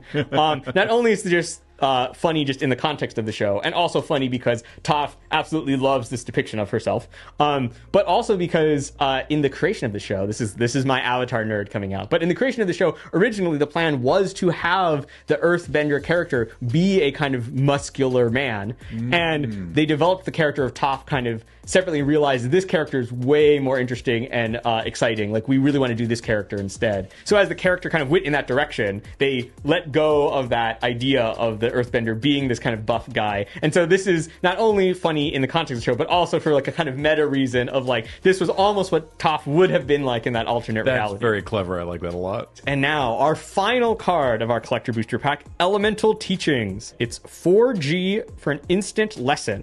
Search your library for up to 4 land cards with different names and reveal them. An opponent chooses 2 of those cards. Put the chosen cards into your graveyard and the rest onto the battlefield tapped.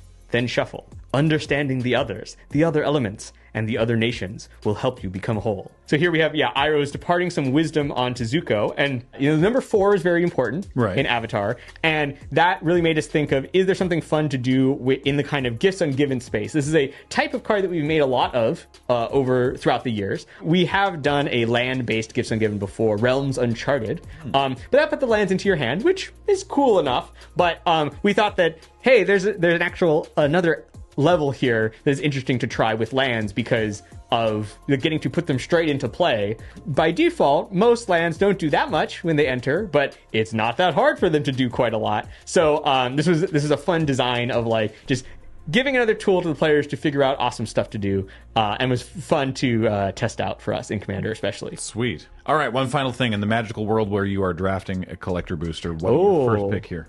Oh, that is tough. I can't believe I didn't think about that before. I'm either taking Zuko Firebending Master or the Unagi of Kyoshi Island. I think those 2 seem like the strongest cards for draft, with Overwhelming Victory, I think, a close third. But if I had to absolutely make my first pick, it would probably be the Unagi of Kyoshi Island. Even just a 5-mana 5/5 flash can really mess people up in draft. So I think that's what I would do. I'll take Zuko then. All right, well, that's been the Crack-A-Pack. Chris, thanks so much for joining me. Thanks for having me. Thank you all for watching. Remember, everything we do here at Loading Ready Run is brought to you by you, and that includes just being here and watching, so we really appreciate it. Talk to you all next time. Bye, everybody.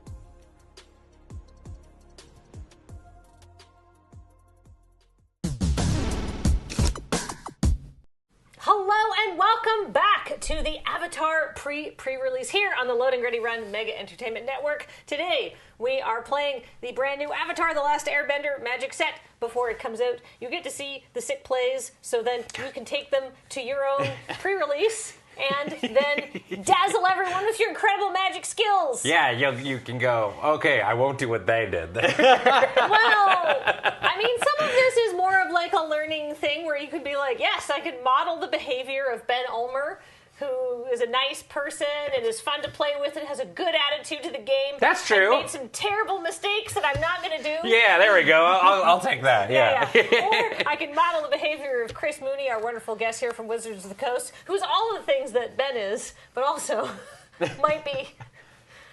I think I might just be saying really mean things to you, Ben, and I think it's time to back off this intro. No. I'm thinking, I like the mentality that I do loose plays, but I'm a nice and cool guy.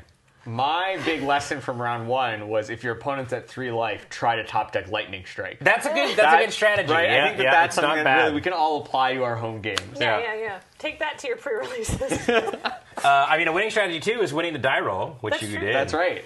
You know. All right. Well, in that case, everybody's kept 7. Yep. Yes. We saw you build your deck, but this is our first time seeing your deck. Yeah. What kit did you open? I opened the black kit. I opened the Azula kit. Good taste, Trevor. Yep. So it'll be the sibling rivalry. It's true. Yeah, that's right. The Zuko v Azula match. Well, I hope it ends up better for me than it did for Azula. Zuko didn't show up in my first round, so he's bound to, he's due for an appearance. I will say Azula is very likely to show up in mine. Uh-oh. Not necessarily with my opener.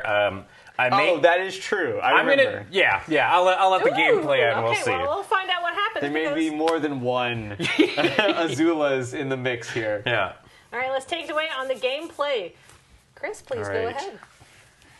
Chris won the die roll and opted to go first. And I will start out by playing a mountain and pass. You got it. I will also draw the card, and then I will play a Serpent's Pass. Ooh. I know you're talking about the eel. That's right, serpent. Yeah. Pass it to you. Serpent's Pass, the art is just gorgeous on this card for a common dual land. It's so beautiful. Mm-hmm. I will play a Plains, and then this is a sorcery, so I'll go ahead and cast Aang's Journey. Ooh! So I'm going to go get a basic land and put it into my hand. There's 2 common colorless lessons. One is Aang's Journey, and the other is Zuko's Exile. So kind of the two main characters, as I would say, of the show, both have the start of their journeys as the common lessons to begin your travels. Yeah. I'll get an island and I'll pass. All right. Draw. Ooh, okay. Well, you're going on your journey to, around the world and stuff like that. Let's not forget, I also gain 2 life. Oh, you do? That's right. A nice, relaxing trip to this island. This is a beautiful water. Yeah, well, afterwards you could come to Bossing Sea. Oh, boy. Where there is there is definitely no war. Everybody is safe. I would play Judy, one of many. She's a 2/2. For black and tap, you can surveil 1, create a token that's a copy of this creature, then sacrifice an artifact or creature. Activate only a sorcery. Now, pass to you. That's right, Judy. We were... This so well done. I love the vibe on this. And a callback to one of my favorite older cards from original Innistrad. This little homunculus guy, Stitcher's, not Stitcher's Apprentice, Stitcher's, not Supplier. Yeah, maybe it is Stitcher's Apprentice. No, I think Stitcher's Apprentice is correct. Yeah. But fun to bring that back. Haven't seen that text in a long time. Mm-hmm. Here's my turn 3 play. It's the Avatar Enthusiasts. Ooh. I know that describes me. I hope it describes you as well. Whenever another ally enters, it'll get a +1/+1 counter. And I'll go ahead and pass. All right. Interesting. Okay. I'm going to play a swamp, and then I think I will go ahead and go to combat. Mm-hmm. Hiya! I will take 2. You got it. Down to 20. It begins. Okay, and then I think I'm going to go ahead and play this Iguana Parrot. This has so many keywords it makes my head spin. It's the Flying Vigilance Prowess 2/2 for 3. That's right. Man. It has, as we say, all of the blue keywords. Yeah, it's got all the blue. Windrake looking real sad these days. Pass to you. Windrake needs to add more body parts. It's clearly. yeah, I guess. Yeah, you need to become a lizard bird pirate. Also, Okay. the pirate keyword on there. Also, Yeah. Ooh, actually, Yeah. that's spicy. Though. yeah. All right. Well, it's time for my favorite character, Iroh, the Tea Master. All right. So he's an ally himself, just an upstanding citizen of Ba Sing Se. Yeah.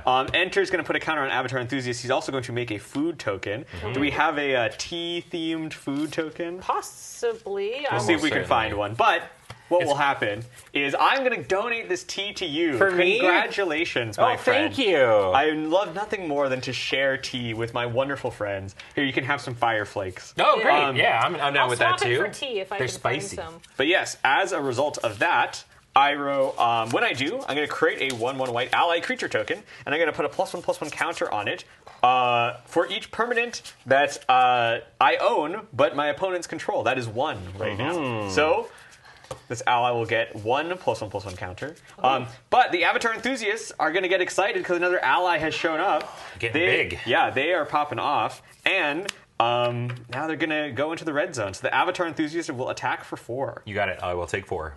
Go ahead. Okay. Draw. Well, let's think about this. So, okay. The onion and banana. This is soup, clearly. Yes, yeah. Okay, Yeah. hold on. I got I excited. couldn't find it over there. Chad, I saw that. I got excited. I was like, It's all right. I'm about to consume said Okay, food. okay. Because I'm going to start off. I'm going to need a copy token, though. I'm going to go tap, okay. and I'd like to surveil. I'm going to use Judy's ability here. Yeah. So I'm going to surveil 1. Ooh. I'm going to sadly leave that on top, but it is very good. Okay, and when I do that, I also make a copy. And then I have to sacrifice, it's an artifact or a creature. I'm going to sacrifice this food you just gave me. That's right. Congratulations. I've got 2D. I see. We're building up. We can get to Yeah. 3D or even 4D at some point. Then I am going to... guess I could have done this in a different way, but I think this is still probably the way to go. I'm going to go 2... or 1. Man is a suggestion, I hear.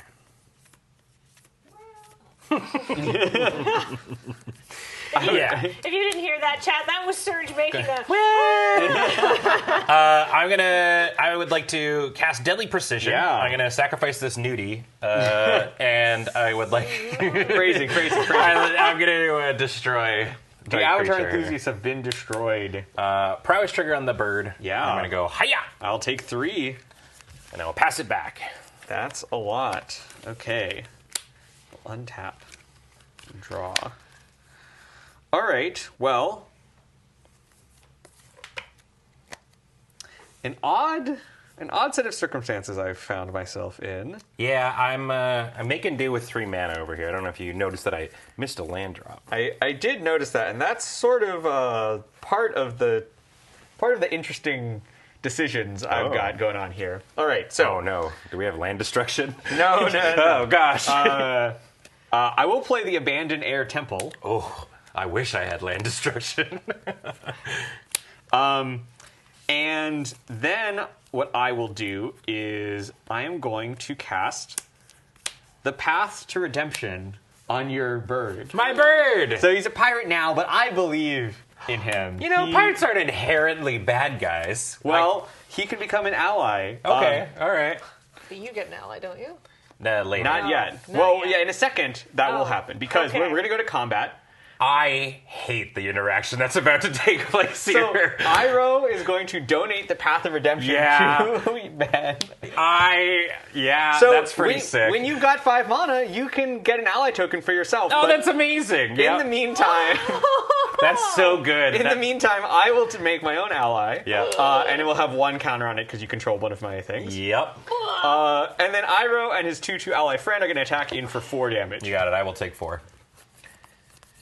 All right, and then we'll pass. Oh my. Okay. That's honestly a sick playline. That was very, very That's pretty cool. good. Yeah, Iroh. We really wanted to make an Iroh that was going to donate things because it felt like it's always a really fun, interesting play pattern in Magic to find cool things to give to other people. And you can play it very generously, especially in Commander. You can make friends and give away cool things. Also, sometimes you can give away maybe not as useful things to your opponents. Yeah, whatever those, those enchantments that, that have the mode that says you lose the game. Yeah. Those are good things to donate after you've taken all the good ones.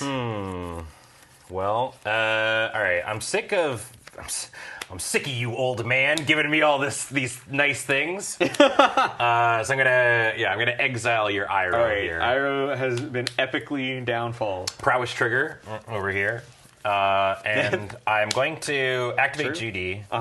I will make a copy, and I will surveil one. I'm going to put that right back on top. These surveils have been super helpful. And I will sacrifice the original GD. Okay. Oh. And I will pass it back. So, would you like to sacrifice the guy who's in the pacifism? Oh, you're so right. Oh my God, bestie. Yep, I will pass it to you. I thought you were like doing some sort of 4D chess thing. I was No, like, man, I just wanted a blocker. I'll level with you. I saw this card over top and went, that's gone. That's, No. I actually, you know what it was? I thought it was O-ringed, not pacified. Yeah. No, it is a pacifism. Before the end of your turn, though, I am going to lightning strike your copy of Judy. They got them all. All right. Well, North Sol says that Ben is a villain for dumpstering Iroh, but Ben is playing the villain pre-release kit. That's true. That's true. And I'm Zuko over here, so Iroh, of course, is supposed to help me, which he has. He's summoned 2 wonderful allies through his generous giving away of tea and redemption. I would have loved you to give me a land, but I don't. I'm not going to look a gift pacifism in the mouth. And I will attack for 4. I'm taking 4. And speaking of wise old masters, here is Master Pian Dao. Yeah. So he's a 4/4 with first strike, and when he attacks, I can look for allies, equipment, or lessons, and I'll pass the turn. Not bad. All right, I will draw. I'm gonna play this swamp that I knew was on the top and remembered that it was on the top. I'm going to go ahead and I will activate Judy. I'm going to make a copy. I will surveil.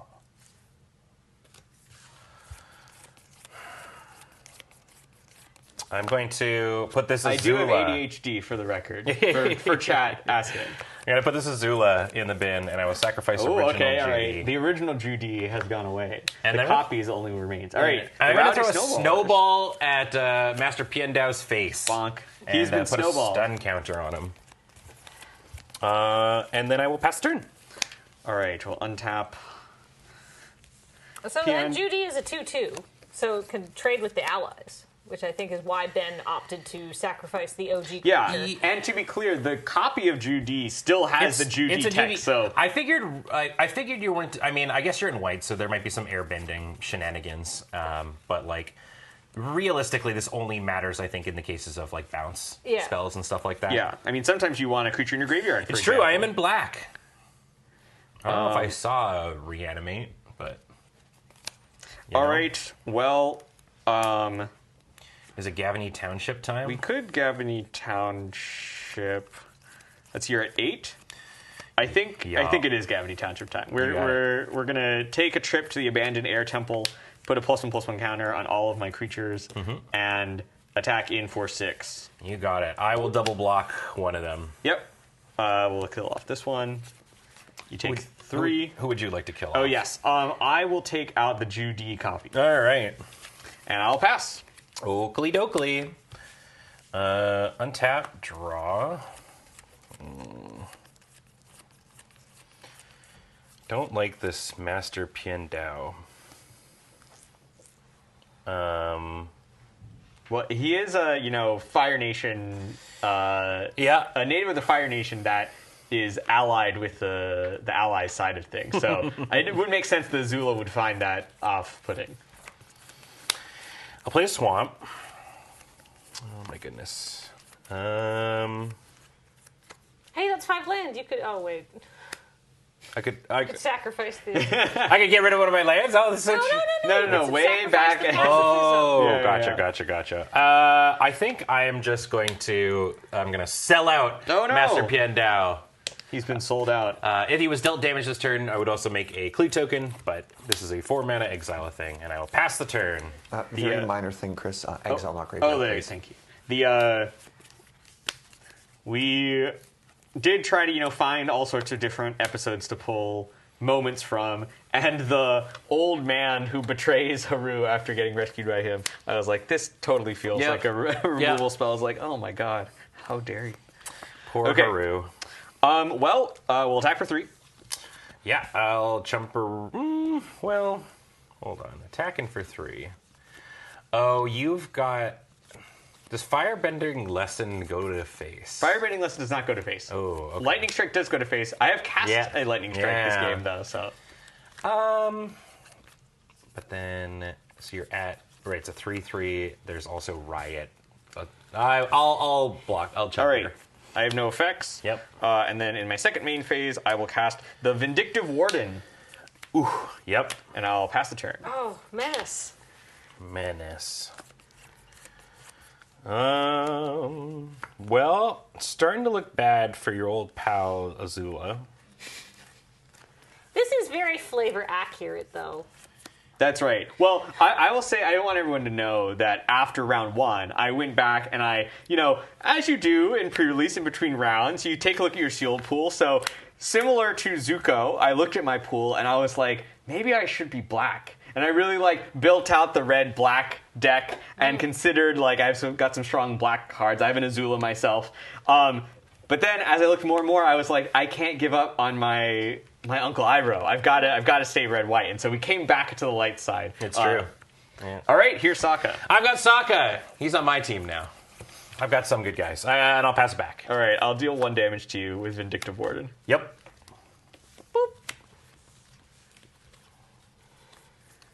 I will go to combat. You got it. I will attack. I'll block the one I can. Yep, you take 2, and then I will kill you with face damage. Yeah. All right. I'm surprised that the lead designer saw the line, but I thought maybe I played to my outs. You never know. It's true. You're just modeling good behavior. Exactly. Okay. All right. So, suggestion that I would have for people going to their pre-releases and stuff would be get land. Have land. Maybe one a turn, at least for maybe the first 5 to 6 turns. It is definitely it's a helpful strategy.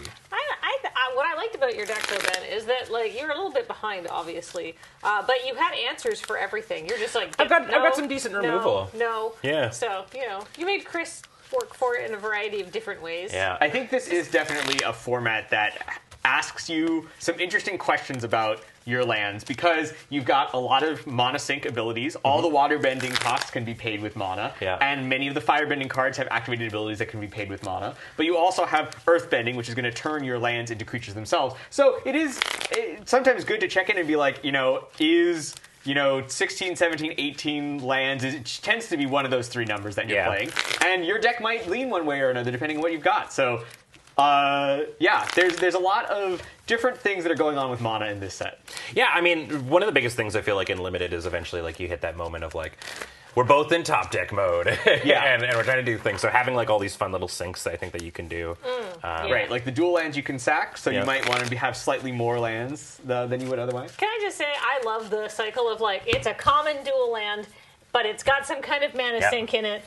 Whether set mechanic mana sink, keep making them. Yes. Not that you're ever going to listen to me, but I personally love them as a player because it's just the set's about to go to print. Someone runs in and is wait, we didn't do that thing Kathleen said. Who? That one content creator from Victoria, Canada. I will take the play, by the way. Sorry. I guess you're going to pick first. All right, back in. We're going overhead shot. Whoa. I mean, sorry. I mean, I will take the play. Yeah. Yes. Ooh. I promise you, I put lands in this deck. Oh no! How many lands? 17 of them, in fact. Darn. Yeah. That is the right number. What if your heart told you 11? You might need to see a cardiologist. That was just the worst number I could think of. It doesn't even seem intentional. The 11 might be okay if you're playing, 30 card deck. Sure.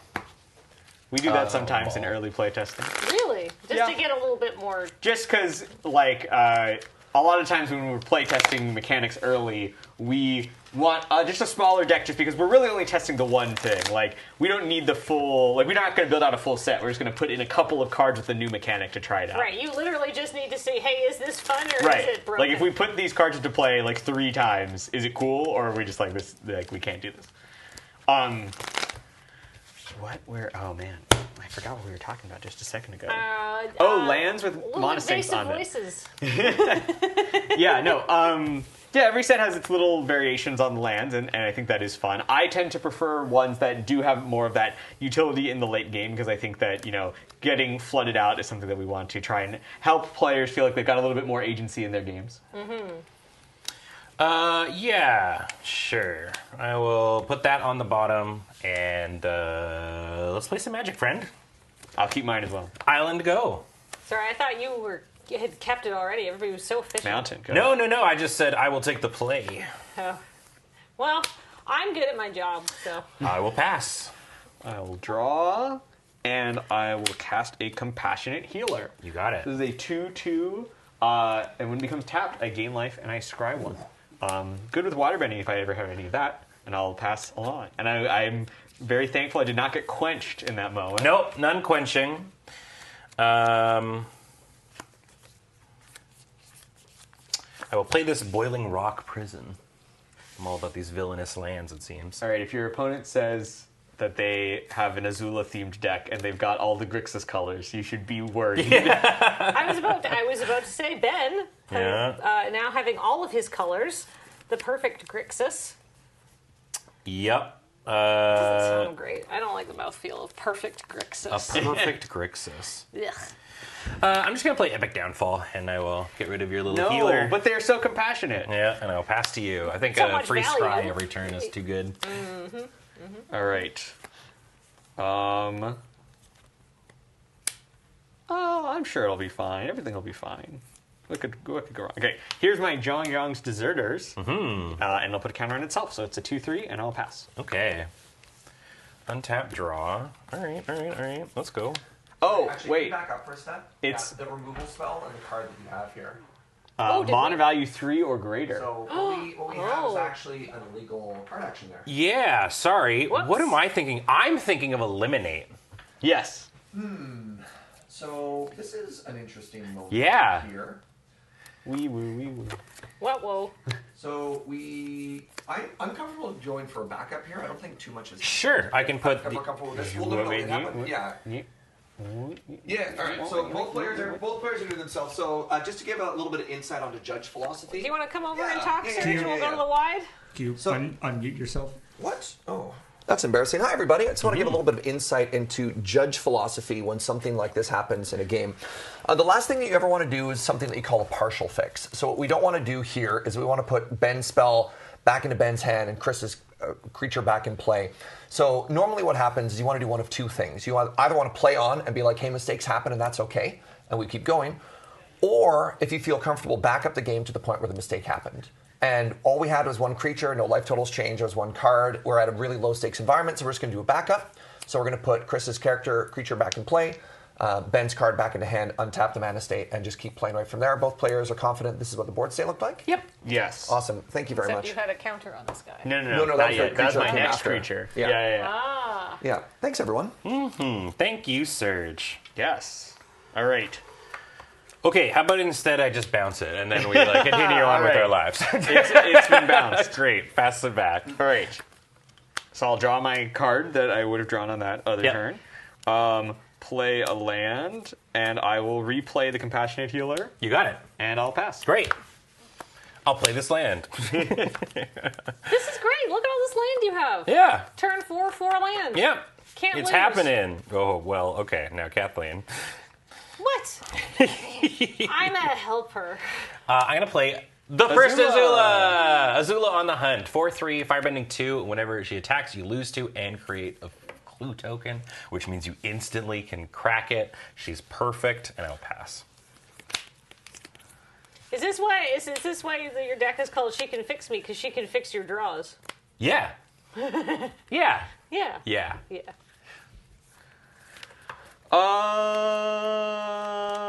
Okay. This is fine. Well, we're going to play a mountain. Yep. And then I have to decide how horrible is it for me that this is about to happen to me. That I have a 4/3? It's not great. Oh, okay. It's like... That's good for me, It's like I guess. medium bad. Okay. Everybody in chat saying that's not why. Chat, come on. No, they're all saying, yeah, that's why. They're all agreeing with you. Yeah, but they're putting all the extra A's and H's in there, that, in a way that really implies sarcasm. No. Okay. You can never get context through. We'll through play text. John Young's Deserters. Yep. Go ahead and put my +1/+1 counter, my Compassionate Healer. I swear- Compassionate Healer will very compassionately attack you for 3. Oh, okay. This will trigger, so I'll gain a life, and I will scry 1. Yeah. It's a hell of a bear, Chris. You've made a hell of a 2-drop. Does this card make sense? I think it does. I think we'll leave that on top. And then would you like to take 3, or would you like to trade? I'm fine with taking 3. All right. Then I'll pass it back. Okie dokie. Draw. Okay. All right. Chill out, deck. Whoops, sorry. I'm going to drop an island.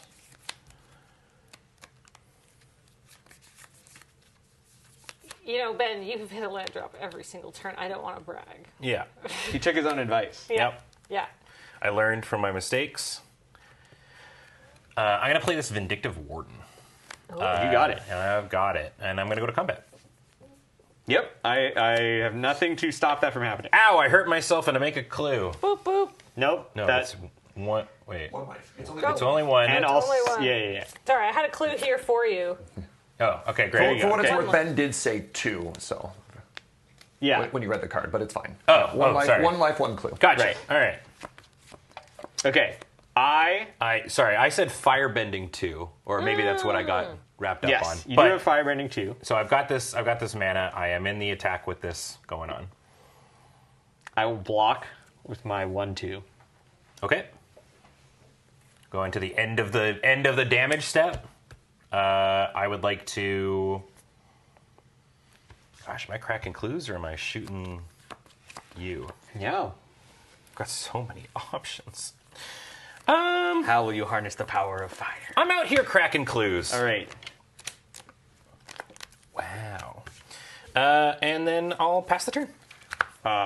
In your end step, I'm going to firebending lesson Azula. You got for it. 2 more damage to finish her off. Okie doke. Untap. Draw the card. All right. You didn't have a quench before. We'll hope there still isn't a quench. And definitely not a removal spell that I definitely don't know is in your hand. Yep. It's the Wartime Protesters. Wow. They're 4 mana, 4/4 with haste. Whoa. And they can boost my future allies. I will go to combat. Yep. I will attack with my 3/3 and my 4/4. This will trigger when it becomes tapped, so I will gain a life and scry 1. And that is a card that I can put on the bottom. You got it. Take 7. Take 7. You'll love to hear it. All right, and I'll pass it back. You got it. Draw. Okay. All right. I'm gonna play this airship engine room. It's so shiny the card just can't handle There it goes. how There we go, engine-y yeah. this room is.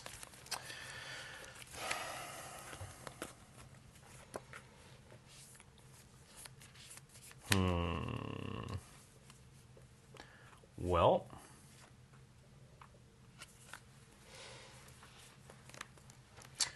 So while you're thinking, I can tell a little story about Wartime Protesters here. So this is actually an example of a card that, this is not a specific character from the show.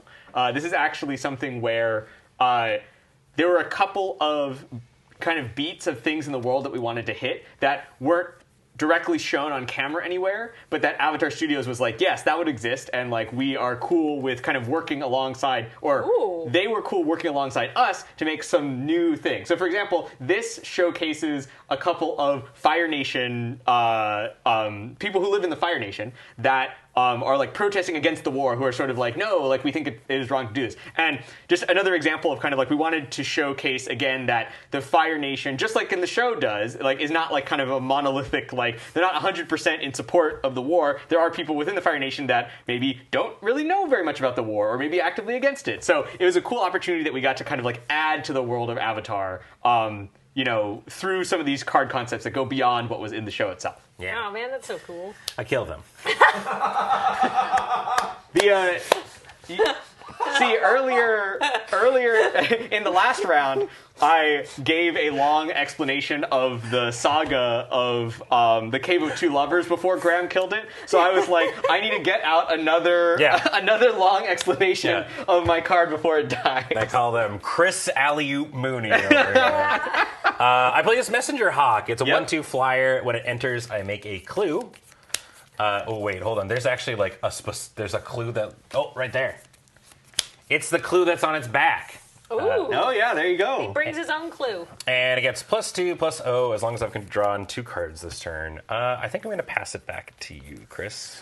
All right. The lone compassionate healer really holding down the fort. Yeah.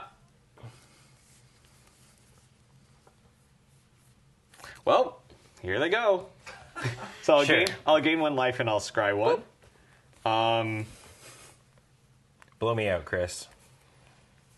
Hold on, I'm trying to figure out if I want to put this on top or bottom. All right, I think I'm going to actually put this on the bottom. Okay. Okay. And then I will in fact blow you out. Yep. I will lightning strike the Vindictive Warden and then it. kill the other one with my 3/3. Yep. And that's the end of that. Go ahead. All right. Just move lightning strike. Oh, sorry. On Yeah. Lightning strike. Okay. Just... all right. A taste of your own medicine, Azula, if you will. I'm going to start by cracking this clue. Yep.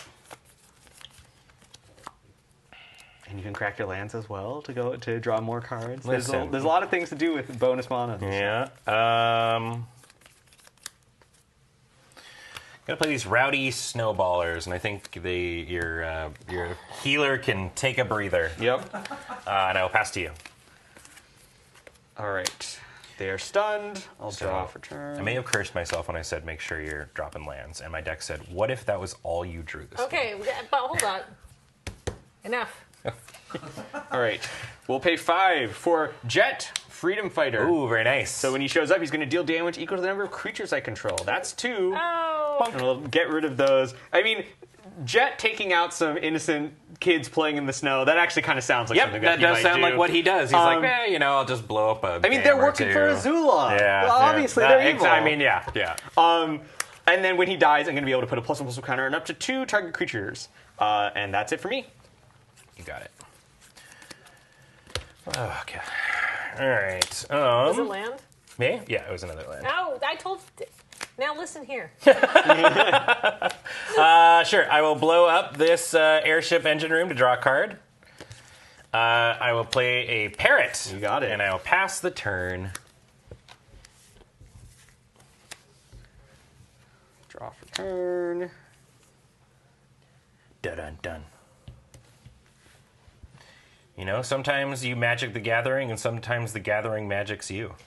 But regardless of whether you magic or you gather, you still gathered your magic. Here's the North Pole Games. Yeah. And then we are going to cast a Boomy Bash. Ooh. And we're going to deal 6 damage to your Iguana Parrot. Yep. And my 2 best allies will attack in for 6 total damage, and we'll gain a life, and we'll scry 1, and we'll leave that on top. Go ahead. Oh boy. It's another iguana. Oh. Wait, hold on. Actually, let me do this. I thought you were just packing it up. I'm gonna blow up this other prison. Oh, maybe we're not seeing another iguana. Oh no, it's Jover. But I'll play this iguana. Pass the turn. The 2/3 power attackers will do you in here, I believe. But Maybe they don't see the line. You know, before that happens, we are going to send your iguana parrot on a path to redemption because everyone deserves a chance. That's right. Just because you're dying doesn't mean right. Just because you're you. meeting your demise does not mean that your pets can't find a better path. Game 3? Yeah, absolutely. After I said my little piece of nonsense there, somebody in chat said, "Hey, it's good to remember that WotC does not endorse anything that Kathleen says." Yeah, they, you know, Catching strays. Yeah, that's the beauty of live content, though. Anything could happen. Yeah, I could get us all fired. No, I wouldn't. No, my name's not Ben Wheeler. Ah, you know, we've been doing this for years. That's true. Oh yeah, I've seen a couple people mention my nails. I just want to say this. This is something I've said before. Last time I was here, I also said this, but I just want to go on the record of the official. It's not official. I have no authority over this. The official, totally real. This is the Magic Color Pie nail colors. All right, you got so it's a Wooburg order naturally, right? But your pinky, that's white because you're making a pinky promise. You know, you're being honorable. You're staying true to your word. Your ring finger is blue. That's for long-term plans. It's for artifacts, right? Ring finger, okay? True blue. Yeah. So black, of course, the middle finger, the most profane of all the fingers. The red is your pointer finger. That's the finger of action, of aggression, right? Your direction. And then, of course, your green thumb. So that. If you want to do your nails in Wooburg colors, that would be my recommendation. Your nails are colored. Yeah. All right, I just thought that was natural. Sorry. I got a dad joke over here.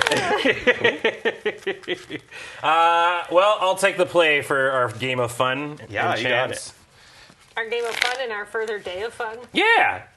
I mean, either way, I'm casting. Listen, if you told young Ben in high school watching this show that at some point he would be able to play, you know, one of his favorite card games, and it had these characters in it, he'd say, "What are you doing in my house? Why do you look like me, but Why do you look like me, but you've given up?" You look like me if I was tired. Exactly.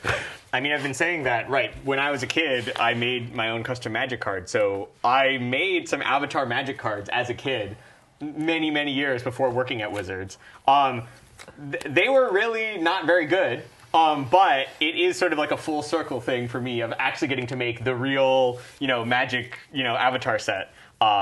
So I would say like it being like a lifelong dream is an understatement almost. Like I truly, I've been doing it for a really long time. And so it was so exciting. And it's funny because a lot of the stuff that I made when I was a kid, I would go back and I'd be like, some of this is pretty good. Like, I actually had some kind of good ideas. The Avatar stuff I made, those were not good ideas. The Avatar stuff was not good. Did you go back and look at it to honor younger Chris and say, this kid may have had some ideas? And he went, no, this kid was...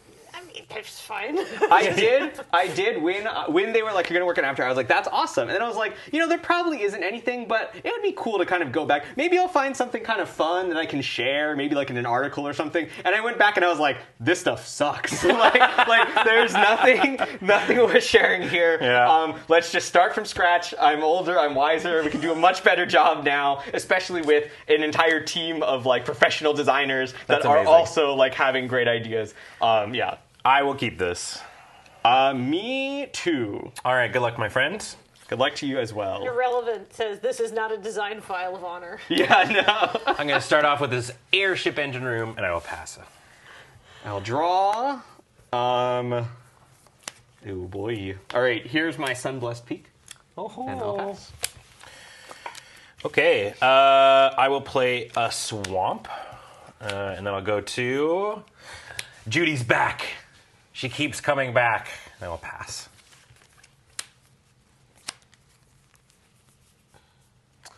Okay, we'll play a Plains. And pass. Okay, and we'll draw. To answer a question in chat very quick. The This set we didn't use investigate partially because the word didn't sound right. Like Azula is like following Aang's clues that he leaves behind, but investigate people felt it was too much like a detective. So Karloff Manor really did a number. So the flavor was a little bit off. But on top of that, it's also kind of weird that we still use investigate, given that we now make treasure and food, both of which are in the set, plus a bunch of other little artifact tokens. So it was almost like more confusing to use investigate versus just saying make a clue. In franchise Magic players, of course, know what investigate means, but for newer players, they wouldn't. Yeah. Right, and why does make a clue have a special word, but make a food doesn't? As to whether or not that will continue moving forward, I can't really say. It kind of comes down to what individual sets want or need, or what individual set leads wants to do. But we at least now know that we can do it without needing the word investigate. I'm going to play this parrot, Yep. and I'm going to go in for 2. Whoa.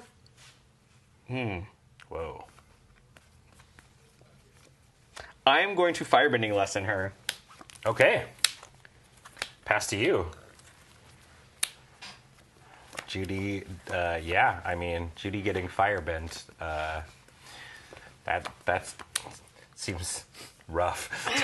That's rough, buddy. TBH, yeah. All right, well, my hand includes an old favorite. Welcome back. So Iroh is here, and I will once again grant you some delicious tea, and in exchange, I will make a new friend. You got it. And I will pass. Okay. Sort of looks like tea if you squint. We had a tea token earlier. For a clue? Yep. For a food, yeah. Oh.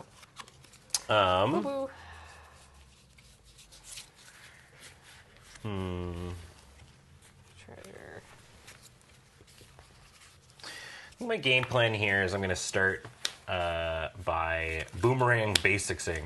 And also, just to be clear, naturally, you do not need the tea food token. Any food token will do. But it's Iroh, it's for fun. All right, boomeranging. Your Iroh. The Iroh? We're going on back.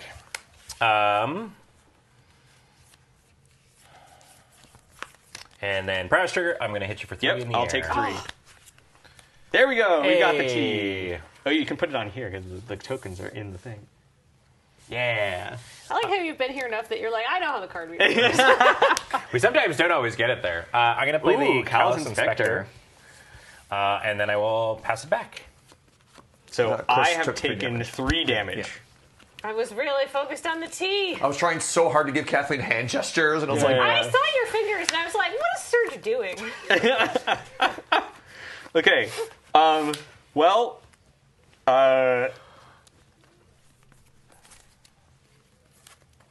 Oh, man. I want to play this card because I haven't cast it yet. But this other card is really good here.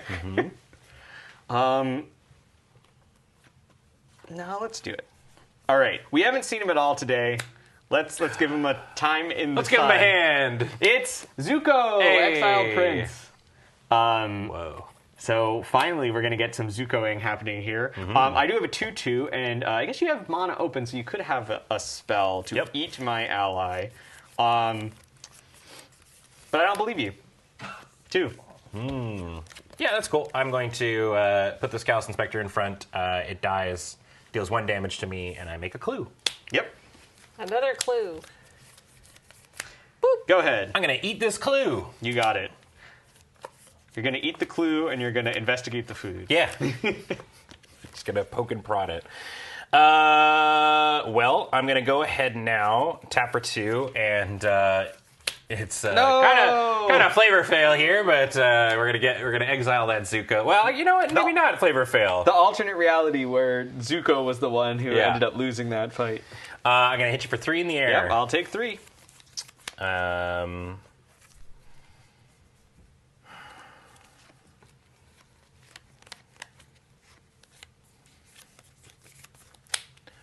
Gonna play this land. This land. This land is meant for you and me.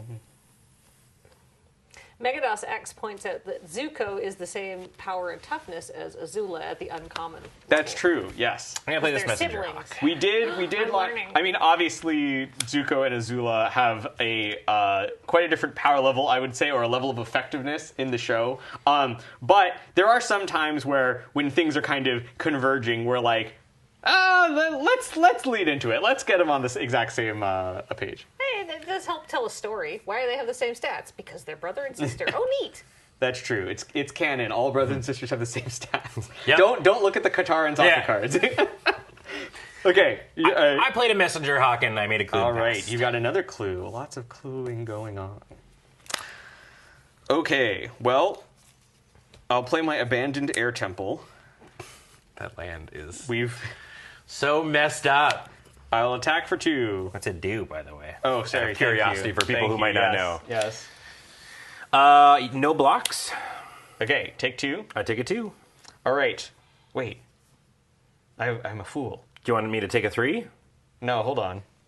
I forgot. My card has haste. We're gonna back it up. We're gonna back it up. All right, so put Ben back to 19, please. Sure. Awesome. Sorry, I No. forgot. Do the cool thing. The wartime protesters are back. See, I should have realized that I should have played the wartime protesters first so they could die, and then I could play with Zuko. Instead, I played Zuko. Zuko died, and now I have these wartime protesters. Yep. And I'm gonna punch you. Yeah. So this is 4, and this is 2. I will take 6. And that's it for me. Go ahead. All right. The decks do a lot better when you play the rares, I guess, eh? That's true. I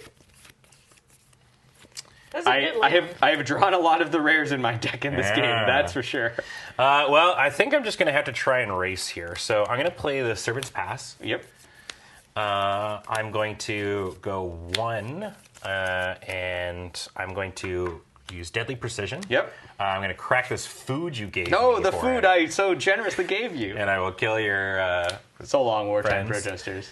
I'm going to go 2 and use this clue to draw a card.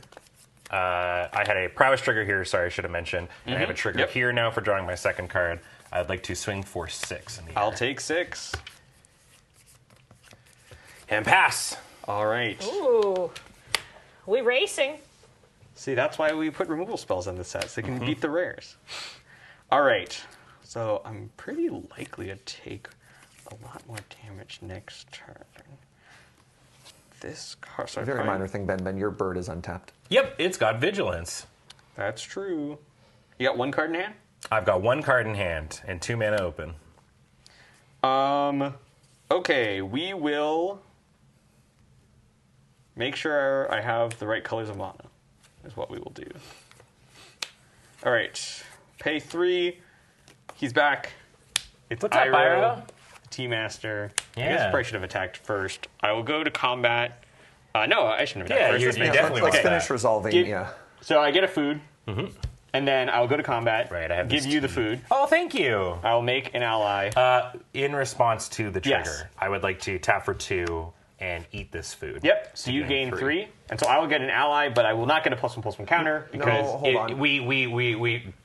We did exactly this earlier. Have you already before? Yeah. Yeah, so it's a reflexive trigger. So the first thing that will happen is at the beginning of combat of my turn, I will have a trigger that lets me donate my food to my friend Ben here. Hi. And then when I do that, I will then get another trigger that says make this token. So Fascinating that there's an interrupt between the middle of that ability there where you can respond. yeah, so Ben can respond to that, and so I will not get my +1/+1 counter. I will just get my ally token. But I will then send in my 2/2 ally. And I'll get 2'd in the face. Yes. Ben, you have a net life increase of 1. Yay! I'll pass. Okie dokie. I will draw. Okay. Oh yeah, and these sleeves are from our office, from our the game design department at Wizards. Ooh. They're so nice. They remind me of like classic fantasy kind of, I don't know, like you'd see on like a front page of a magazine from like the 90s or 80s. Yeah, they went old school with it. Yeah. It helps to be friends with the graphic design department. Sure, yeah. All right, I'm going to go 4. I'm going to crack my Serpent's Pass. You got it. Drawing a card.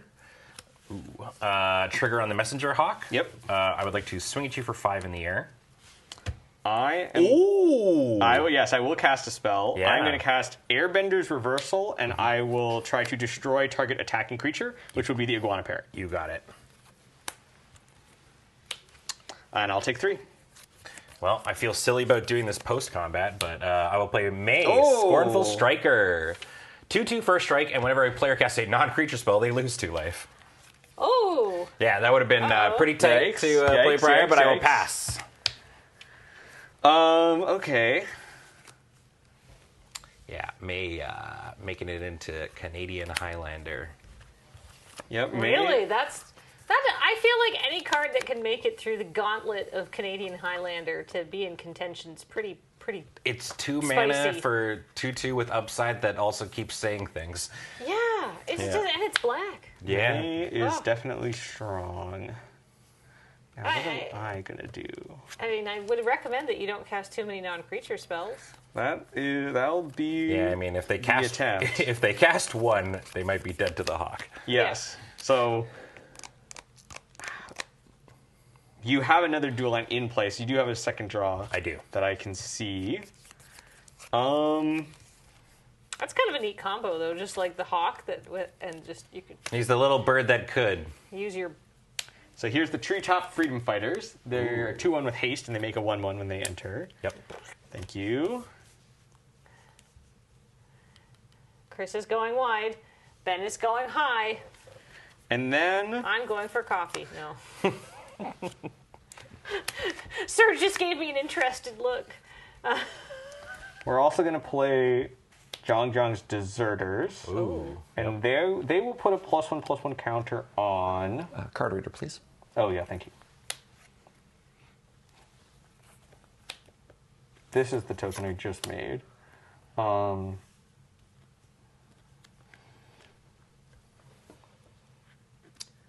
First strike, pretty sick.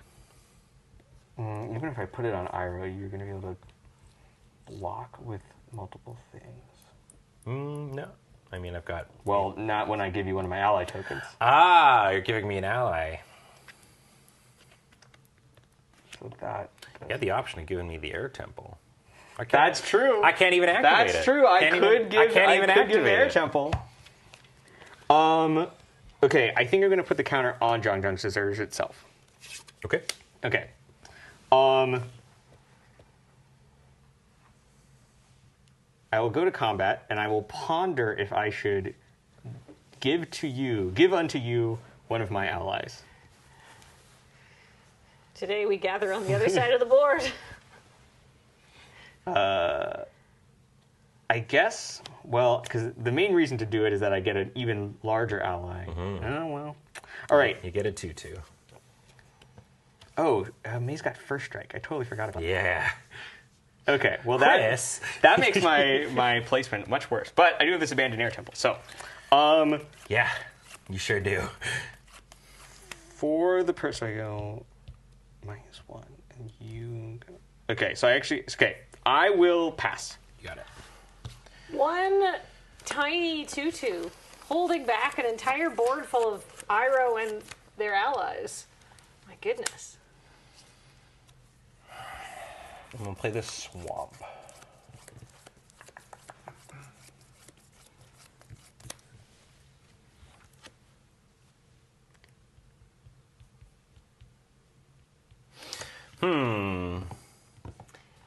So Ben's in a tight spot here, because if he doesn't kill Chris, Chris will kill him.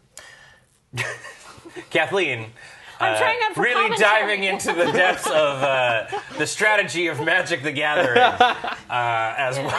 Yeah, do you think they have any openings on the team? I'd love to work with Marshall and Maria. Yeah. I'm going to go like this. We haven't gotten to see it, so I'm just going to play it. Phoenix Fleet Airship. This one's just cool. I'm going to take 2 damage as I play this. Right. Ding! So Phoenix Fleet Airship is a flyer, and at the beginning of my end step, if I sacrificed a permanent this turn, I make a token that's a copy of this vehicle. And as long as I have 8 or more permanents named Phoenix Fleet Airship, this vehicle is an artifact creature. Yeah, if you had that earlier, you've been sacking so many things. I've been sacking so many things. You could have had a lot of them to play. Yeah. I think this card's just going to be very, very cool. And I will pass. We'll see if I live through this turn. Well, not attacking helps you a lot in that department. Cruise for 1, which is wacky. That's a good crew cost. Yeah. Right, because if I put a counter on all my guys, and then you block, let's say these 2, because 2 is the highest amount, so you take 1, 2, 3, 4, 5, 6, 7, 8, 9, 10. You're at 12. Chris proving that math is for attackers. It's true. It's true. As much as we would, as much as we would like to ignore that fact, it does often make itself known through the course of our games. Okay. North Pole Gates. Yeah. Pay 5. Mm-hmm. Here's Master Piandao. Oh. A 5/5 first striker. Yeah. Okay. I will go to my combative step. Yeah. I will donate to you this Dragon's Plains. Neat. I will create an ally with 1+1/+1 counter on it. Yeah. I will pass. Do you have reach? Nope. Okay. I will. I was really hoping that he wasn't going to see that part. Well, don't worry. I'm going to play this island. This guy's got a bow and arrow, so he can kind of pretend to have reach. I'm going to tappity, and I'm going to blow up my airship room. Yep. Bigger than before. They're so cute. Yeah, okay. Turns out May has an airship license. I'm going to have them crew the ship.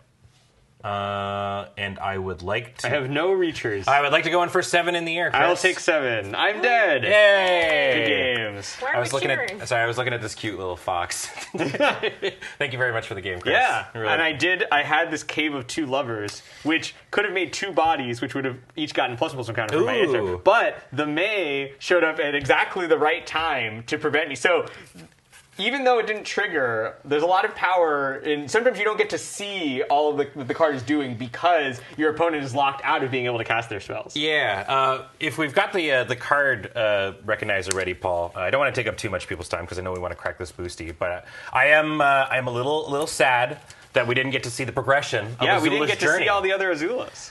Because, as you know, I had Azula on the hunt. So at the beginning of her story. Then I had Azula, Cunning Usurper, as she comes along and takes over the Earth Kingdom. And then I had Fire Lord Azula as my promo for. I like how she picks up more colors. Yeah, as she goes through her life. She's getting more and more angy. Yeah, that is. That's one of the things that, for a lot of the main characters, and this is something that it will be in an article that's coming out late in a couple weeks, I think. But for a lot of the main characters, we had 3 versions. An uncommon that's 1 color or sometimes a hybrid card, and then a rare that is 2 colors and a rare that is 3 colors to kind of show the progression of book 1, book 2, book 3, or in the case of Azula, the beginning of book 2 because she doesn't show up until book 2. But yeah, so you're getting to see multiple different versions of the characters is really fun, and getting to tell their story by progressing through the different versions and different colors. Yeah, Commodore Perry GG says, like the Brothers War set, where you had the baby Mishra and baby Uza, and then they... And they grow up. Yeah. It's really nice when you've got a smaller cast of characters that you want to shine a spotlight on. Mm-hmm. We have, speaking of shining a spotlight, we have a collector's boosty to show you. So Ben is going to crack into it, because I think he's been sitting there... It's been sitting beside me this whole time. And Ben was like, when are we going to crack the collector's boosty? I was like, let's do it after the game. And Ben was like... I was like, yeah, sure. Yeah, okay. All right. Well, we'll go from the back here. We got the Fire Nation Raider, good old set creature with raid. Yep. Earthbending lesson, cute. Yep. The common cycle of all the element lessons. I like the Geyser Leaper. They're kind of fun. Oh, the art on that is really pretty. Especially since blue seems to care about drawing 2 cards. Yeah. Speaking of Knowledge Seeker, whenever you draw your second card each turn, this seems just like a fun little 2-drop. 2/1 with Vigilance and Upside. The Cave of 2 Lovers. Tools of War. This card was interesting. Yeah, that it kind of, in some ways, a little bit of a throwback to like the Aether Revolt. Yeah, the Aether Revolt card, which was Hidden Stockpile. Yes. So that kind of like a white-black engine-y sort of enchantment. And I love this art, the very bleak and depressing art. We've got the Mechanical Glider, which is from the probably the Eternal set. Maybe we don't have those in there. There it is. Yeah, that's from Jumpstart. Yeah. Kindly Customer. Ooh, they're Also all from anime. Jumpstart. Yeah, also from that. When this creature enters, wait. It's a new 2-drop draw card. New Elvish Visionary. Oh baby. Scarring Memories. It's all Jumpstart cards. Yeah, here. these are all from Jumpstart. Yeah, go check out Jumpstart. I know some people have been asking, this is a Jumpstart that is attached to a set. What does that mean? How many cards? There are a lot of new cards and a lot of reprints from older Magic. But there are something like over 30 different themes or something in this Jumpstart. So I know, there's quite a few. I need to double check the exact number, but there are a lot of themes. So it's not there. Some people are like, are there 5 or 10? It's like no, there's quite a few different ones. And so if you want to, especially if you're trying to teach someone how to play, Jumpstart is a great way to do that. And there'll be a large variety of different packets, including ones themed around the Cabbage Merchant and Bosco and all sorts of stuff like that. Love this forest. Looks very nice. Oh, it's so pretty. This card was spoiled by me because I saw the back, but it's Aang Swift Savior. This card is very real and turns into big. Yes. All right, we've got Tectonic Split. Whoa, this is also a sweet Jumpstart rare. This is the Jumpstart pack. 6 mana as an additional cost to cast this. Sacrifice half the lands you control rounded up. Hexproof, lands you control have add 3 mana of any color. Whoa. That seems so good in Commander.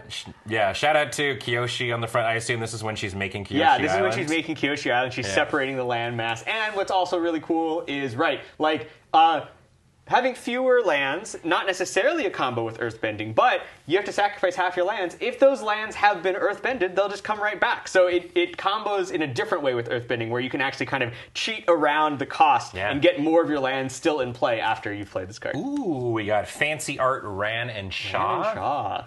Some OG Firebenders right there. Hey, it's Guru. Rite of Flourishing. Very nice. All right. And then finally, baby. Fancy alt art foil Wan Shi Tong Librarian. This card is absurd. This card's the biz. It's very good, yeah. Flash Flying Vigilance. When they enter, put X 1/1 counters on him, then draw half X cards rounded down. And whenever an opponent searches their library, put a 1/1 counter and draw a card. That often in Commander. Yeah, this card, definitely a card we spent a lot of time playing with and testing to get right. And just the idea of Wan Shi Tong, a character who is like a keeper and guardian of a library, literally punishing people for delving into their libraries. It was just such a perfect match, and we had a lot of fun with this. Yeah, no, you sorted that, right? You leave it alone. And then as if it knew, I got an Art Tylee card. Yeah, nice. So I have a friend who's a librarian, and he is so excited. There's more librarians in Magic the Gathering. That's right. Now. There's Wan Shi Tong from the main set, and there's also one in Jumpstart that also cares about libraries in a different way. So you check it out. All right. Well, that's about it for this round. But don't go away, because we have so much more action coming up for you. First up, we have a very cool video. We have Ben, and we have a video with... It's part 3, where I'm talking about some of the side characters, which is... an impossible task in this series, but I nail a couple, I think. Ben is going to tell us more about Avatar, and when we come back, we're going to have round 4 of our pre-release, which is going to have Cori versus Cameron with Wheeler sitting here where I am. And once again, I can get us canceled. So up to you, Wheeler. Take it away. We'll be right back after this very short break. We're back. It's Graham and Ben is patiently explaining Avatar to Graham. God, I hope I'm getting at least most of it right. I'm getting it. You're getting the vibe. There might be things here and there, but I think I'm nailing it. We've talked about a bunch of good guys and a bunch of bad guys, and those are the only people. Yes. Good. So thank you very much. Are there other people? There are, yeah. Okay, tell me about some other people. So yeah, I mean, I know, and I want to be clear with you. I know that people are probably freaking out that I did not include a certain character in Team Avatar, which I agree is part of Team Avatar, but she's not on the card. Okay. This is a character named Suki. Suki is a Kyoshi warrior from Kyoshi Island, where Kyoshi was an avatar from the Earthbending Nation, and these are her like warriors. So Suki actually joins Team Avatar, but a lot of the times it's not showcased as like the main four kind of a thing. But Suki is like she's there for most of it, kind of thing, right? And so I would like to be clear, love Suki. She's a really, really cool warrior. Like her a lot. I needed to throw that in there. Okay. Now let's get to my favorite character. Okay, who's that? So we talked about Azula in the past episode, who was sent out on the hunt to go find the Avatar. She's got 2 pals that are with her that they've been friends since kids. So the first off is May, and she is actually the daughter of the Fire Nation official who basically gets put in charge of one of the Earth Kingdom cities that they've taken over.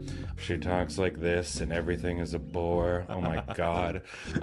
She flings knives out and stuff. She's super acrobatic, very, very cool character. I guess that's why First Strike. Yeah. Yeah, because the knives are going to get to you before she does. Yes, yeah, and she is a super, super cool character. And as you can see in the flavor text, her and Zuko end up together and are super, super cute. This is actually showcasing a point where I know it's funny we're talking about this in the context of Azula. This is her betraying Azula, but that's later on in the series. And then the other friend, my favorite character, is Ty Lee. She Blocker. She is an acrobat from the circus. Okay. She is the identical sister of Six. So that's why she sort of runs. Yeah, I don't know how that works. I mean, I think they're different ages. Identical sextuplets? I guess. Yeah, I don't know. She's got 6 identical sisters, so it's made it very difficult for her to stand out in her family. So that's why she goes and joins the circus. That's wild. So she is sort of the first instance, I believe. You get to see it later in like further series, but like Ty Lee is the first instance in this case, chi blocker of somebody who can actually stop somebody from bending. She does sort of like the sort of like da da ba ba ba, and like it blocks the chi, like the pressure points. Yeah, of benders, and they can't bend. She's incredibly acrobatic. She's sort of seen as like every male character sort of falls in love with her, but she's agnostic of what's going on to her. She's just like, I love Azula. Azula's the best. She's my best friend. I love her so much, sort of a thing. Yeah. But Azula's evil? Yeah. Okay. She's not great, and she could not. She doesn't display too much affection for the two. Okay. And that's why in the end, they do end up kind of being like, I can't follow you anymore. Really, really cool characters. Love them both. Ty Lee. Sorry, I could talk about her forever. Love Ty Lee. Sweet. Anyways. Hell yeah. We should talk about other characters. Okay. Yes. Another very important character, too, that we said we were going to talk about main villains of the story that I sort of skipped over in our heroes. Admiral Zhao. He is the actual sort of big bad during the first season, where it's like, Zuko's out here, plucky Zuko looking for the Avatar, but so is Admiral Zhao. All right. And Admiral Zhao is the person who is the Fire Nation soldier who leads the attack on the Northern Water Tribe. One point of clarity. Yeah. Is that when the Fire Nation attacked, or was when the Fire Nation attacked the thing 95 years ago? Thing 95 years ago. Okay. Yeah, this is just the Fire Nation still be attacking. But it doesn't hit as well, Yeah. The Fire Nation continues its reign of terror. Okay, great. So Zhao the Moonslayer, I think this card is so well done. It's known essentially that the waterbenders get a lot of their power from the moon. Just like, firebenders get their power from the sun. Zhao discovers that he could kill the moon spirit. The moon spirit and the water spirit chose to become physical manifestations. Oh, two fish. Don't do that. Yeah, that are swimming in like a yin and yang sort of way. And so in that bag is the moon spirit, the fish he is killing. And as he does that, all the land goes red and all the waterbenders start to lose their power, and he actually kills the moon spirit. Oh, that's messed up. Yeah. So this is where our probably next big meme would come in that you're probably aware of, which is my girlfriend turned into the moon. I'm vaguely familiar with that. I just want to, but if we're moving on, I want to call out that I love that he turns into a blood moon. Yes. Yeah. That's neat. Okay, so then, sorry, my girlfriend is the moon turned into, what did you say? So Princess Yue is the princess of the Northern Water Tribe. Okay. And also, sort of early love interest of Sokka. There's a lot of Sokka love interests going throughout this sort of thing. When she was a baby, she was born sleeping. Okay. And she was sleeping. Everyone was worried she never woke up or anything like that. And then they sort of like prayed to the moon spirit and she woke up. And so when they beat Zhao, the moon spirit's down there and Yue is hanging out with them. Iroh notices that she's been touched by the moon spirit. That was what brought her to life. And goes, you can give that back and bring the moon back. And so she sacrifices herself and becomes the new moon spirit. Oh, okay. Which is where from Sokka goes, my first girlfriend became the moon. And the Zuko goes, that's rough, buddy. Yeah, no, my girlfriend, who's totally real, by the way, you wouldn't know her. She's the moon. But, we had a good thing going. Yeah. Okay, cool. Yeah, and so lore. Yeah, it's cool now that when you get to learn the back, and it's really neat. And so she was essentially, she had to sacrifice herself, but she was able to give that spirit back to the moon. And then the waterbenders came back, fought back, and as we saw in the first one, Aang turned into a giant guy and fought them all. Neat. Yeah. That's so cool. And then the last thing, there's so many characters. I could talk about Hama, who is a card in here. She's like the first bloodbender and teaches Katara how to bloodbend. It's as creepy as you would think. It's waterbending, so they're controlling the blood in you, and you can't do anything. I hate that. They just puppet you. Ugh. Yeah. I wanted to bring up, it's actually an Iroh card, but I think it lets me cheat in like 5 characters. Okay. Iroh Grand Lotus. The White Lotus is kind of like the Avatar Illuminati. Sure. Or essentially they are a group of, people that act outside the, they don't feel constrained by factions or anything like that to make sure that the world is kept in balance and stuff. And you can see that Iroh is at the head of that. And on this card, you have a bunch of members throughout the entire show who are like kind of key to the characters. So on the right side, just to the right of Iroh, you have Master Paku. That's Aang and Katara's waterbending teacher. To the right of him, you have Master Piandao, who is the sword fighting teacher for Sokka, who actually helps Sokka build a sword out of a meteorite. That's cool. It's very cool, yeah. Then to the left, you have King Bumi, who gets like 7 cards in the set, who is actually Aang knew as a kid. They were buddies, and is now one of the rulers of one of the main Earth nation cities called Omashu. Oh, and so he's like super old now. He's super old, and that's why he kind of he's a little crazy, he makes them think that he's like a big evil guy when really he's just trying to be crazy, and he's the person who they want to become the earthbending teacher, but he's like, you can't learn from me, you got to find someone else. But he's a major character in that sort of regard. And then finally, on the very left is Master Zhang, which is the first sort of, I would say, real big hurdle that Aang has, where he tries to sort of fast track firebending. It's just to kind of make your way around the circle, and firebending is something that like Aang does not want to do, because in most people's eyes, obviously in this sort of age, firebending bad, firebending evil, right? Aang goes to and is like, teach me, and he's like, hell no. But through various means, i.e. Avatar Roku just sort of appears briefly and goes, no, you got to teach him. And Zhang goes, okay. So he tries to teach him and is trying to teach him patience, but at this point, it's incredibly early in the series. Aang hasn't even learned like earthbending or anything at this. So Aang's a little wiener. He's a little wiener. He's like every anime pro tag at the start. He's a bit of a wiener. Right. So he tries to shortcut through things. And he go back on my iceberg. Yeah, and he ends up actually like third-degree burning Katara and goes, I'm never firebending again. I don't believe you. Yeah, he ends up doing it. But so that's sort of Zhang. I think is like an important. He shows up very briefly, but he is like the precedent for.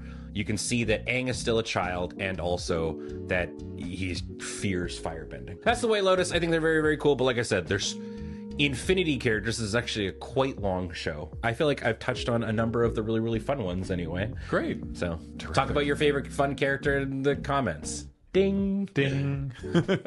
All right. Well, hey, thank you for that. And when we come back for our final little Avatar lore check-in, you're going to tell me where all these people live. Yay!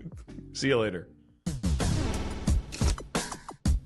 Hello, everybody, and welcome back to round 4 of the Avatar The Last Airbender pre-release over here at twitch.tv/loadingreadyrun. My name is Wheeler. We have a Cameron, a Cori, a Paul on tech, Serge is our judge, Coffee. and Yip Yip. Excuse me? We're going to play some more sealed gameplay with some of the pre-release kits that we've opened. But before we do that, you two have some collector boosters in front of you. Open up some cool cards for our entertainment. I guess Cori's going for... Damn. Going first. All right, going first. She wanted it more. Yep. Open the cool cards, Cori. Yeah. Ballistic Boulder. Hey, I've got Zhao, the Moonslayer. Oh, we just saw this one. Boy in the Iceberg. Oh, that's Oh, the that's- dark Yeah, Flavor this steps. is impossibly cool. Yeah. Do we have the ball? We have the Yeah, ball. we've got Bald Merit Lage.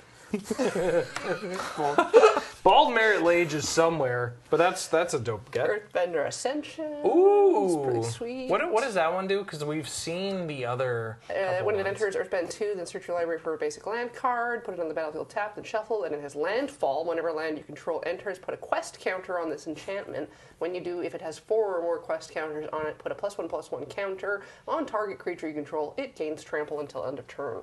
Whoa, that's That's just landfall. So that's really good. What Yeah. did you do with your hand there? Were you earthbending?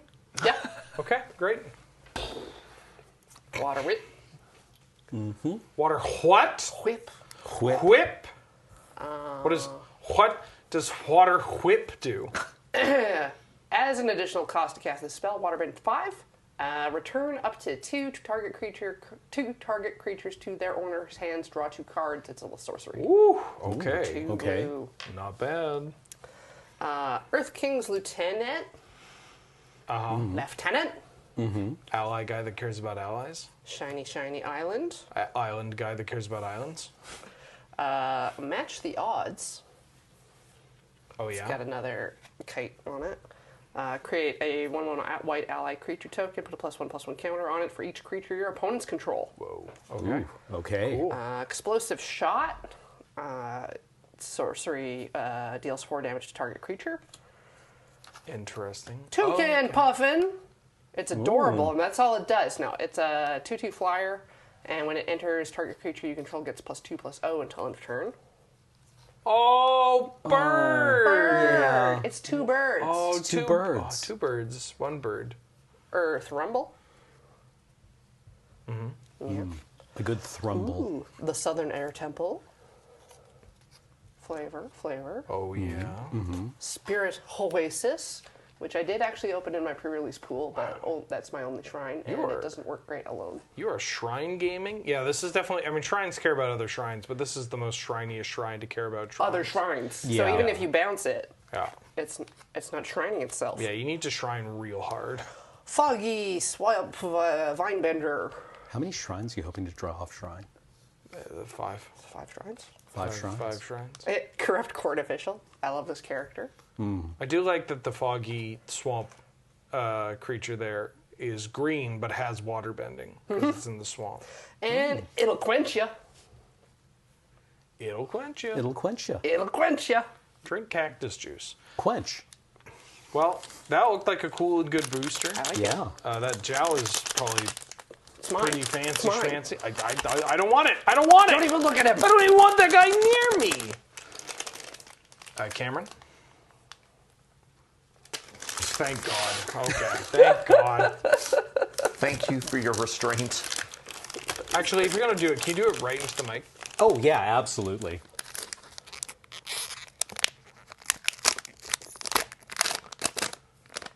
I think that legitimately lowered my blood pressure a little bit. Like that was just a very relaxing. Oh yeah, all right. All right. Okay, starting from the back. Ooh. Fire Nation Cadets. 1/2 for 1 mana. Firebends 2. As long as there's a lesson in your graveyard. Okay. Could you imagine being only able to firebend from your feet? Like, there's got to be some people that are like, I've learned how to firebend, but only with my feet. Yeah. Oh. But then you could become advanced and lightning bend from your feet. Wouldn't that be great? Yeah, that'd be kind of cool, I guess. How to start a riot. Pick up a dude, yell riot. Ooh, got a lesson. It combos with Fire Nation Cadets. Hey, riot. We have round 2 favorite, Forecasting Fortune Teller. God, that's nice. Then Ahsoka's Haiku. He was very good at this, I remember. 3 blue, counter target spell. Love those words. Draw a card, then mill 3 cards, untap target land. Huh. Yeah. Curious. Does it scan? Yeah, it does. Curious how Wow. they're going to handle this for non-English releases. They're just going to go whole hog of like Sokka's really cool poem. There'll be flavor text that's English that has the syllables after it. Oh, That's my smart. guess. We have June, Bounty Hunter. Wow, this 1 card's pretty black, good. 2/2. June can't be blocked as long as you've drawn 2 or more cards this turn. Sacrifice another creature. Create a clue token. Card's Cool. pretty good. Yeah, you no, know what's love it. also pretty good? What? Getting rated by Jim Davis. Hi, Jim. Hello, Hello. everybody. Welcome to the Avatar: Last Airbender pre-release. We are starting round 4. We're opening some collector boosties before we get into some gameplay. But we got so much Avatar for you to watch. Yeah. And my hair looks terrible. Keep going. White Lotus Reinforcements. 1 blue, white. Human soldier ally. 2/3 vigilance. Other allies you control get +1/+1. This seems like a limited signpost uncommon.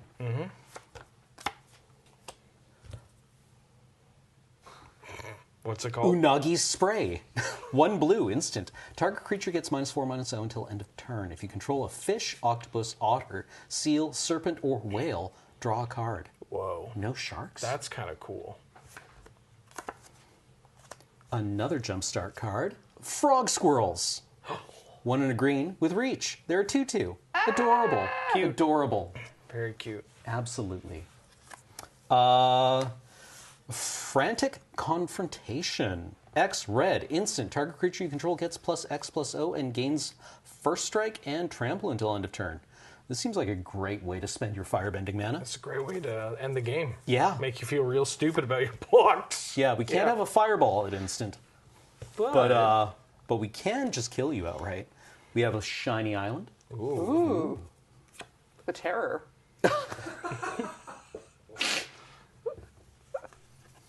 One of my favorite shows with only 1 season. As a historical event. Hey, Day of the Black Sun. X black black. Kill everything. Each creature with magic mana value X or less loses all abilities until end of turn. Destroy those creatures. So Cool. yeah, no triggers on death. It kills constructs 2 different ways. I love that. Delicious. Like strip them and then kill them. Yep. We got Katara, Waterbending Master. Whoa. 1 and a blue for a 1/3. Whenever you cast a spell during an opponent's turn, you may get an experience counter. Hey, these are back. Whenever Katara attacks, you may draw a card for each creature or each experience counter you have. If you do, discard a card. Sorry, it's foily, and the watermark is foily in a subtly different way. Yeah, it's from the Jumpstart product, the Avatar Eternal set. Cast a spell during you. Wow. Okay, so you just stack up experience counters, and when she attacks, you draw a bajillion cards. So, and then sorry, discard what was the a name card. Katara Waterbending Master. Paul's currently watching the show Avatar right now. He's got to fast forward until she's on screen. Yeah, he has to cover his ears, otherwise he gets spoiled on things. Cool. Yeah. Pretty powerful card. Yeah. Honestly, as a commander, especially. Then we have Aang at the Crossroads. All right. So you won't be lonely. It's a 3/3 for 5. It doesn't seem that good. No, This card's really good. Just keep reading. I hate reading. I know it's Flying. hard. When Aang enters, look at the top 5 cards of your library. You may put a creature card with mana value 4 or less from among them onto the battlefield. Put the rest on the bottom of your library in a random order. When another creature you control leaves the battlefield, transform Aang at the beginning of the next end step. And then it becomes the 4/4 flying land. Creatures you control have vigilance. Beginning of combat on your turn, Earthbend 2. Yowza. Yeah. That card's pretty good. Cool. Then we have Elemental Bond. Oh, nice. Aw. Yeah. Cute. Enchantment. Yeah. Whenever a creature you control power 3 or greater enters, draw a card. Everyone loves it. Beifong's Bounty Hunters. 2 black, green. Creature, human mercenary. Whenever a non-land creature you control enters or dies, Earthbend X, where X is that creature's power. Very excited to lose to this. Yeah, in, this one limited. Yeah, this one goes pretty wide. Yep. And then a food and dragon token. Cool. Let's look at the dragon. It's a dragon. Firebending 4. Wow. Very powerful. Cool. Cool. Well, All great right. cards. Don't add them to your deck. Instead, just fight. Oops. Aw. Judge. I'll Okay. I won the die roll, and I have elected to go first. Great. Good luck, you too. Planes, go. Drawn for the turn. Island, go. A second planes. Pretending Poxbearers. When this creature dies, create a 1/1 white ally creature token. They are a 2/1. Okay. Go. Mountain, Knowledge Seeker. Okay. Whenever I draw my second card each turn, put a +1/+1 counter on this creature, and when it dies, create a clue token. It's got Okay. vigilance. All right. Go ahead. Card's pretty good. Mountain. I attack with Pretending Poxbearers. I Do you take block? 2. Are you sure? Yes. Okay. I would like to Firebending Lesson the Knowledge Seeker for 2 damage. Okay, I get a clue. I'll give you a foil clue. Thank you. Go.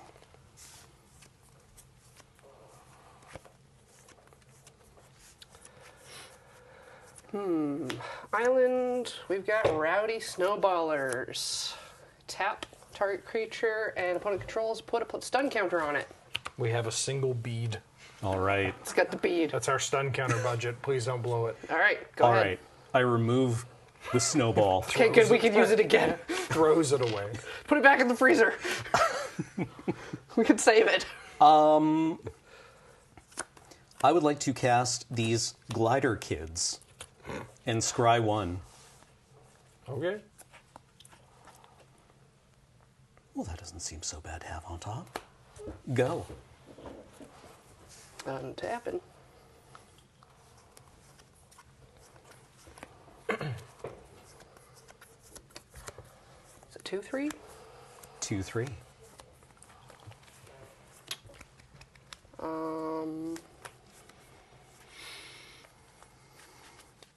Yeah, I'm going to lightning strike them. Boo. Sorry, My beg your children. pardon, I was going to say it's fitting for the themes of the show, but there are a lot To lightning of, strike the children? Well, yes, Yes. but Yeah, I also, suppose, but, yeah, that is, but also yeah. just like Out of my feet, because that's where they come from. Yeah, they're just lightning. they're kids on the battlefield. Yep. Go to combat. Yep. Attack for 2. I get 2'd. Okay. Got a mountain. Go ahead. I untap my Poxbearers. Nice brag. I attack with my Poxbearers. I take 2. Go. If that's the way you want to be. Tis. Tis. This is just silly. Like ha silly or Kind of haha silly. Combat. Swing for 2. I get 2'd. We're just, Question mark? We're just trading. Yeah. Yeah. And then I've got this cat owl. Katowl. When it attacks, untap target artifact or creature. Go ahead. It's a 3/3. End of turn, I would like to lightning strike the cat owl. My cat dies. Don't Meow. say that. Or the owl. All right, I untap. You two need to get along. I attack with Pretending Poxbearers. Okay. Paradoxically, very alive for many turns. Glider Kids. More glider kids. More children to the front lines. I scry 1.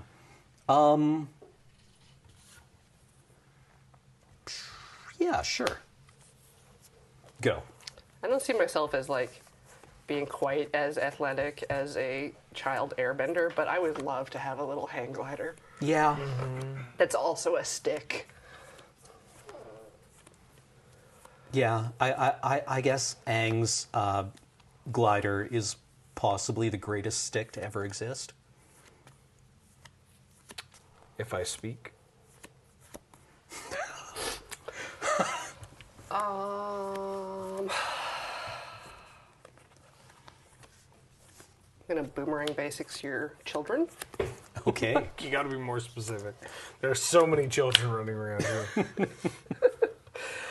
Going to combat. Okay. Swing for 2. I get combated. Playing an island and these fire sages. Oh dear. Woo! Spicy. That's Spicy. That's a brutal card. Go right ahead. there. Put a +1/+1 counter on this card. Do they make enough fire mana for themselves? No. Okay. Costs 1 extra. Okay. I would like to cast the same. Oh, no, sorry, I lied. Avatar Enthusiasts. Whenever another ally you control enters, put a +1/+1 counter on this creature. I will say go.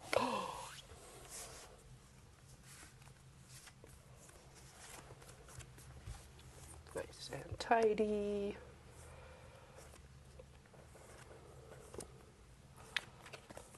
An island. Think about my life. Think about my life. Think about my life. Think about your life. Think about your life. Please no. Don't think about my life. I try to avoid doing that as much as humanly possible. Which I suppose is one definition of humanity. Going to combat, attacking with both. I will block the Fire Sages with the Pretending Poxbearers. I will put a +1/+1 counter on them with the firebending. Hold on one second. The math doesn't quite work there. Oh, it's 1? Sorry. Yep. Tap 1 more. Okay. Most of them are 2, so I was just like, Yep. thank you. All right. Go to damage? Yeah. Okay. The Pretending Poxbearer dies. I get an ally token. I would like an Earth Kingdom citizen, please. And then the Avatar Enthusiasts gain a counter for an ally entering. Okay. Exactly. Thank you. I'll be fine about this.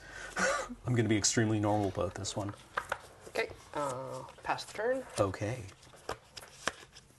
After you draw, I would like to flash in TLA Chi Blocker. Okay. Whose chi is she going to block? That one. Okay. So tap and doesn't untap. No, it's fine. It's fine. It's okay. I'll be During okay. your untap step I'll as be long okay. as she's around. You said citizen, and this is a soldier. I suppose so. Now, soldiers can be Maybe citizens. a conscripted guard. Come on. Yeah, I mean, we're living in a democracy. No, that's a monarchy. Suppose. The Earth Kingdom, my favorite Democracy, yeah. Look, just pointing out that I'm lying here, I feel is extremely bad form. Okay, what's going on? Stop, children. What's that sound? Okay. Master Piandao. 4/4. First strike. Whenever Master Piandao attacks, look at the top 4 cards of your library. You may reveal an ally equipment or lesson card from among them and put it onto the battle, or put it into your hand.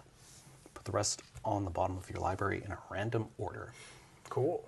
I would like to attack with this ally token. If I may, you also get to increment your enthusiasm. Oh, right. An Master ally Piandao's entered. an ally. Yeah, I'll take the 1. Okay. Are you sure? Yes. Okay.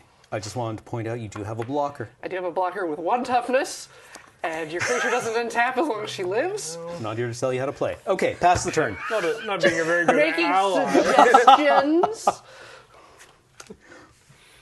A true ally would take the L.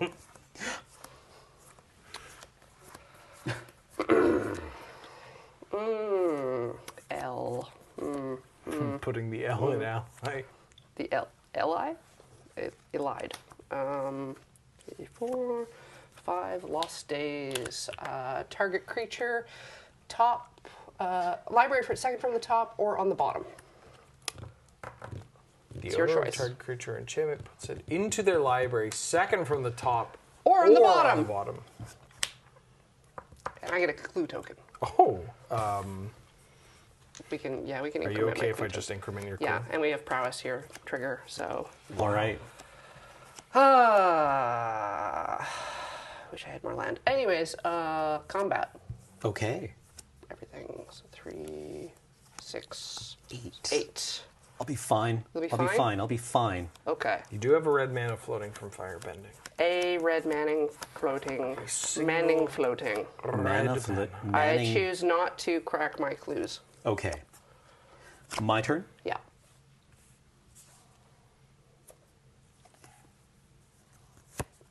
For no reason. No reason. Unrelated glider kids. I've never seen them before. I scry 1. Oh, look. It would be extremely funny to put this on the bottom now. Nah, we're fine. We're going to be all right. Say go. Your enthusiasts have been incremented. They have, thank you. Everything's an ally. I have one thing to keep track of on this board. No. You think I would be capable of doing Yeah, that? that's what I'm here for. I have offloaded the mental load to Benjamin Wheeler. Okay. This is Crashing Waves. As an additional cast, Waterbend X, and then tap X creatures. Target creatures then distribute 3 stun counters among tapped creatures. Please stop casting spells and go to game 2. Corey, you know we don't have enough stun counters in the stun counter budget. I know. Extremely I unsporting. know. But Okay. they just had to go sideways. Did you say extremely unsporting? Sportsmanship is when I win. Okay. Damn, are you sure you're not a commander player?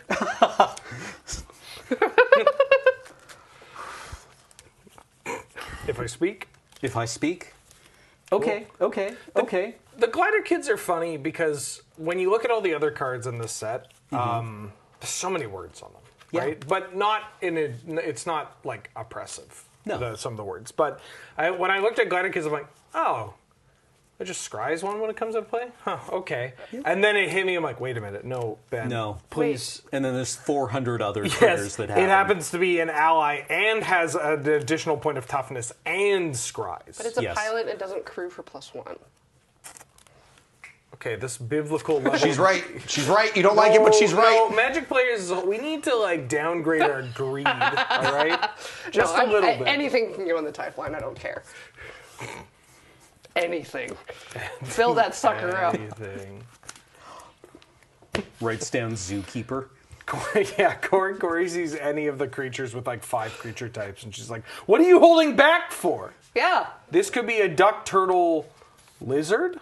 Yeah, it's like duck, turtle, bird. Okay, but I made the best noise when I saw Turtle Deluxe. Oh yeah, let's hear it. Like sounds like a peacock impression. It's very similar to my peacock impression. Make a variety of hideous noises. Actually, living near. I think I've already. I don't remember how or when, but I think I've already done this on a recent recorded segment that we put together for something. Can I do my peacock impression? Is that okay? Yeah, I don't think that. Is that okay? Okay. All right. That's not bad. Basically the same. Not bad. It's not bad. Yeah, That's unsportsmanlike behavior right now. Yeah, I That suppose it peacock was. impression No, is that damn was dead. good. That That's was aces. dead on. Are you playing Dead or on not? peacock I'm impression. playing. Solid Okay. peacock. Good. Good to go. Good to go. Good to go. Good to go. All right, GTG. All right, play the game. Just play the damn game. You can't tell me what to do. Planes go. Yeah. We got Rumble Arena. Scry 1. Ruh-roh. Scry. I had a peacock come to my window and like peck at it. Apparently offended that I was living in her Go ahead. area. So, Cori, card reader real quick, please. Sorry, what? Oh, card reader for the special land? Is that what your question is? It's got vigilance. It's got vigilance. Montaigne, go. I feel like all the people peacock-splaining to me, someone who lives in a city full of peacocks. Island, go. You can slide back in the saddle there. Yeah, yes. Have you tried staying in your lane? At least once in your damn life. I'm going to blunder into Gonna Get Quenched with Glider Kids. Those children. They're back. They're back. On the front lines again. Results? Yeah. Don't quench the children. I'm not quenching children. Bottom. Go.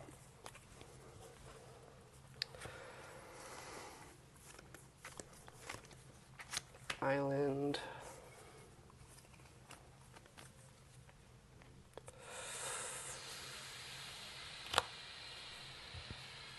Which is better? Bonk? What? Sorry. No, you're good. I'll play a card. Katara, Bending Prodigy. She's tapped. She gets +1/+1 counter. Okay. And I could waterbend to draw a card. Go ahead. Card's really good. Doesn't block flying though. Speaking of, Cori. I want it all. Oh yeah, I take that. Yeah. then just before shenanigans can begin, I lightning strike Katara. No, man. No, she's Dude, the best. She's the greatest. As many people have to stop watching as their fave gets lightning struck. Well, go.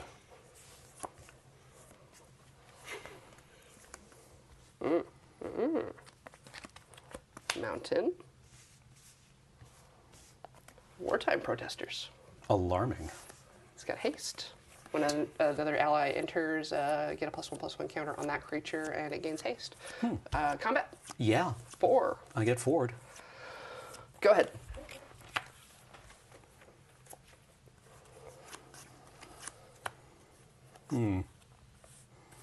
Nice 4/4. However, I must counter with my own 4/4, Master Piandao.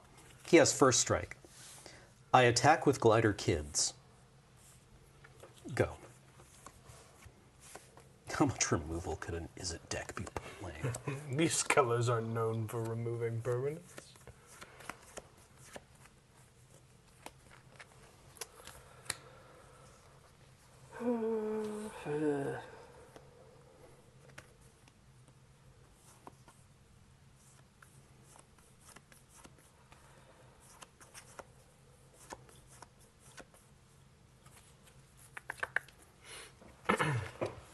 See your first striker. Got a flexible waterbender. Okay. No waterbending 3. It's a 2/5 with the vigilance. All right. Yes. Yes, it gains haste. Yes. Yes. Yes, I've got an island, and I'm actually gonna boomerang your Spur Striker. All right. Cards in hand? 3. God. Yeah, I know. Jeez. Go to combat. Okay. 4 and 3. Okay. Your go. If I ever learn how to do math, you're in trouble. I think I'm already in trouble. Cori, if I may? Yes, You should tap your island for the boomerang. For the boomerang, you're right. Yeah, thank you. Do you mind waterbending your island there? Master It has Piandao. vigilance. Sorry. Yes, hello.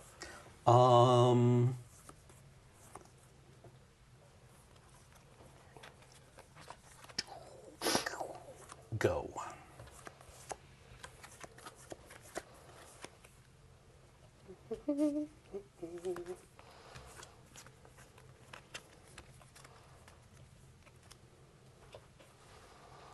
Two, three, four, 4.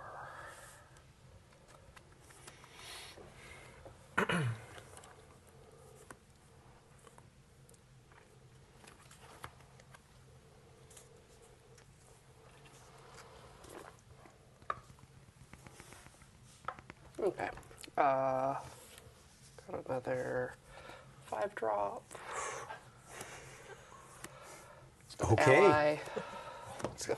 So it's a 5/4 flyer now. Yeah, yeah. I will go to combat and attack with it. I'll block with the glider kids. Okay. I will firebending lesson Okay. to do 2 damage to the geyser leaper. Yep.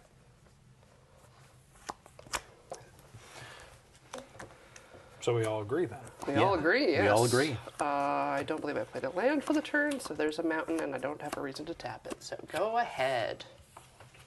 Hi, Miss Katara. Imagine how many characters she could have. She could grow up so big. Pretending poxbearers.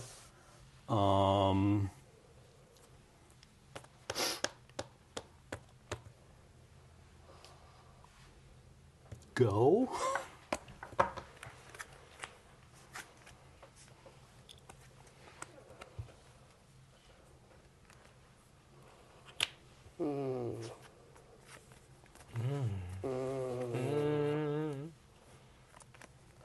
Mountain. Yes. Yeah. Just kind of responding to what's going on around me. Look around you. Look around you. Have you seen what we're looking for yet?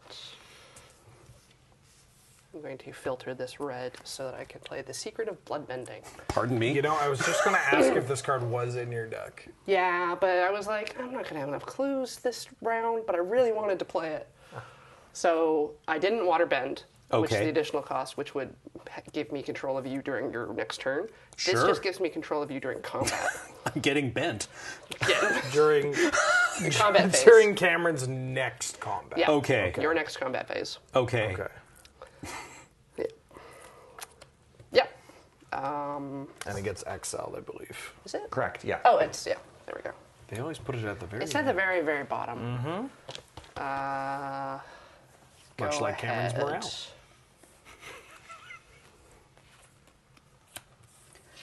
Move to combat. You attack with both creatures. I attack with both creatures. Hold on for 1 second. Yes? When you control an opponent during their turn, it doesn't just say you get to choose their attackers and blockers. Like we should do a full. You want me to look at his hand and stuff? You have access. I'm just letting you know you have access to a lot more than just simply attacking and declaring Yeah, and stuff. okay, what do I have access to? All of Cameron's resources, the cards in his hand, all of the information. You control for this entire phase of the turn. Yeah, you have can access. just like tap me down and Yeah. then like. Okay. So like before we go to declaring attackers, you have full information, everything, and then you can make the decisions after that. So, what's in your hand? Avatar enthusiasts, Aang the Last Airbender. Okay. Just reading. Yeah, there's a great comment from chat. Pretend you're in Cameron's chair right now, and you get to do anything you want on this turn. During combat. During combat. Yes. Okay, I'll tap down all your lands. And these can go back in your hand. Okay. Declare blockers. I do believe we have a trigger Yep. ability from this to resolve. Look at the top 4 cards of your library. Does it go on the battlefield? I forget. You may reveal an ally, equipment, or lesson card from a month and put it into your hand. However, if you don't reveal it, I get nothing. Yeah, this is the one target, but we're not going to put that in your hand. You can, Okay. you can just choose not to. I'm yeah. choosing yeah, not yeah, to. Yeah, yeah. Okay. So the 4/4 is going to block the 2/1, and my 3/5 is going to block the master, Okay. which has first strike.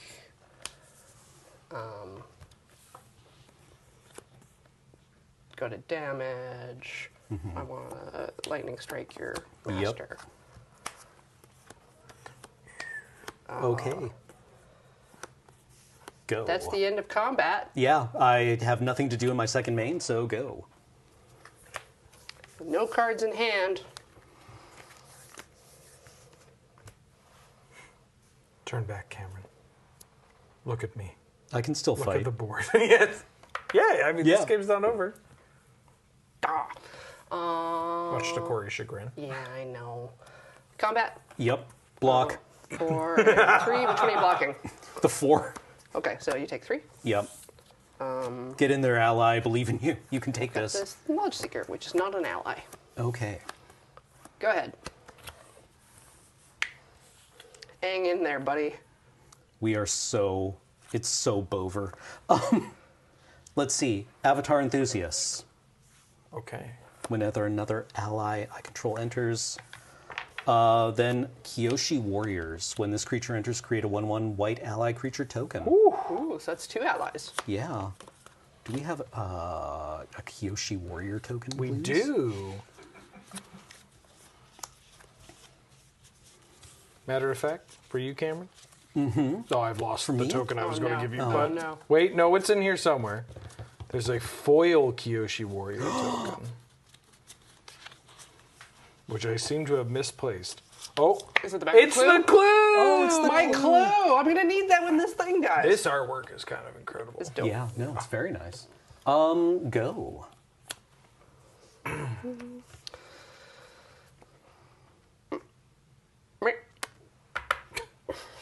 Yes. Uncanny peacock impression, actually. Okay, we need to... I get what you're doing. You're trying to hurt me. Sad. It's a 4/4. It's a 3/3.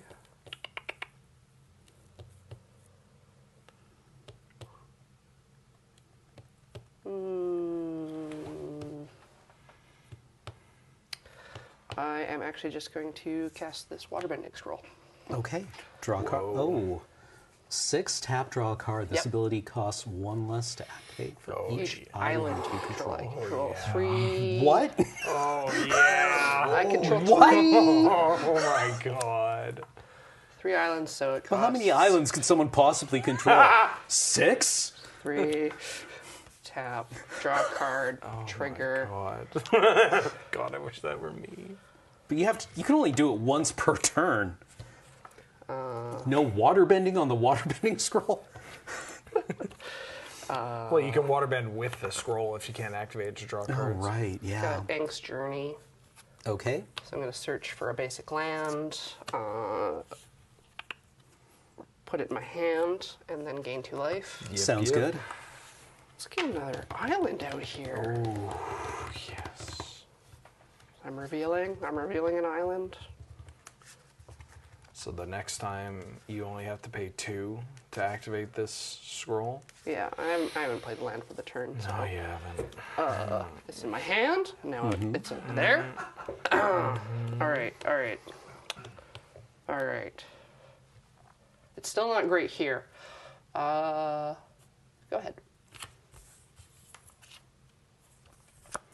I would like to cast Kyoshi Warriors. Ooh! I've ran out of foil Kyoshi Warrior tokens. Then I will roll that back. Okay. It's no longer worth it. And then we increment the enthusiasts. Yes. So big. Go.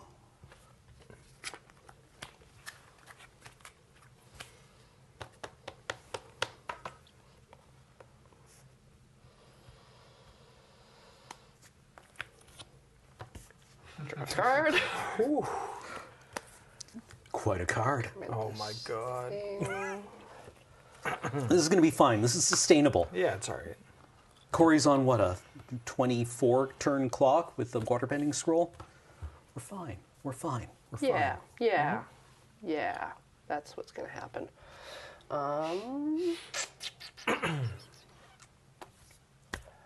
It's just not a great way to waterbend my waterbender.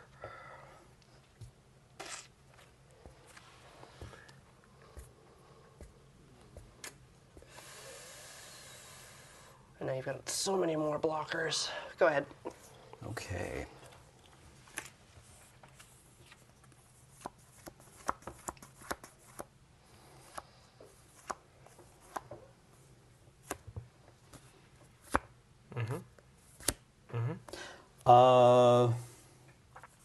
Aang, the Last Airbender.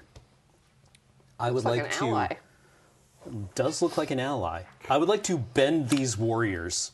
Oh! They enter the exile state.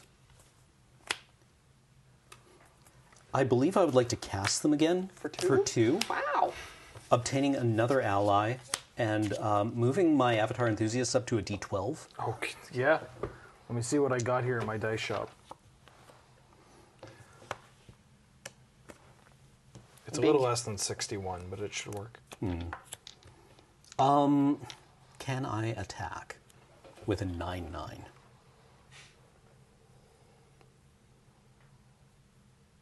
And then get run over. I'm here for a short time, not a long time. I attack with this 9/9. Block with the fox. Okay. Clue token. My clue token is gone. It's turned into a warrior. Yeah. While you were studying the whatever this is, Cameron was studying the blade. The fan? The fan. The fan. The fan blade. Fan blade. Say go. Okay.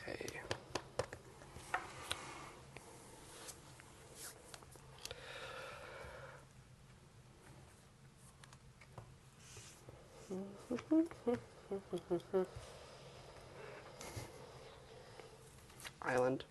So now it costs 1. Just costs 1.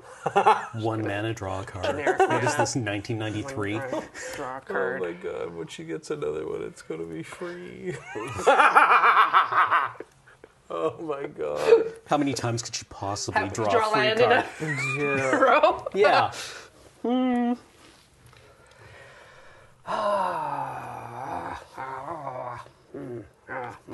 I'm gonna actually crack this clue.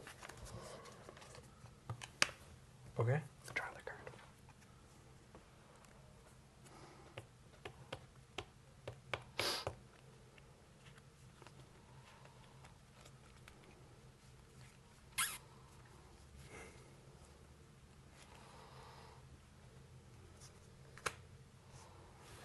I'm gonna put this on screen. Oh, okay. Cost 6, -1 for each island I control. Yeah. No, I'm just for the Yeah. sake For of the chat. audience. I'm just reading for people who can't read. Thank you. Yeah. Kind of like the Lorax. I'm the Lorax. The Lorax can't read? That's what I've heard. Yeah. I don't know about you.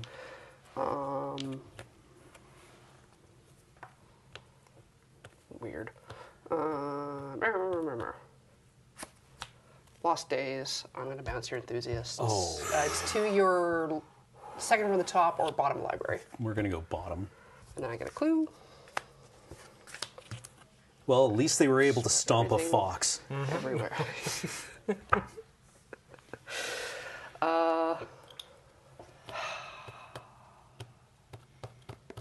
Go. What if you just swung with everything? What if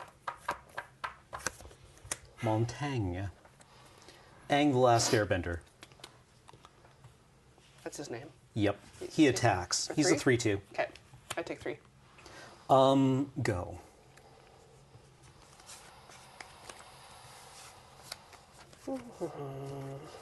Oh my god, yeah, if you have multiple waterbending scrolls. Yeah, I only had the one. Oh. God, I can't wait to draft the like 12 land deck. That is just, I got 2 waterbending scrolls.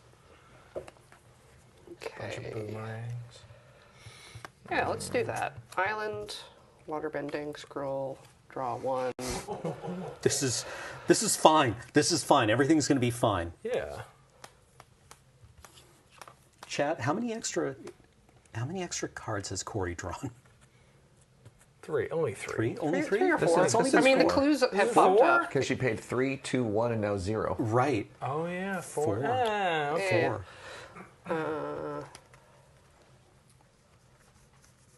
That's only marginally better than an Ancestral Recall. Yeah. I'll crack that clue.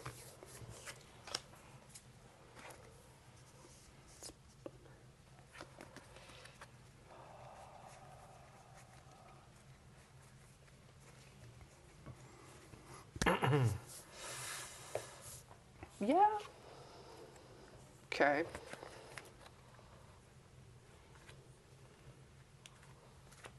got Rowdy Snowballers. Going to tap and stun one of your Kyoshi warriors. They are an ally. It is an ally. So No they bueno. get +1/+1 in haste. No Thank bueno. you, Don't Serge. love it. I was reading a different card. Combat. I'll swing with everything. Okay. So we've got the 4/4, 3/5, 3/6, sorry, and a 3/3. We just tap the attacking creatures. This one. This one.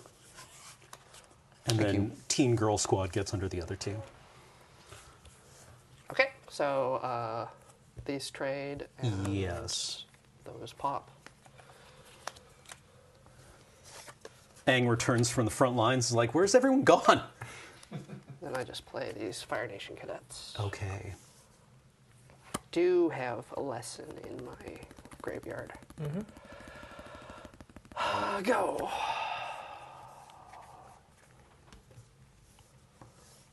Thank you.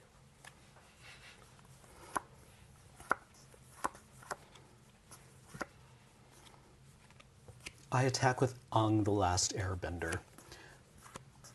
3. For 3 in the air. And No then blocks? I am going to cast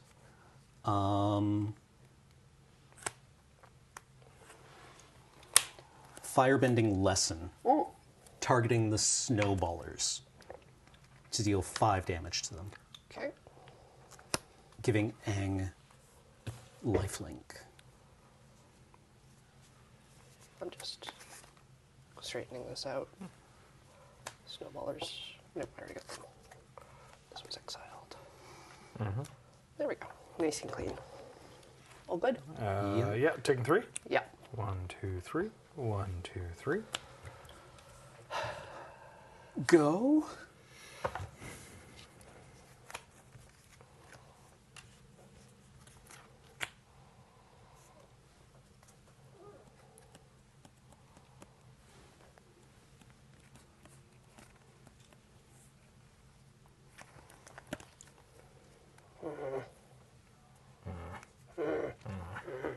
Mountain. Zhang the Deserter. Ruh-roh. My microphone pack just fell. It is a pretty dramatic card. Got it. Yeah, put a +1/+1 counter on Zhang. Copy it and then choose targets. Don't love that.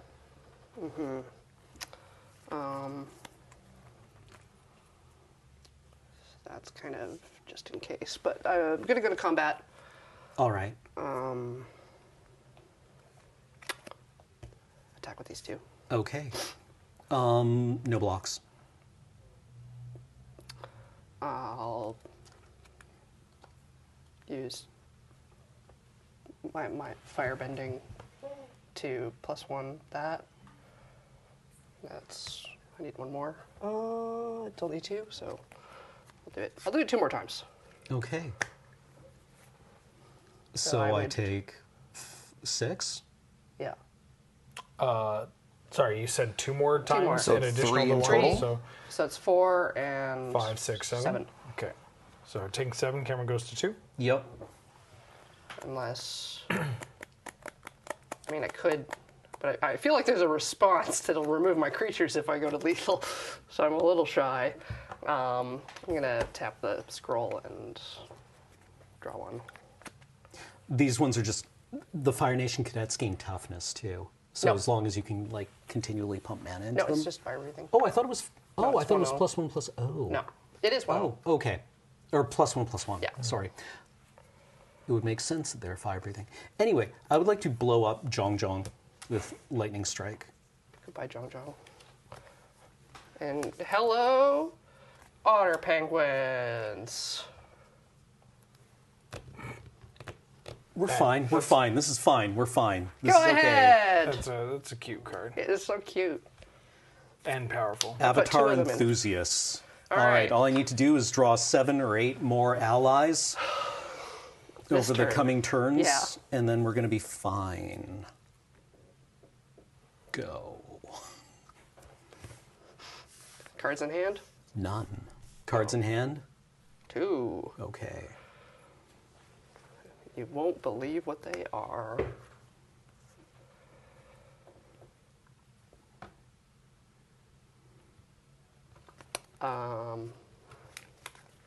Three. My chi blocker's gonna. Yeah. The otters were gonna, but that's really putting the. Yeah. Put some salt in that wound. Oof. Okay.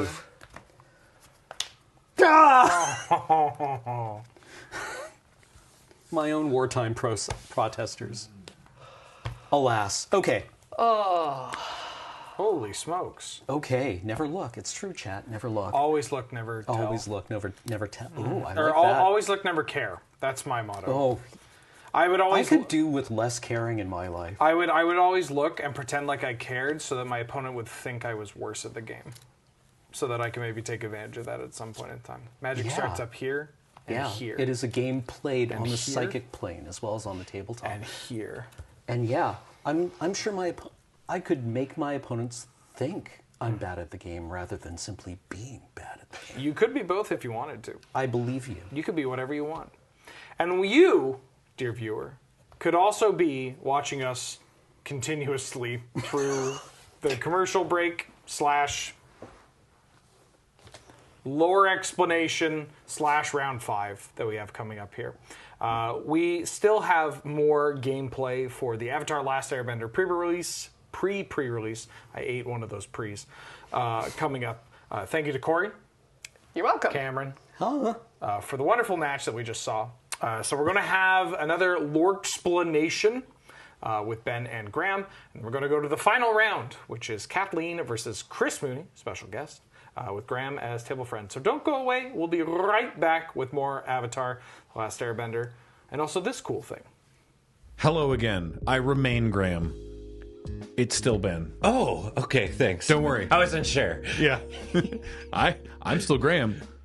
But maybe? I'm Ben from the spirit realm. Ooh, fun. Because Ben's been telling me all about the heroes and the villains and the side characters, but where are all these people from? Where do they live? Where are they doing things? Tell me about this world. Well, I mean, you know from anime and video games and whatnot that as soon as you introduce the concept of like the airship, i.e. Appa, you're going all over the place. Probably the best place to start, at least, is with the air temples, because that's kind of where the story starts. We have 2 major shrines that you get to start off with: the southern air temple and the northern air temple. The southern one is where Aang is from, and it's depicted on both the southern air temple card but also in the abandoned air temple land. Oh. This is kind of where things all begin. On the abandoned air temple card, you actually see Monk Gyatso, who is one of the, high members of the, Airbender order, who is also like one of Aang's, BFFs, and everyone else is like, the Avatar has a duty and he's got to do this, and he's like, he's 5. Let the boy be, right? And this is where the show kind of begins. With the Southern Air Temple card, it's white mana, right? And so this is, you can kind of see where it's at in its prime. This is before everything is sort of destroyed. But then the Northern Air Temple is a black card. In the series, post Aang coming out of an iceberg, they actually go to the air temples looking for air nomads and stuff to see if they're okay. And one of the things that they do when they get to a temple is they find out a bunch of refugees have taken up in one of the temples. And they think that they see airbenders because they see people in flying machines and stuff, but it's actually a bunch of people who have taken up. And Aang's obviously at the start quite pissed, and you can see this is supposed to be the history of my people. Things have sort of changed and been destroyed. These are sort of the main sort of relics of airbending past, which that's all you get for this series. The entire culture has been genocided. Because he's the last airbender. Exactly. That's where you get it. I can read the name of the show. Yeah. So book 1 is called Water, and each one of them is kind of like named the various elements, essentially. And so the first bit is going to the water villages and stuff. And so you actually get to see that on one of the cards, Agna Quella, which is the name of the northern water tribe city. where the big kind of fights are happening and stuff. And so this you can see is their like giant gate. This is kind of where you get to see the first little bit of stuff, i.e. Aang learning how to be a waterbender, the Admiral Zhao attacking and killing the moon. You know, a lot of stuff ends up taking place inside of here, and it's really cool. That those gates, in fact, on the card, they close all the way, and people waterbend the iceberg like up and down and whatnot to like let ships and stuff in. That's so cool. Yeah, it's incredibly cool. It's Hopefully, no one who knows how to do fire stuff will show up. Yeah, show up. If only. Yeah.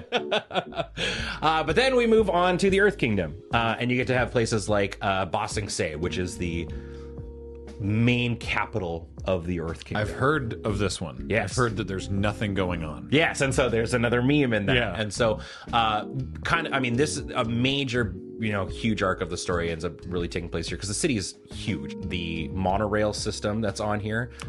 Love a monorail. Yeah, I love a monorail. It's ran by earthbenders who they have like 1 foot off and they're like pushing it along, kind of a thing. That's how people, earthbenders with a job, feet poking through and they're scootalooning along. The reason there is no, thing in Ba Sing Se is they are living completely unaware of what's going on in the world. They feel there's a artifact in this called the Walls of Ba Sing Se, which is now the thickest creature in Magic the Gathering. Jesus. It is a 0/30. 0/30. Other permanents you control have indestructible. It's got Defender. Nobody gets past the wall, so they don't care what's going on in the rest of the world. And the king of the Earth Nation has Long Fang, who is like the leader of the Dai Li, which is like, the Secret Service kind of thing, who is like, I wouldn't worry about it, my liege. But he's actually working with Azula to overthrow everything because he wants to become the king. An evil vizier? I know, right? Who would have thunk it? What a concept. Yeah, and so the Long Fang has a hidden, like, prison-y, horrible laboratory under a lake that's where he's like doing all these things from. And you'll a reoccurring character that a lot of people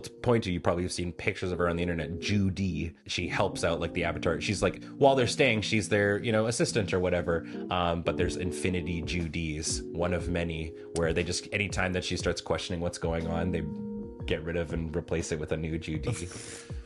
That's so messed up. Yeah, it's an incredibly messed up thing. So yeah, the Ba Sing Se sort of arc is that they're just like, no, nothing's going on, and it's like a lot of gaslighting, and like they're like, no, the Fire Nation's taking over the world. They're like, if the Fire Nation was taking over the world, I'm pretty sure I would have heard about it. The king, you would actually love him, the Earth King. He has a pet bear named Bosco.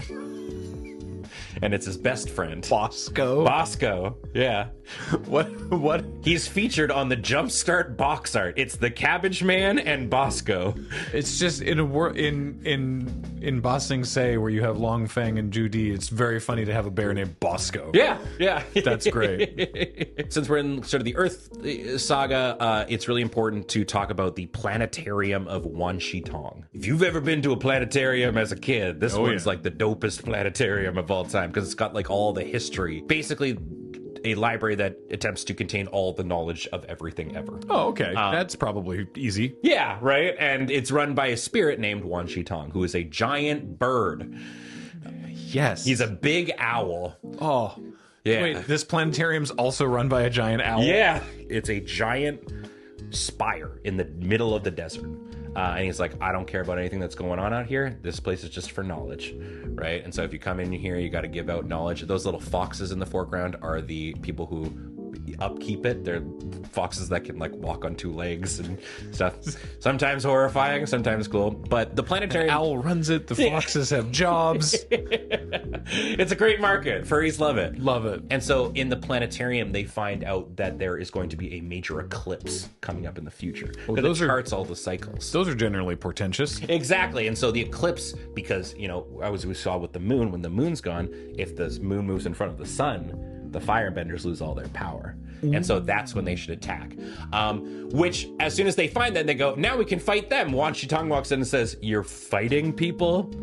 Screw this. And buries the entire library and attempts to bury them inside with it. Don't make the owl mad. Yeah, they piss off the owl, and so Wan Chitong takes away the library from everybody. And then the last thing is, I feel like I would be amiss, of course, if I didn't talk about the Cave of Two Lovers. The what? The Cave of Two Lovers, or as some people might call it, Secret Tunnel! Secret Tunnel! So this is the saga of the Cave of Two Lovers. So you can see on here, it creates two 1/1 white ally creature tokens. These are two characters from fighting villages that don't like each other, so they have to meet in secret. Ooh, star-crossed lovers. Yes, and they find a little cave that is being, dug out by the mole badgers, who are the first earthbenders. Right. Okay. So they learn earthbending from the badger moles, and they learn how to. They make a secret place for themselves, the Cave of Two Lovers, and this is a place that the Avatar crew gets trapped in, but they have to find out their way. And as you can see on Secret Tunnel, it gets them through the mountain, and this lights up because they can't find their way. It's a giant labyrinth. Okay. But only when they show true love can the true love will point the way. And so Aang and Katara kiss, and then so that's why it's two target creatures that share a creature type. Both can't be blocked this turn. Yeah. That's great. God, I mean, according to this card, it'd be really messed up if somebody kissed something that wasn't human. I guess it just wouldn't work. Changelings solve a lot of problems. Yeah. Well, hey, thank you for giving me this quick rundown on all this Avatar stuff. I hope you've got a little bit of an idea, at least of the characters and stuff like that. No, you know? I'm appreciating it more already. Dude, I do not, and I understand why your video had to be 3 hours long. Yeah, man. And this is just one series. You had to cover like 14 or 16. I don't know. It's like 3 seasons? Yeah. Three books? 3-ish. Yeah. Okay, cool. Well, hey, maybe now you'll want to check out some Avatar. I recommend it. It's a Yeah. great show. And then if you do, you could also check out the follow-up, which is also very good. There you go. Well, hey, thank you, Ben. Thank you for having Really me. appreciate it. Thanks, everybody, for watching. And now back to more pre-release. Bye, everybody. Hello and welcome back to the Avatar: The Last Airbender pre-release. We enter now round 5, featuring Kathleen. Yay! Hello. I finally get to play. I'm so excited. Yeah, and Chris is back. Hello. Because look, we have the lead set designer here, and we want to get them to play some Magic. I'm excited to be here. I've actually built an entirely new deck just to show off some different cards from the previous round, so we can take a look at those. Same pool, though. Yeah, same pool. Yeah. Because you can do that at your own pre-release. It's true, yeah. Continuous Give it a try. construction. Yeah. But before we get into start playing that, I haven't opened a collector booster yet. Neither of you. No. So let's open some collector boosters. Together? Well, one at a time, I guess, or Yeah, one sure. after another. All right, go Sure, ahead. all Open right. your collector's boosties. Here we go. I'm actually very Chris. excited. You already opened yours. We saw that earlier. It's true, yeah. All right. There's one card I desperately want from this set. We've got Airbending Lesson. Very nice. We've got Watery Grasp. Azula Always Lies. An important lesson to learn. Fancy Footwork. I think. Okay, no, Watery Grasp is no. It's like it's a lot of lessons so far. Yeah. Professor Zay. Professor Zay, yeah. Anthropologist. Very nice. Zuko, Exiled Prince. And this is one from the Jumpstart. Inspired Insurgent. It's 1 and a white for a 2/2 human peasant ally. It's a Silverchase Fox analog. Yeah, a lot of Jumpstart has a lot of really cool new rares and mythics, but it also has a lot of great commons that are helping to like kind of fill out the packets and keep the complexity level low to make Jumpstart a really good place to jump into the game. Also, speaking of from the Jumpstart, Explore. Wait, Explorers in the Jumpstart? Yeah. Oh. With Appa. It's wait for it. Good old Explorer, 1 in a green, dimensional land. Hang on, these ones aren't in the reader, so Paul has to find them manually because they're not in like the set. There we go. Oh, he's so cute. Yeah, Sky Bison. I love it. Draw. Another Draw one. a card. Play an extra land. Good spell. Creeping Crystal Coating. Creeping. What is that from? 2 and it's a new card. New card. Well, okay. 2 and a green. Flash enchant creature. The enchanted creature gets +0/+3, and whenever this attacks, make a food. Oh, I meant like in the context of the episode. What is the creeping crystal coating? So, in one episode, there is a crystal that grows slowly. They kind of like, put bracelets on them, and they grow and kind of like coat them in rock. And it's kind of the ticking clock of the episode, but you learn at the end of the episode that actually it was rock candy the whole time, and it's very delicious. So that's why you make food when you get amazing. I was wondering. Yeah. Yes. No. Definitely more of a deep cut for definite fans of the show who have seen the episode. I love that though. I love the flavor. I've got the Full Art Mountain, which looks great. This is probably there. We go. Love the Full Art Mountain. All right, now we're into the rares. Hey, I've got Iroh. We've seen done a lot of work for me today. Yeah, no kidding. Okay, this one's from the Jumpstart. It's Master's Guidance. 2 and a green for an enchantment. Whenever you attack with 2 or more legendary creatures, put a +1/+1 counter on each of up to 2 target attacking creatures. And at the beginning of your end step, if you control a creature with power 4 or greater, draw a card. Very cool. My version is extra widescreen and foily for whatever that's worth. Oh, there we go. I have a widescreen also. Ba Sing Se. That's very nice. Like that a lot. Repeatable Earthbend. Very powerful. Seems good. Actually, does that go in a Bonnie Paul deck? Oh, maybe. Maybe? I think it goes in a lot of decks. Yeah. I've got a Dranith Magistrate, but here it is Mayor Tong of Chin Village. Ooh. But foily, which is cool. And finally, fun. It's it's Firebender Ascension, but it's part of the it's part of the panorama, and it's foily. Yeah. So it's I don't know which part. The right. I think it's lower right. I think it is the mid right. It's like above Azula and Zuko who are clashing at the bottom. If you haven't seen the full panorama or like the full scene made up, it is awesome. It's like a grid of 9 cards. 3x3 or yes, it's a 3x3, and it's very cool. Like. Yeah, and to be honest, there's a few of them, like the last Agni Kai card, that looks a little like, when you just see it, you're kind of like, oh, that's an interesting explosion. But when you see it in the context of everything, it just all comes together so beautifully. Yeah. This it's all by Dominic Mayer. And the Aang. Right, yeah, that one, it's like kind of, that's fine. But then when you see like Zuko and Azula on either side that are blasting fire at each other, it looks awesome. And the transforming Aang card works on either side, fits into the panorama on either side. That's right. This is the first time that we've had those scenes with double-faced cards in them. So we wanted to make sure that like when you flipped Aang over, it still looked cool. Yeah. That's really cool. Pardon me. You could put some googly eyes on that if it's bothering you when it's on the board. Just, All right, Kathleen, what's in yours? Yeah, I'm so excited. There's the image. Nice. Thank you. Thank you, Nikus, for putting that up so everybody can appreciate how cool it is. All right.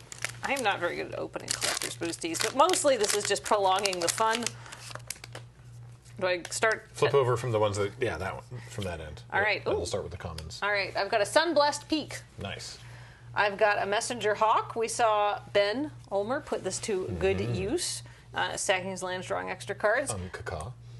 Pillar Launch. I had that in my deck as well. It never ended up coming up, but I was like, this seems like a deck that would benefit from some combat tricks. We've got the Northern Air Temple. Nice. Noted shrine hater Chris, but that's true. I was talking earlier about how I actually don't like shrines very much. But when they were suggested to add in the set, I was like, that is perfect. And so I have to find a way to change up the shrines a little bit to make them like just mix it up, not just do the exact same shrines, again and again. So that's sort of where this new type of shrine came in, where it's more about when your shrines enter as opposed to just, value turn after turn. Nice. We have a Vengeful Villagers, pretty cool. Very nice. Oh, and now we are into our uncommons. My first one is Flopsy Boomy's Buddy. Yeah, I got one of them in my deck earlier. Good stuff. An Ape Goat. Okay. We have from the Jumpstart packs, we have a foil Fire Nation Soldier, which is just a 3/2 for 3 with haste. Yep. A nice little curve filler. Sometimes it's what you need. Yep. A lot of French vanilla creatures in Jumpstart that help to just kind of teach people how the keywords work. Love that. Also from Jumpstart, I have the card Dramatic Reversal, which is just 1 and a blue. Untap all non-land permanents you control. That seems quite powerful. That's at instant speed. Seems pretty good. We also have the Duke Rebel Sentry from Jumpstart. The Duke is an 0/1 for 1. And he enters with a +1/+1 counter on him. Remove a counter from the Duke. Put a +1/+1 counter on another target creature you control. It gains hexproof until end of turn. Oh, very interesting. Yeah, so the Jet has a gang of freedom fighters that are all of these kind of like individually named quirky kids. And in the main set, they're all kind of, we didn't have enough room to put all of them. But in Jumpstart, we had room, so we made individual cards for each of them, showing off all of their unique skills and talents and names. Sweet. Amazing. I have this beautiful full art foily plains, I love the which full I art could probably just stick into my deck because I use one of my deck colors. So I'll just put that to the side. I have now into the rares. I have Beifong's Bounty Hunters. Human Mercenary, very cool. We've got a Jumpstart rare. We have Zuko Avatar Hunter. So this is Zuko before he goes over to the good guys' side, I assume? Yeah, and that is most of the time. I guess I'm a little spoiled on the overall outcome of the series at this point. Yeah, but this is Zuko right at the beginning of the show. And this card is actually from the Learn to Play sequence that you can find in the beginner's box. So there is a little deck for Zuko, a little deck for Aang. You don't shuffle them. You just, draw them because they're in a specific order, and they will walk you through the game and teach you how to play. So this was kind of our Learn to Play scenario that we devised, and it's based on the first episode of the show. And Aang can fly and Zuko can block flying. Yeah. Amazing. Speaking of legendary creatures, I have another one. It's Hakoda, Selfless Commander. This is warrior. Sokka and Katara's dad. Oh. Okay, my reprint is, speaking of people who might kid, I don't know, it's Heartbeat of Spring, but it's got this cute little art. And then for my final card, I'm slow rolling it a bit because I like to. Oh! It's a very cool foily alt art treatment of Katara, Water Tribe's Hope. Ooh. Neat. And vigilance when she enters, create a 1/1 white ally creature token, and then Waterbend. Creatures you control have base power, toughness, XX until end of turn. X can't be 0. Activate only during your turn. Oh, so you just go really wide. Yep, we saw that play out in one of the rounds earlier today, where Katara plus 2 flyers attacked for 16. Yep. Pretty wild. Seems pretty good, because it's just X. I like that. Very powerful. All right. Now then, both players have kept hands of 7, Yes. and Chris won the die roll, so they're going to go first. So let's play Magic the Gathering. Magic the Gathering. I'm actually very excited. I haven't played any Magic wait until yet. Chris, just your hair is just rubbing on your mic. Oh, it might actually be the shirt because It might be my shirt. tucked into the. How about this? If I may, I'm just gonna whoop and then scoop. There we go. Okay. All right, that's great. Thanks. And now get into the game. Very All nice. right. I won the die roll, right? Yes. You sure So I will start out with a swamp. Swamp. Everything has changed. So yeah, anyone who was watching the previous rounds, I built a new blue-black deck to show off some different cards. Go ahead. I'm going to play a Misty Palms Oasis that enters tapped. I'll play another swamp, and I'll pass the turn. My sweater is not available in the Loading Ready Run store because it's not a Loading Ready Run sweater. I will play my own swamp because swamps are great, and then a card that you put to very good use earlier. Ooh. It's a Compassionate Healer. Go ahead. So compassionate. It felt.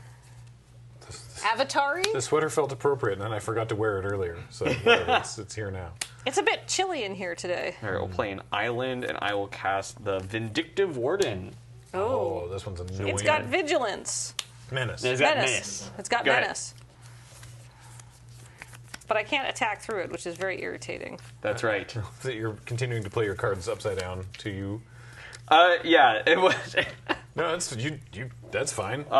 You're just used to doing that? I am really, I'm used to doing it. It's actually kind of hard for me to switch it off now. Well, I guess when I play Commander, I still play facing myself, but usually if I'm playing one person, I like to face my cards the other way because I've been staring at the cards in my hand for a really long time, and my opponent might not know what they do.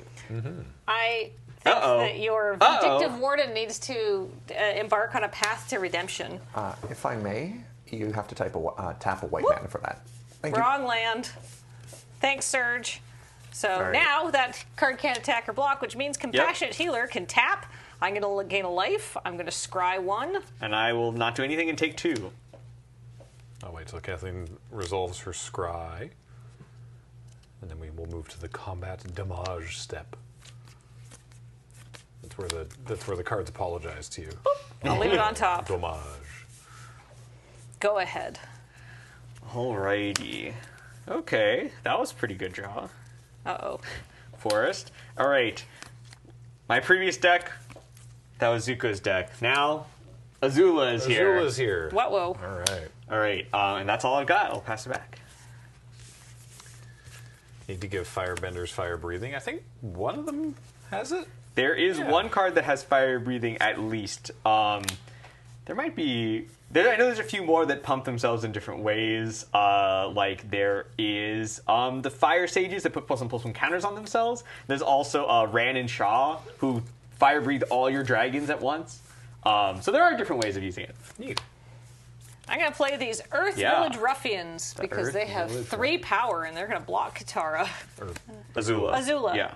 I know who these people are. I also played a planes, so I'm gonna just quickly swap it out for my fancy planes. Been waiting to drop this land. Okay, go ahead. Alrighty. Okay, interesting.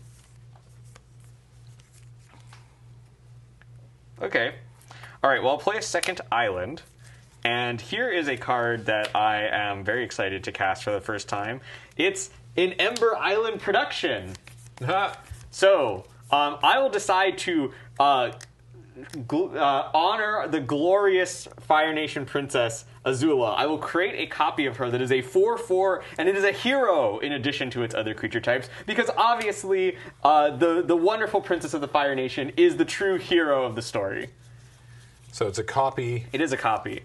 And if you have, the thespian copy, you can see here with some actors portraying our various characters.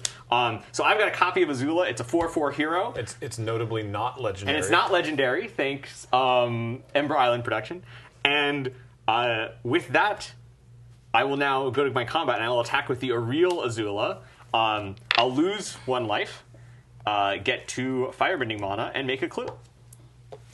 I'm going to block with my Earth Village Ruffians. All right, I will not have any effects. So we'll trade these off. When this creature dies, Earthbend 2. Yep. Can I just have perfect? I will put, it doesn't really matter. Probably not the one I'm planning to sacrifice. And I'm going to use my firebending mana to crack my clue before the end of combat. Before the end of combat, which you can do after. I know we keep saying this, but it's an atypical thing. But there is a small window of time between damage happening and the end of combat, and your firebending mana is still available at that point. And with that, I will pass it back. Boop, boop. Boop, boop. Boop, boop, boop. Another fun interaction a lot of people do in Commander, for example, is you can use Maze of Ith, or a card that untaps after combat to do damage and then untap your creature at the end of it. It's that same window of time that some Commander players might be very familiar with, but not a lot of Magic players outside of it would be. Sweet.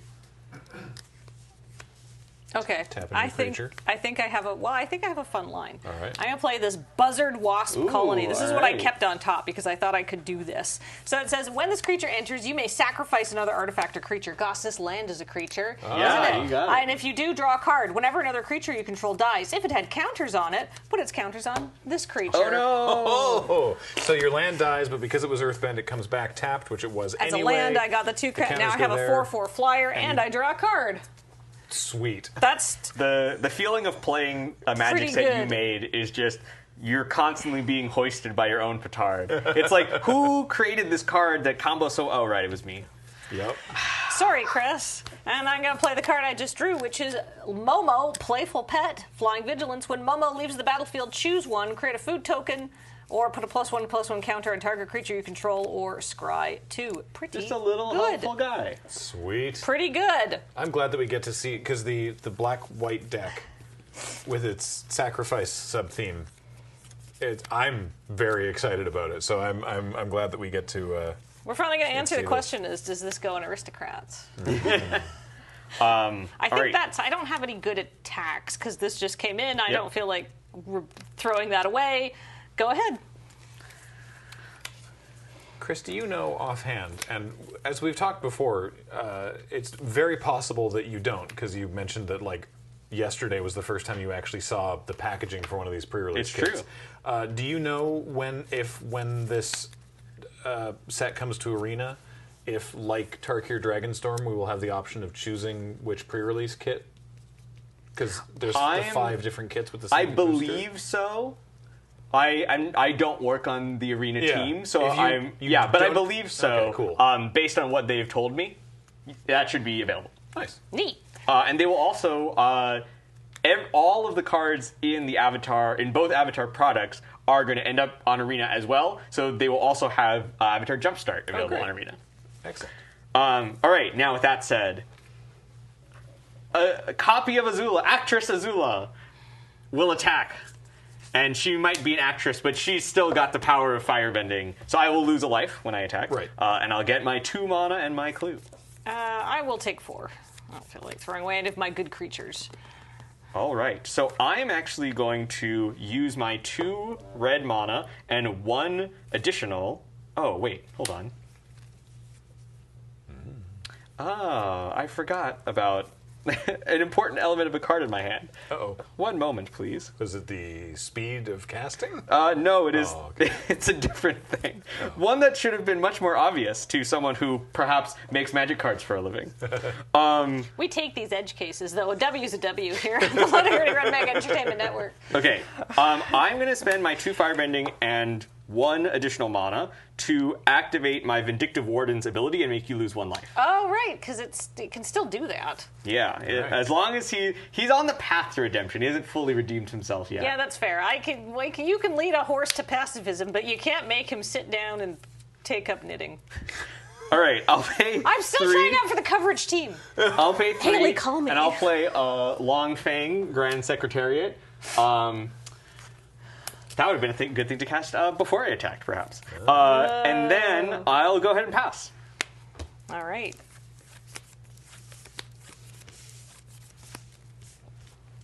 So you have a 2/3 that can block. I just want to get in with my 2/2. It's true. I do now have a 2/3 that can block.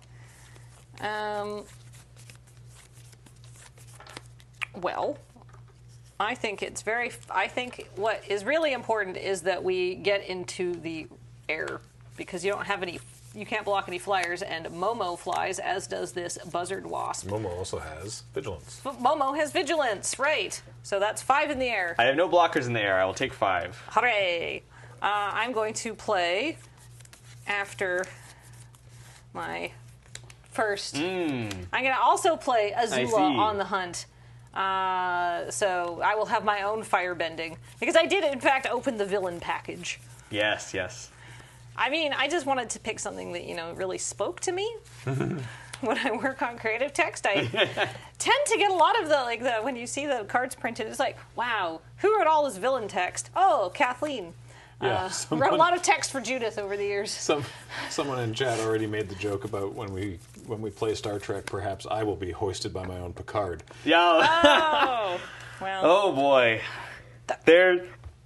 I'll tell you, there's a lot of jokes that we hear for like a year and a half internally before the sets finally get out to the public, and when they all come back around. Yep. Go ahead. I will crack my clue on your instep and draw a card.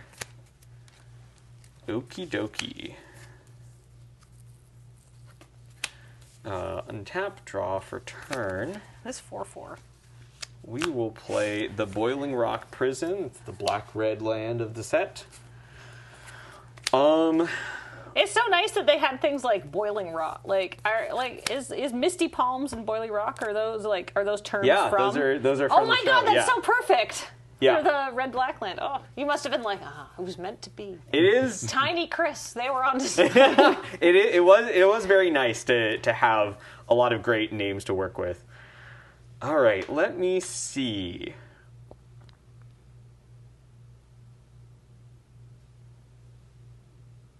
Oh no, it's the part where Chris is counting. Sometimes it must be done. All right, I will go to combat. Okay. I will attack in with Actress Azula. I'll lose another life and make another clue and get 2 mana. Okay. I'm going to... Uh-oh. No! Flash in. Invasion reinforcements. When this creature enters, create a 1/1 white ally token. How fun is that? So then I can just declare a safe chump block with my ally token on your 4/4. That's pretty good. All right, that happens. I have no effects. Before my combat ends, I am going to... I think this is a case in which I will crack my clue. So I'll spend my 2 mana, crack my clue, draw a card. That's pretty good. Okay, that's interesting. You have so many cards in hand still. Yeah, well, I've only got 10 life points remaining, so that's not too great. Yeah, you're life total poor, but card rich. Life poor, card rich. Life is a resource. Yeah, that's true. Life is a resource. You also trying out for coverage with these? Spend it all night, all game long, match long. One of these works. We'll workshop it. Use whichever one of those was best.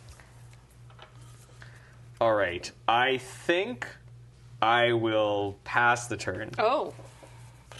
Spicy. That's very scary. Or is it? What could possibly go wrong? I don't know. All right. Well, you've got 1 blocker, and I have this whole team of people. So...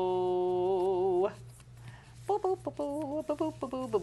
don't... There's no point in attacking with my 1/1. You do have an attack trigger, so I might have effects before you attack. I am declaring attacks. I'm moving to attacks. Would you like to make effects? I will. Okay. I am going to cast Zuko's Exile. Oh. Exile target artifact, creature, or enchantment. Oh no. So I will exile Azula. It's Azula's exile this time. You do get a clue token in exchange. I do get a clue. Okay. Not so bad. Not too bad, but no more attacking with Azula for you. Okay, that's fair. All right, so I don't get anything else. And, well, I'm moving to my attack step. I will just simply declare attacks with this 5 power in the air. Yep, I'll take and go to 5. All right, I'm going to play for my second main phase. It's Heibai. Ooh, okay. Spirit of Balance. When it enters or attacks, you may sacrifice another creature or artifact. If you do, put 2 +1/+1 counters on Heibai. I'm going It's not looking good. Sacrifice this little invasion reinforcements here. Or do I want to just sacrifice the clue? Then I have an extra blocker. All of these are very handy. Yeah, giving clues to the sacrifice deck is not always the best plan, let me I think tell I'll you. just sack the clue and leave myself a person, but still put 2 counters. So now I have a 5/5. That's pretty tasty. And then I'll play my land for turn and say go. All right. But the clue could have been a card. The clue could have been a card, but also it could be counters and a blocker or something I eat later. Yeah. All right. It's not looking great for me.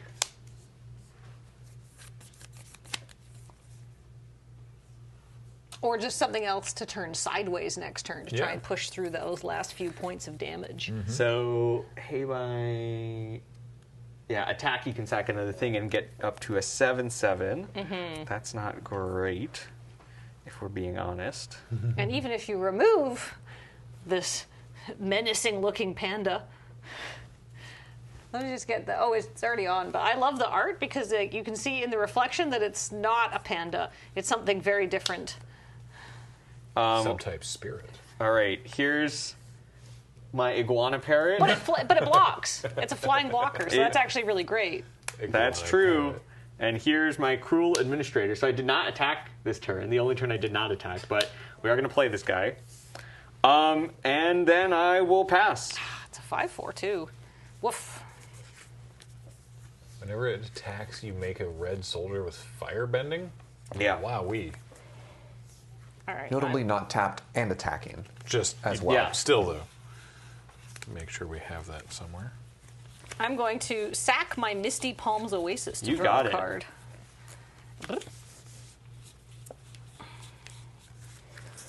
Does your panda get bigger anytime anything is sacked, or only as part of its attack and ETB trigger? I think it's a part of its own trigger. Okay. Thank you.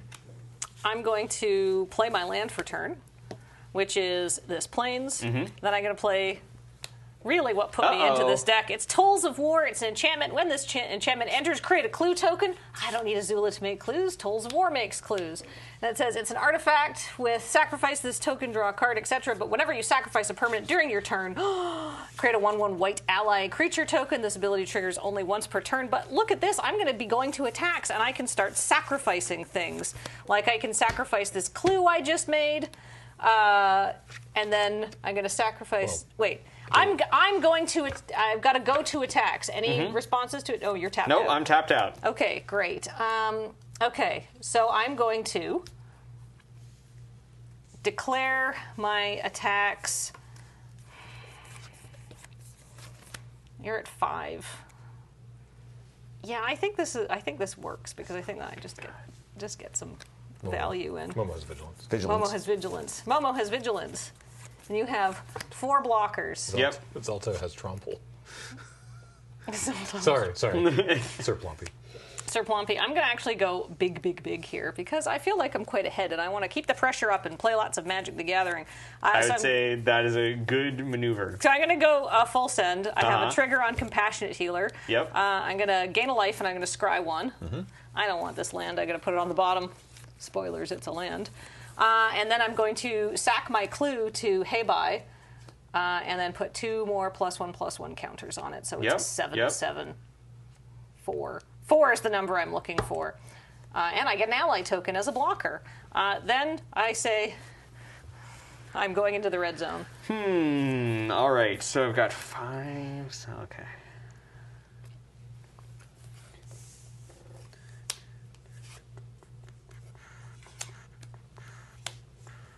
I feel like it's a safe attack with Momo because, like, I'm sure Chris is going to be blocking the much bigger flyer. Hey, bye sounds like a Newfoundland greeting. Hey, bye. It does, actually. Yeah.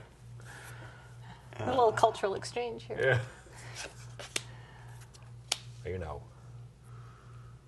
Okay. Here are my blocks. Actress Azula is going to get in front of Heibai in a sacrificial chump block. Iguana Parrot actually is going to block Momo. Okay. Cruel Administrator is going to block this, and Long Fang is going to block this. Okay. So these 3 will die. Yes. My 3 will live. Yes. My Azula copy will die. Yes. And I will take 4 and go to 1 life. You'll take 4 and go to 1 life. And when Momo leaves the battlefield, so enjoy your dudes, I get to make a choice, which is create a food token. I also have a trigger. Or put a +1/+1 counter on target creature you control, or scry 2. And I'm just wondering what I want to do here. I actually kind of think I might just scry 2 because I want to not draw that land. So that's great. Just put that on the bottom of the library. Scrying. And when another creature I control dies, I get to put a +1/+1 counter on, so I'll put it on my Iguana Parrot. Okay. All right. Go ahead. So now I'm probably going to get smacked a bit, but I think that's probably fine. I'm at 1, so I've got to be very careful. That's true. Anything's lethal. Literally anything can kill me. And you're black, so there's like a good chance that you can just kill me out of hand at some point. Okay. Is there life loss in the set? I'm sure somewhere there's got to be at least one card that does it. I mean, there's the Cruel Administrator. Yeah, the Cruel Administrator. Whatever. The Vindictive Warden. Yeah. This is the Cruel Administrator. Yeah. Yes. This guy's George Takei. Okay. So I can definitely attack with my Vigilance guy. Yep. It's a question of if it's actually worth attacking with this to make a 2/2 that can block. And you know what? I'm going to say it is. I'll attack. So this is 3 in the air with Vigilance, 5 on the ground. Yes, and that will make the 2/2 Firebender token. I just want to point out, why does this guy have googly eyes? That's what their masks look like. Yeah. So but why do they look like that? The Fire That's a Nation, question for the people who made the show. That's right. The Fire Nation rank and file, they have these skull mask helmets that they wear. They're mostly in the first season. Okay.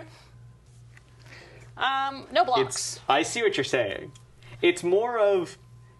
It doesn't really look like googly eyes on this art. In the show, it doesn't scan as googly eyes as it does in that particular token. In the show, it's a little bit more clear that the face part is connected to the eyes part, and it's like a skull. Okay. But looking at this, it absolutely does look like it's got Elmo-style eyes, which is really funny. Okay. No blocks. So no blocks, so that's 8. I take 8. 6, 7, 8. I've got these guys, and then I will cast Katara, Bending Prodigy. Ooh. Oh, yeah. All right. Beginning of your end step, if Katara's tap, put a counter on her, and waterbend 6 to draw a card. So, if I were in the business of wanting to get a +1/+1 counter, I'm going to play my land. If I was in the business of getting a +1/+1 counter, I could tap her and pay some mana with the waterbending ability in order to, draw a card now and get the end step trigger. However, I will just die. So, I will instead pass it over to you. That seems pretty reasonable.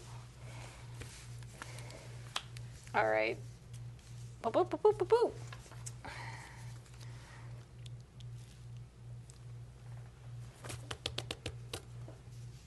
I'm going to play, it's flavorful, Sold Out to sell out your iguana parrot. All right, that's my only flying. Well, I guess before I should draw a card and see if there's something that can save me. Okay, yes. So you can do that in response. Do 1, 2. And get a counter on her. No, it's only end step. Oh. 1, 2, 3, 4, 5, 6. Draw a card. Well, it is a 2-drop, but not one that I can cast at instant speed. So I am dead. All right. Good game. Surely you meant to also tap the parrot as one of those. Oh, sure, because it was going to die either way. Yeah. Well, I think I would have not, because potentially there. If I give it hexproof or counterspell or something, I would need that blocker. Leave it as a blocker. Right. Yeah. Yes, I was incorrect. Simixlaw says, our skull-faced death troopers are on their way to bring peace and prosperity to other lands. Yeah, their skull-faced death troopers are obviously evil and spooky. Our skull-faced death troopers are honorable and noble. Yeah, our heroic skull-faced death troopers. They're evil skull-faced death troopers. Perfect, yeah.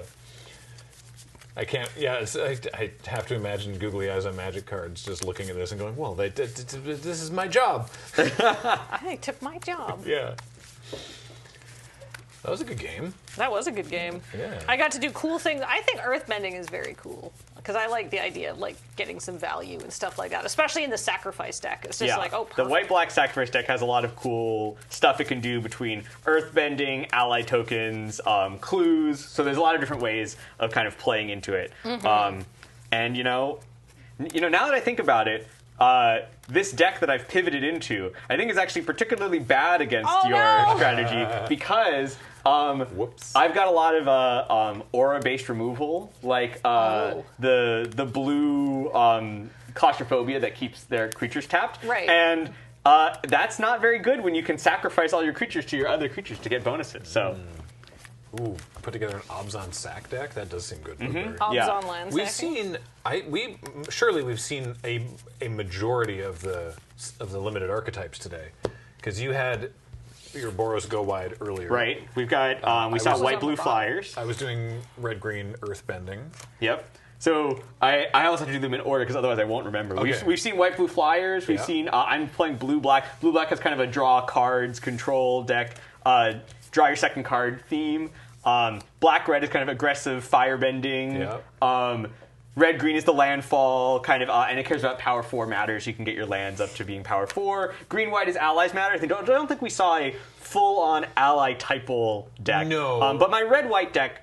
We both have sub themes in that. I mean, and there's actually, allies, you do too. There's allies in all sorts of different colors, so you're going to see that come up everywhere. That is the main central theme of green white. Actually, Kathleen's promo is it's a black rare that spoilers. Yeah, I guess it's a black rare that cares about allies. Yes, which is kind of interesting. Yeah, because there's not a lot of allies in black. Green, certainly. In this property, red and black had the least allies, just by the nature of they're the Fire Nation, and the Fire Nation is that. But we did we wanted to make sure we found resonant concepts for allies in all the colors, because a big part of the identity of allies is that they are in all colors. And a big part of the show, as well, is the fact that there are allies in all of the different nations, in all the different elements. So we wanted to make sure that it wasn't just like, oh, the Bant colors are good. It's like, no, there's people who are part of the allied team everywhere. Yeah. The black is not always the color of bad people. It's just the color of ambitious people. In this the TV mana show, identity they're slightly more on the bad side, I would say. But there are still plenty of not bad black characters that we have. Player draw. I will play. Great. And I will keep my hand. I will keep my hand as well. Let's Magic the Gathering. Magic. Oh, sorry. Well, I will play. This snow-covered island is just an island. I don't know. I just grabbed it out of the land box and did not realize. But I'll pass it along. Oh, I didn't even. Oh. Yeah, hand me a non-snow covered, please. Although it does look like it could be, from the world of Avatar. You want to go to Bloomborough? Sure, we'll go to Bloomborough. There you go. All right, I'm gonna play a swamp and say go. Draw. Okay, here is the Merchant of Many Hats. So he's a 2/2, and if he dies, he just comes back with a different hat. What? Go ahead. Whoa! Return this card from your graveyard to your hand. Persistent. Oh, they made reassembling skeleton bigger than before. Bigger than before. And not a skeleton. Durable Coil Bug is in my head. That's who this guy is. This is a fun reprint. It's Corrupt Court Official. Ooh, you got it. Yes. So Chris will discard a card. Is this the jerk guy from you opened in your? Oh, the Hat Man from Chintown. Yeah. Yes. Mayor Tong of Chin Village. It is. Yeah. I'm going to discard Cruel Administrator. Ooh, I'm fine with that. Untap, drop. Okay, great. I'll play the Boiling Rock Prison. This is the black-red land. I will cast Waterbender Ascension. So this was a rare that I didn't get to showcase in my previous deck. But it gains quest counters when my creatures deal combat damage to you. And if I have 4, I get to start drawing cards. Oh boy. And then I can also Waterbend 4 to make something unblockable. Oh. Don't have any resources for that right now, though, so I'll just attack you for 2. I take 2. All right, and I will get 1 quest counter on my Waterbender Ascension. Cool. Pass.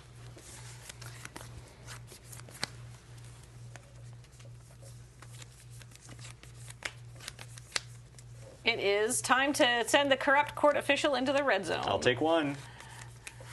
And then I will follow it up with, you manifested it. Oh. It was the promotional rare from my pack. It's Boiling Rock Rioter. It is that human ally.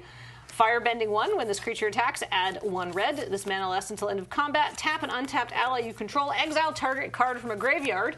Whenever this creature attacks, you may cast an ally spell from among cards you own exiled with this creature. So I can basically buy back my allies. This is him breaking his friends out of prison, I guess? That is true. That is what look he at does. that! I haven't even seen the show. And I'm learning this. I honestly, I do find it... I like lore, I like stories, I like learning about all these things, and so, genuinely, your enthusiasm is very delightful, Chris. Thank you for yes. sharing Well, it. no, it's awesome to have been able to find so many cool places where we can connect the story of the show into the cards.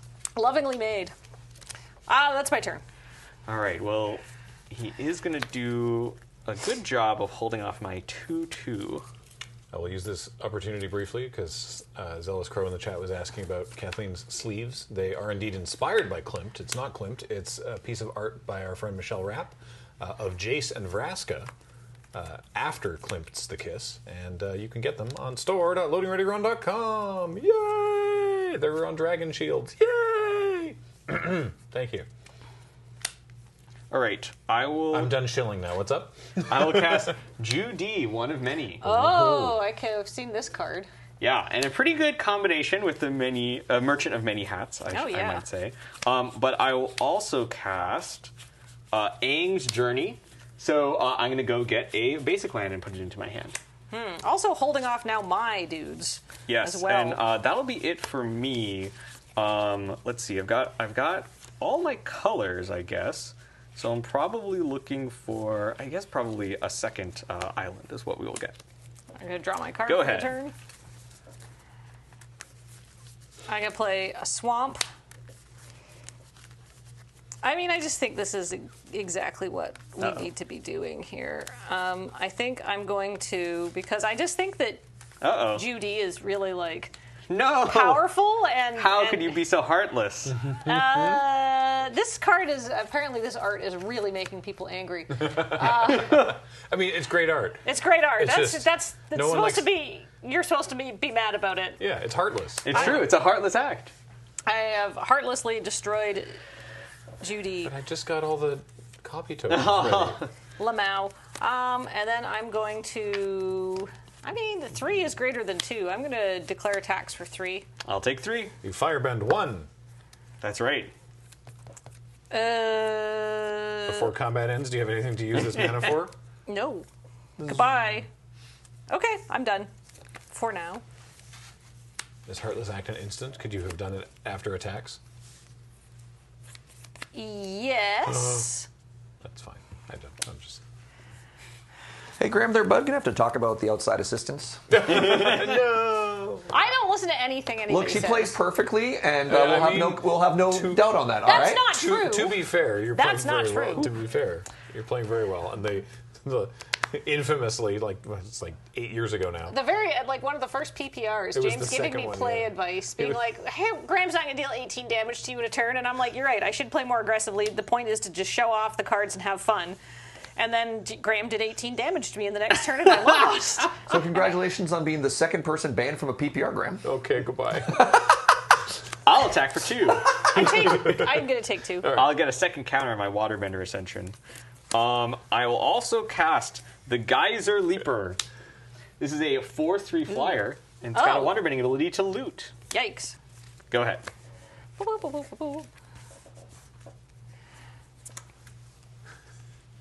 Who else is... Okay, first of all, I think it's a joke, but who else is banned? Is that Blake because the round went really long? No, James. Oh, James is banned, right. He's never been on another PPR. Right, that's true, right? We banned him for that, right? Yeah. Yeah, it's been 40 PPRs, and he hasn't been on one. Amazing. To be clear, neither James nor Blake are actually banned. I think we have had... I don't know if we've had a round go longer than the round with Blake at Aether Revolt, but we've had PPRs go longer. EOE. I think is the one. Yeah.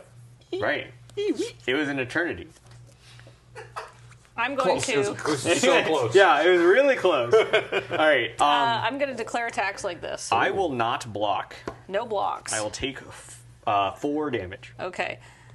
Using one of my mana from this, I'm going to quickly cast this instant spell. Can you chill, maybe? I'm gonna sell out your person. No, I guess not. And then in my second main phase, I'm going to cast Jung Jung's Deserters. Okay. And I think I'm going to put that counter actually right on itself. Because it's going to block that 2-drop really well. Yep. Go ahead. What an efficient turn. That little extra mana from the firebending. Great designs, Chris. A+. Oh boy, man, I'm really sad that I discarded my 6-drop and then drew all lands, or my 5-drop and then drew all lands.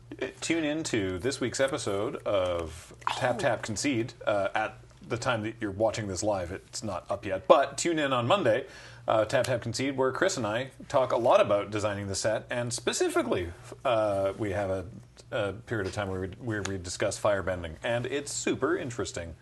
All right, here is Watery Grasp. So it's an aura that will keep a creature tapped down. Such as it this is big going to guy? go on your 3/3. Yeah. And I can pay a bunch to shuffle it away later if I so need to do that.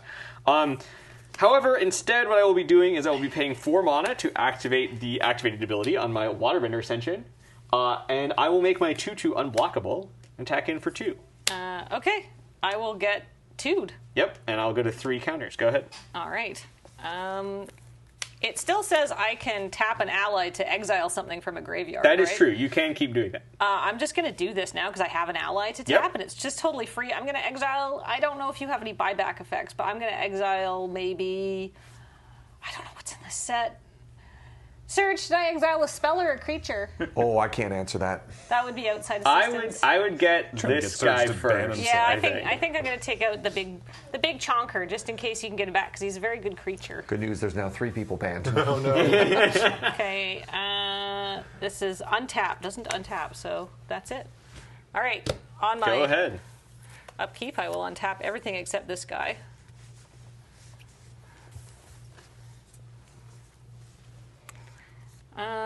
Okay.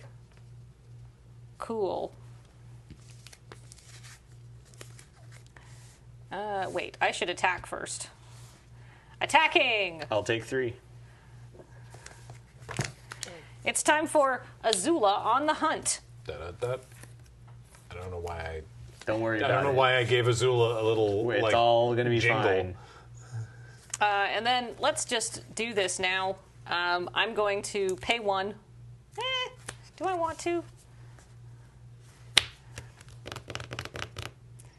I mean, you could just go to attack me. What happens when you have 4 counters on this? I can start drawing cards. So Oh, you it's can like start drawing cards. Coastal Piracy or Reconnaissance or Biden Nathasa or the Indomitable. Okay. Shout out. Oh no. Yeah. Oh, but then but you could just buy it back to your hand. That's true, but I can't attack you next turn if you. That's true. If you kill it. Yes. And it's a lot of mana to do it. It's so slow, and then you don't get 4, and you don't get to draw cards, and I just get to keep going. So I'm going to do that. I'm just going to get rid of it. I'm going to sacrifice my Boiling Rock Rider. You get your Watery Grass back, and this goes away. Go ahead, Chris. Well, we're going to need something pretty big here. There's maybe 1 card in my deck that can get me out of this. Is it that one? It is not. Is it? It's the trusty Boomerang with nobody left to hold it. Oh no. I think I'm just going to call this one because I've got a land in my hand as my last card. But the boomerang always comes back. It's true. Well, but there's no one to actually, catch it. yes, actually, it wouldn't come back in this case because I don't have anyone to hold it, so no one can throw it, so it can't come back to my hand. Well, good games. Good games. The so I know we said we can play a third game for fun if you wish. I would, since your deck clearly is able to is far superior to this second deck that I've built. That you built that out of the leftover cards from your pool. I would love to battle against my original deck, and we can do a true Azula versus Zuko final showdown. I think this would be the last Agni Kai of your day. Yeah, I think this would be. I think that would be much more fair. Sweet. Because my deck is not like. I think my deck's pretty okay. No, yeah, I mean, you're definitely leveraging a lot of the white-black synergies that we built into the set, and it's pretty cool. Do you need a hand with like? Nope, I've only got this was a second pack of sleeves, so I just have to switch out 2 or 3. 1, 2, 3. 3 cards. Okay. That's okay. We can chitty chat while we're. Yeah, if anyone I will take this opportunity then to remind people about that link at the bottom there. Oh, yes, please do this. /ATLAXLRR. You can find it in the chat as well. Please go there and check out information about where you can find your pre-release for Avatar. Using that link specifically is helpful to us because it tells Wizards that this is all good. Yes, please do that. And you know why? Because we like doing these PPRs and we'd like to do them. We'd like to keep doing them. So by you picking up on our, the social contract here of visiting the links and stuff like that, you keep getting cool stuff. Yeah, so we got to please at and least thank do you. it until Star Trek. Come on. Oh my God! Yes, please. If you're like, why are you keep talking about this? The set's coming out in November. Literally a year from now. It's because Graham and I worked on creative text for it, and it was really cool. It was so fun. I'm very excited for you all to see it. Also, what else I was going to say? Oh yeah, if you're not following the channel or subscribed on the YouTube or anything, please do that. That's free. Please follow the channel. We'd love it if you support Loading Ready Run and all the things that we do through the Patreon or the subscribing or all that good stuff. But if you were able to just follow the channel and be here and hanging out, it would be great. Yeah, you get to see more of these nice people and me. And one other thing that I will mention, even though we'll be talking about it again at the end of the show, just while the last shuffles are happening, is it's not strictly speaking Loading Ready Run per se, but we're heavily involved with Desert Bus. The Desert Bus for Hope fundraiser is starting up again next week. In fact, I think they're starting to load gear in now, and they'll be taking over the moon base starting tomorrow, and so that's why our upcoming schedule is a little light over the next week or so, because Desert Bus and our big fundraiser for the Child's Play charity is on its way starting next Friday. So tune in for that. Yeah, it's going to be a blast. You get to see if you like Magic the Gathering. You get to see. Caught in the Sorry, what? Yes. You get to see some cool Magic the Gathering content creators, such as not only just us that do Magic, but Megan from Good Luck High Five will be joining us this year on Desert Bus, which is really cool and awesome, and we think that she's great, and I'm so excited to work with her. I'm going to keep this because it is... I'll keep mine. Because I don't think I'm going to get a better 7. This got lands and spells. How do we start again? Do we re-roll or do we just go for the... Technically, we should re-roll. Okay. You want to re-roll? What's the R&D roll? The R&D roll? It's very simple. I roll a die. If it's odd, I go first. If it's even, you go first. Oh. It's odd. I go first. All right, great. Why do we do that? Mostly because when you work in R&D, you have to roll to see who goes first, potentially dozens of times every single day. Right, because you got to test the cards. So just having one way for it to work that always works and you never have to re-roll, it's like a speed runner. It's like if you save 1 second every game and you play so many games a year, you can save a lot of time. So. Wow. Minutes a day. Yeah. That's true. And now that I've wasted all the time we've saved by explaining the R&D roll, I will go first. Here's the plans. Go ahead. I'm going to draw my card, and I'm going to play a Misty Palm's Oasis tapped. A fun little element of the flavor text on that card, it talks about, it is a shadow of its former self and also a whisper of its eventual glory. Great flavor text. In the follow-up show, The Legend of Korra, we actually revisit this location when it has been revitalized as like a huge tourist trap. So it goes from being like a real, backwater to being like a touristy area. I love that trope of like broken land then becomes tourist trap. Yeah. All right, here's Zhang Zhang's Deserters, and they'll go ahead and put a counter on themselves. Nice. Go ahead. If you like that trope, may I recommend... Uh-oh. No. If you like the dismal backwater, not actual like dismal backwater card, but like if you like dismal backwater turns into tourist trap, I wish you'd bought the game I did for DFTBA this year. I'm gonna play a Corrupt Court Official.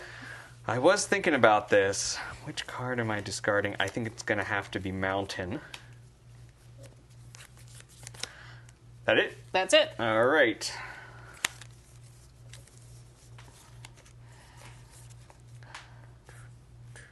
Two three's a big stop sign. All right, we will go ahead and cast Waterbender Ascension. Uh-oh, that again. Splashing this card in this deck, and we'll attack for 2. I'm going to take 2. And I'll get 1 counter on my Ascension, and I'll pass. Ba-doop-boop-boop-boop-boop. Fancy. 2 damage, was it? Yes, got it. I don't like this. Go ahead. Exhausted Elix says, I finished my workday and this is still going on. Is the format slow? I don't No. think it is. It's just We're just that we have playing a lot extra of... games for fun. We've played a lot of 3... There have been a lot of 3-game rounds today. Yeah, And some people who are like, I'll just keep playing. We had over an hour of pre-recorded content over the course of the day, too. So, Yeah. You know. All right, I will go to combat. I will attack for 2. I'm going to take 2. I will get another counter on my Waterbender Ascension. And then, let us sing the song of the Cave of Two Lovers.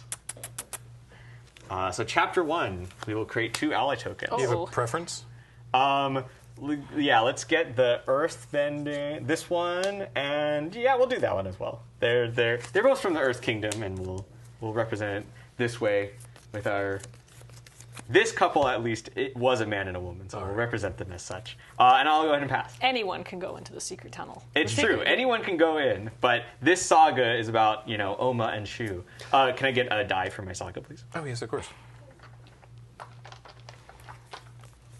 I'm excited about this. It's the Jasmine Dragon Tea Shop, which in this deck, basically it's just another white source for me. But I can pay 5 to create an ally on command, which That's seems real strong. pretty good, and it's a land.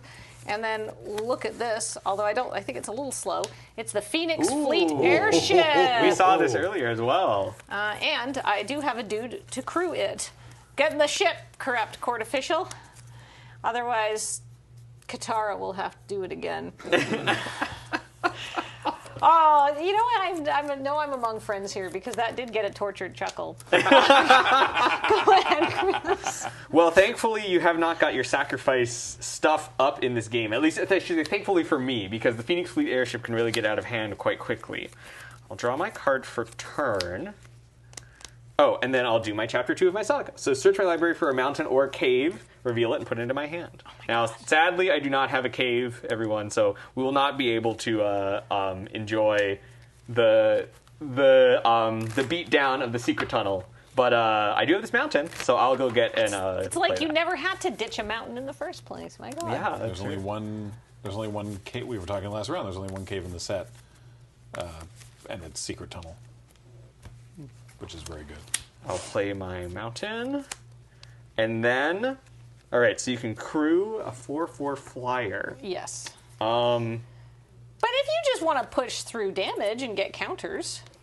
Well, I will be doing that using my waterbending. Oh. So I'm going to go ahead and pay 2 mana plus tapping 2 of my creatures. Yikes. Using the ability on Waterbender Ascension that can make a creature unblockable. And I'll go ahead and sneak my 2/3 in past your my 4/4. Your fleet of airships. Boom. And I'll upgrade myself to 3 quest counters. Go ahead.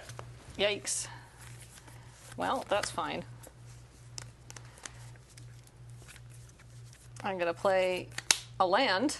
Oh, cool. And the tunnel is so secret, Chris can't even find it in their deck.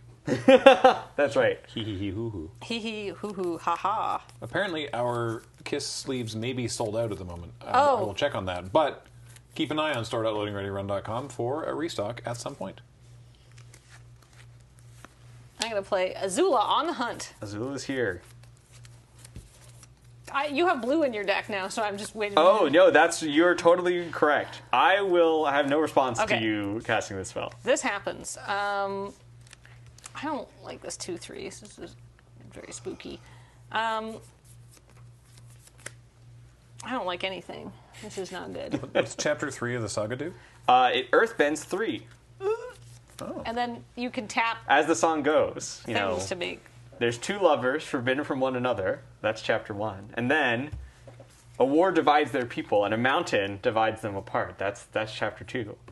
And then they built a path to be together. That's chapter 3, where they learn earthbending, so that they can cross through the mountain, through the secret tunnel, if you will. All right. Deadly precision. And what are we attacking?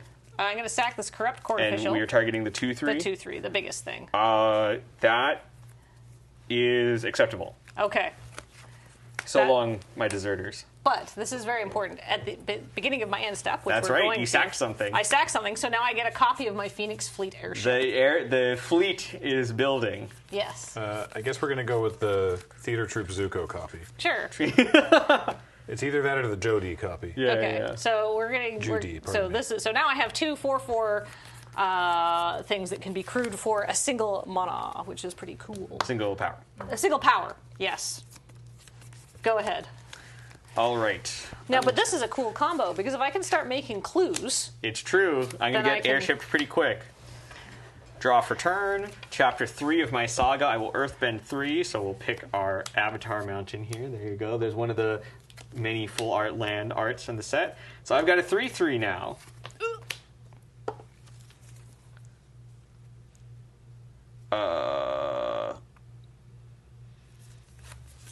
Interesting.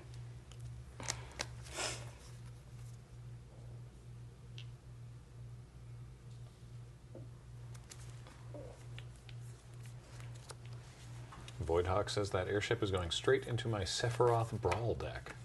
Ooh. Yeah. Airship and Sephiroth sound like they would be good friends. Yeah, that's disgusting, actually. Speaking of which, you know who... Oh, sorry, I dropped a card. You know who, Azula's best friend, of course, is Lightning Strike. No!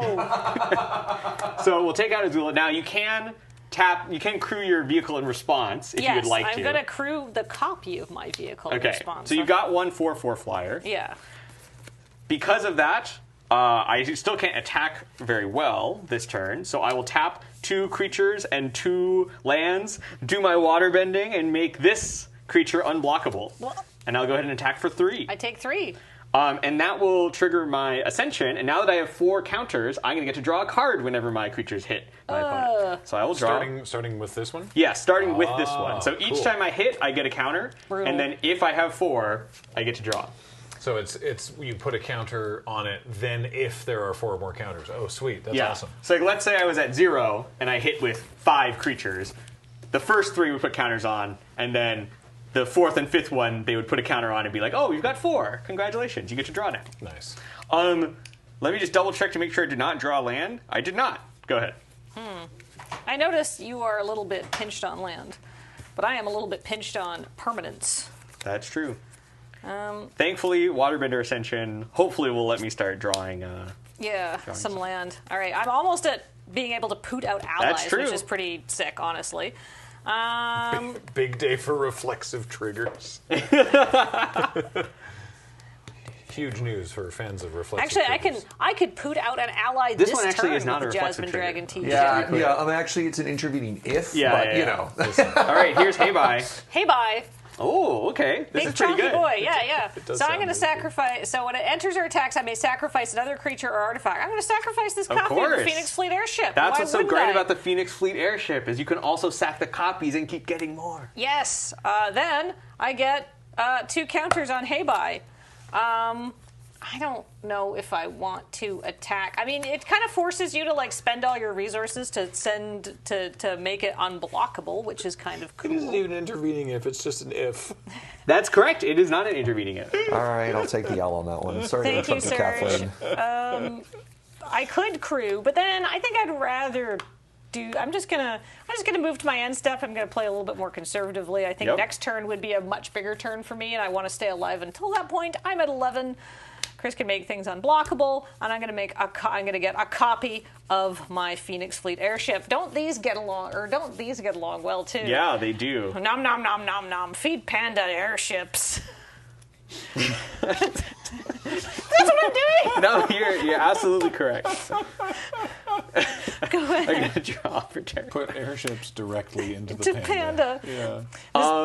This bad boy can fit so many airships inside. Well, all right. I was thinking maybe I would be able to, start powering through your stuff. Now that you've got Hey Bye, who is big and when dies will get you another creature back, I think I'm honestly now on the all-in Waterbender Ascension plan. So we're going to Waterbend again. We're going to tap all our guys. Yeah, I mean, this is putting me on a clock. Yeah, make the mountain unblockable and attack for 3. I get 3. The alliance of waterbending and earthbending. Okay, and then when that hits, this will keep ticking up, but 4 was the number that mattered, so I will draw 1 card. And hey, would you look at that? I've got 5 cards in my hand, and I will pass the turn without playing a land. Oh. Don't feel too bad. I'm doing all right. Heibai eats jets and leaves. Sure. Or just eats, comma, jets. Like, I guess that could also work. Oh, okay, yeah. There you go. Jets as colloquialism for leaving. Well, okay. So, yeah, I think what I'm going to do is I'm going to... I mean, I could just keep making stuff. I could make an ally. I could... Heibai can eat a thing and then get me another thing, which is pretty great. I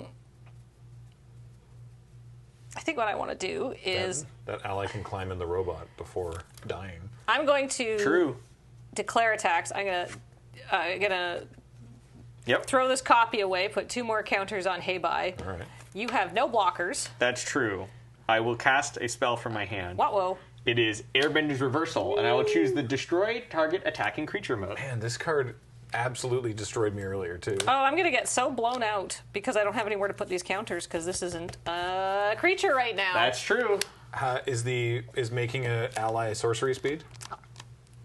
No. Oh, I shouldn't. I need to shut up. I'm sorry. Yeah, you are. I mean, it's true. It's not. No, I think that I would have pointed that out, too. You're the opponent you can.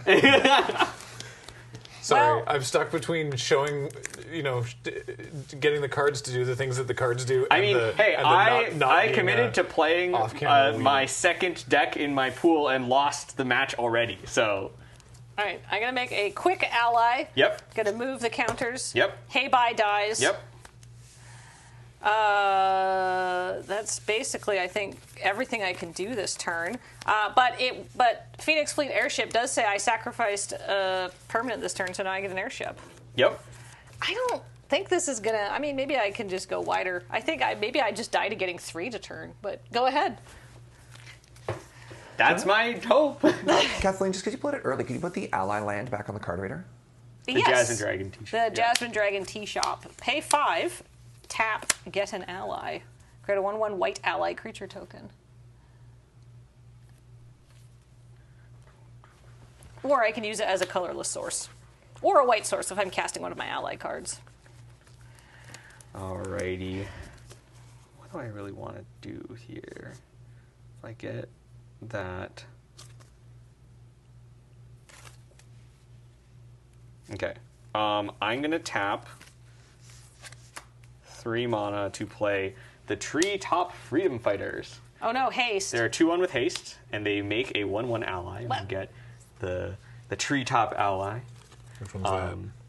She's like in the tree with a bow and arrow. Yeah, there we go. Beautiful, beautiful ally token art. One of my favorite pieces, honestly. It's on the token, but it's so beautiful. Okay. Now, you've got... Right. So, all 4 of my allies will band together in one big waterbending move to waterbend this rock into your face. I take 3. And I will get a counter here and draw a card. And I'll pass again. Oh my god. We're getting there. We're getting there, all right? Sometimes who needs additional land drops? I could be casting more spells if I wasn't attacking with my 3/3 mountain, but Earthbender's got to do what an Earthbender's got to do, That's very true. I'm going to play a Buzzard Wasp Colony. Ooh, yeah. When you do, you may sacrifice an artifact or creature. If you do, draw a card. Whenever another creature you control dies, if it counters on it, etc., etc. I'm going to sacrifice this copy of my Phoenix Fleet Airship. I'm going to draw a card. You got it. I draw a card. And... I mean, you're completely tapped out. And I have 1 mountain untapped. All right, I'm going to use my Buzzard Wasp Colony to attack you in the air with this Phoenix Fleet Airship, because I don't think really leaving back blockers is that important for... I think there's ways to... I don't want to die, but I'll take 4. Matter. I probably should, but whatever. Go ahead. I can have a little attack phase as a treat. In your end step, I'm going to firebending lesson your buzzard wasp. Oh, wait. Yes. You will get it. I will make a copy. That's fine. This creature had no counters. Goodbye. Okay. My blocker. Draw for turn. No big deal. Not important. It's a good point, Mr. Verbal. This set does not have, at least not that I've seen, the sort of the flavorability words that we've seen in other UB sets. That's true. I'll talk about that in one moment as my waterbenders and my earthbenders team up once more to sneak this rock through. Oh no! Not anything. I'm gonna exile your rock. That's not cool. Well, I have no responses to that, so it'll happen. My mountain will be exiled and will return to the battlefield tapped. Alrighty. The earthbending thing is not a dies trigger, it's just a if it leaves the battlefield trigger. If it dies or becomes exiled. Dies or exiled, okay. I mean, that's good because so you you don't can want... bounce it, and it doesn't... You could bounce it, yes. So bouncing it is very strong. Bounce is strong against earthbending. Just, you've heard it here first. I cannot be held responsible. Anyone who's listening, if you earthbend all your lands at Commander and then you get Cyclonic Rift, oh wait, no. Cyclonic Rift is non-land. That's right. Oh. There's a lot of mass bounce that targets all non-land permanents. Now, something like Evacuation that bounces all creatures, that will be bad for you. Okay. I'm going to cast Aang's Journey. I will go get a basic land. Finally. And also, I will gain 2 life, which I've forgotten to do almost every time I've cast a spell. I saw somebody mentioning that in chat. Oh, because that's not part of kicking it. It's not part of kicking it. That's why it's its own little separate part of the card. Nice. I will get this Plains, and I will play it from my hand after I'm done shuffling. 6 land. Yeah. We got there. I mean, technically, you could have used that 3/3. Yeah, I know. That's the thing. Is like it wasn't like I was like really stuck on lands. It was the fact that I was choosing to use my land as an attacker. I think that was very reasonable. And I will now cast the Vindictive Warden. Oh, uh-oh. The bane of many a player at a low life total. And I'll pass. Womp womp. That's okay. We're going. We're going. We're good. I'm gonna untap. That's not what I want. Go ahead, Chris. That seems promising. It probably is.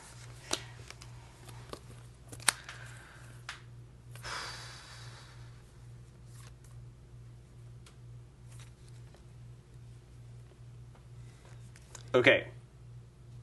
I will go to combat. I have a response. Yeah, before I attack. Well, I mean, it doesn't Well, I mean, you can do it whenever you want. Declare go to combat. Yeah, you should. Let me attack, and then you can. Yeah. You can go to that. combat. Okay, I will attack with all my creatures. Yeah, it's kind of what I figured.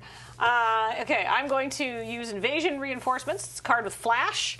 And then I'm going to use these things to crew my big Phoenix Fleet airships. So I have a 4/4 blocker, and a 5/5 blocker, and a 4/4 blocker. Is this attacking? Yes, they're all attacking. This has menace.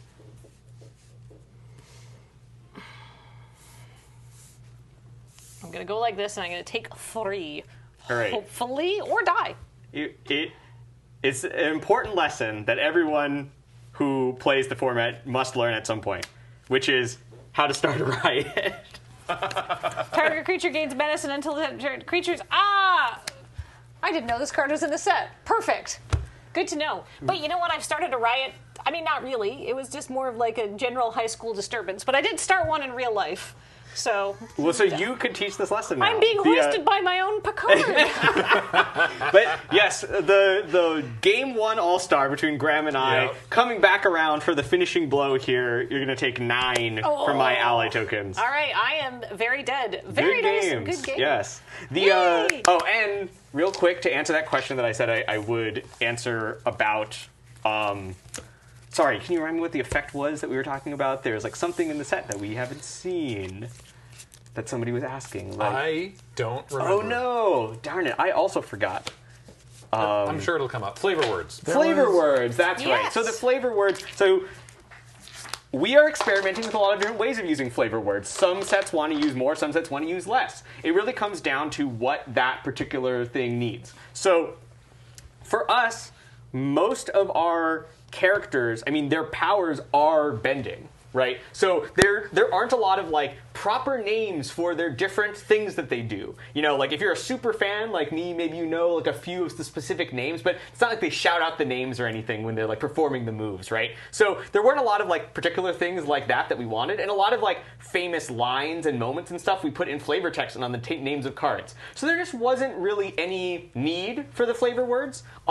But properties that, especially I would say, you know, like comic book and video game properties where there's a lot of specific abilities or like named powers. So many nouns. Right, or like catchphrases. So there's a lot of other properties that I think want the flavor words to convey some really important text. But for us at least, and at least for me as a set lead, I never felt like we needed anything. So so we just decided not to do it because it makes the set a lot simpler, a lot easier, and as long as we're getting the flavor across, ultimately that's what the flavor words are for. So if we don't feel the need to use them, it makes the cards a little bit simpler and cleaner to not.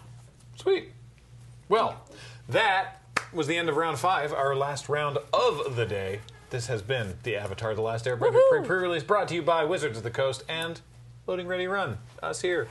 I want to thank all of our players today. I want to thank our judges, Serge and Nelson. I want to thank all of our chat room judges also for answering questions in the chat. I want to thank our mods for keeping our chats a wonderful place to be.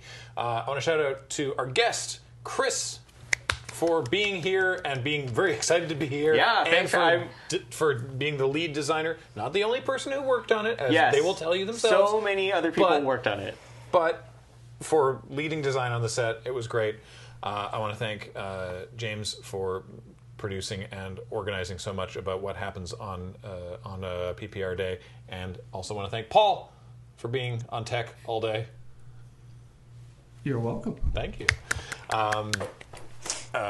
Jen Manglepixel for doing the opening animation, Ben in particular for doing all those lore videos with me, and Matt for editing those lore videos and the Crack-a-Pack that we did yesterday. So that was a quick tech turnaround, so thank you for that, and Matt also did the vast majority of editing on the judge video, thank you to Matt for working very hard for this. Thank you. Indeed. So yeah, thank you everybody for being here. We really appreciate it. Please hit up that URL, as you can see there, mtg.social/ATLA. Yes. Please. I'd love to be back someday. So go tell everyone how awesome it is. Go and find yourself a place to do the Avatar pre-release and enjoy it, because honestly, it's a super fun set. Set's good, limited, very fun. Yeah. Thank you. Really great time. Super excited. Yeah. I'm a huge draft fan, so I cannot wait to draft this set.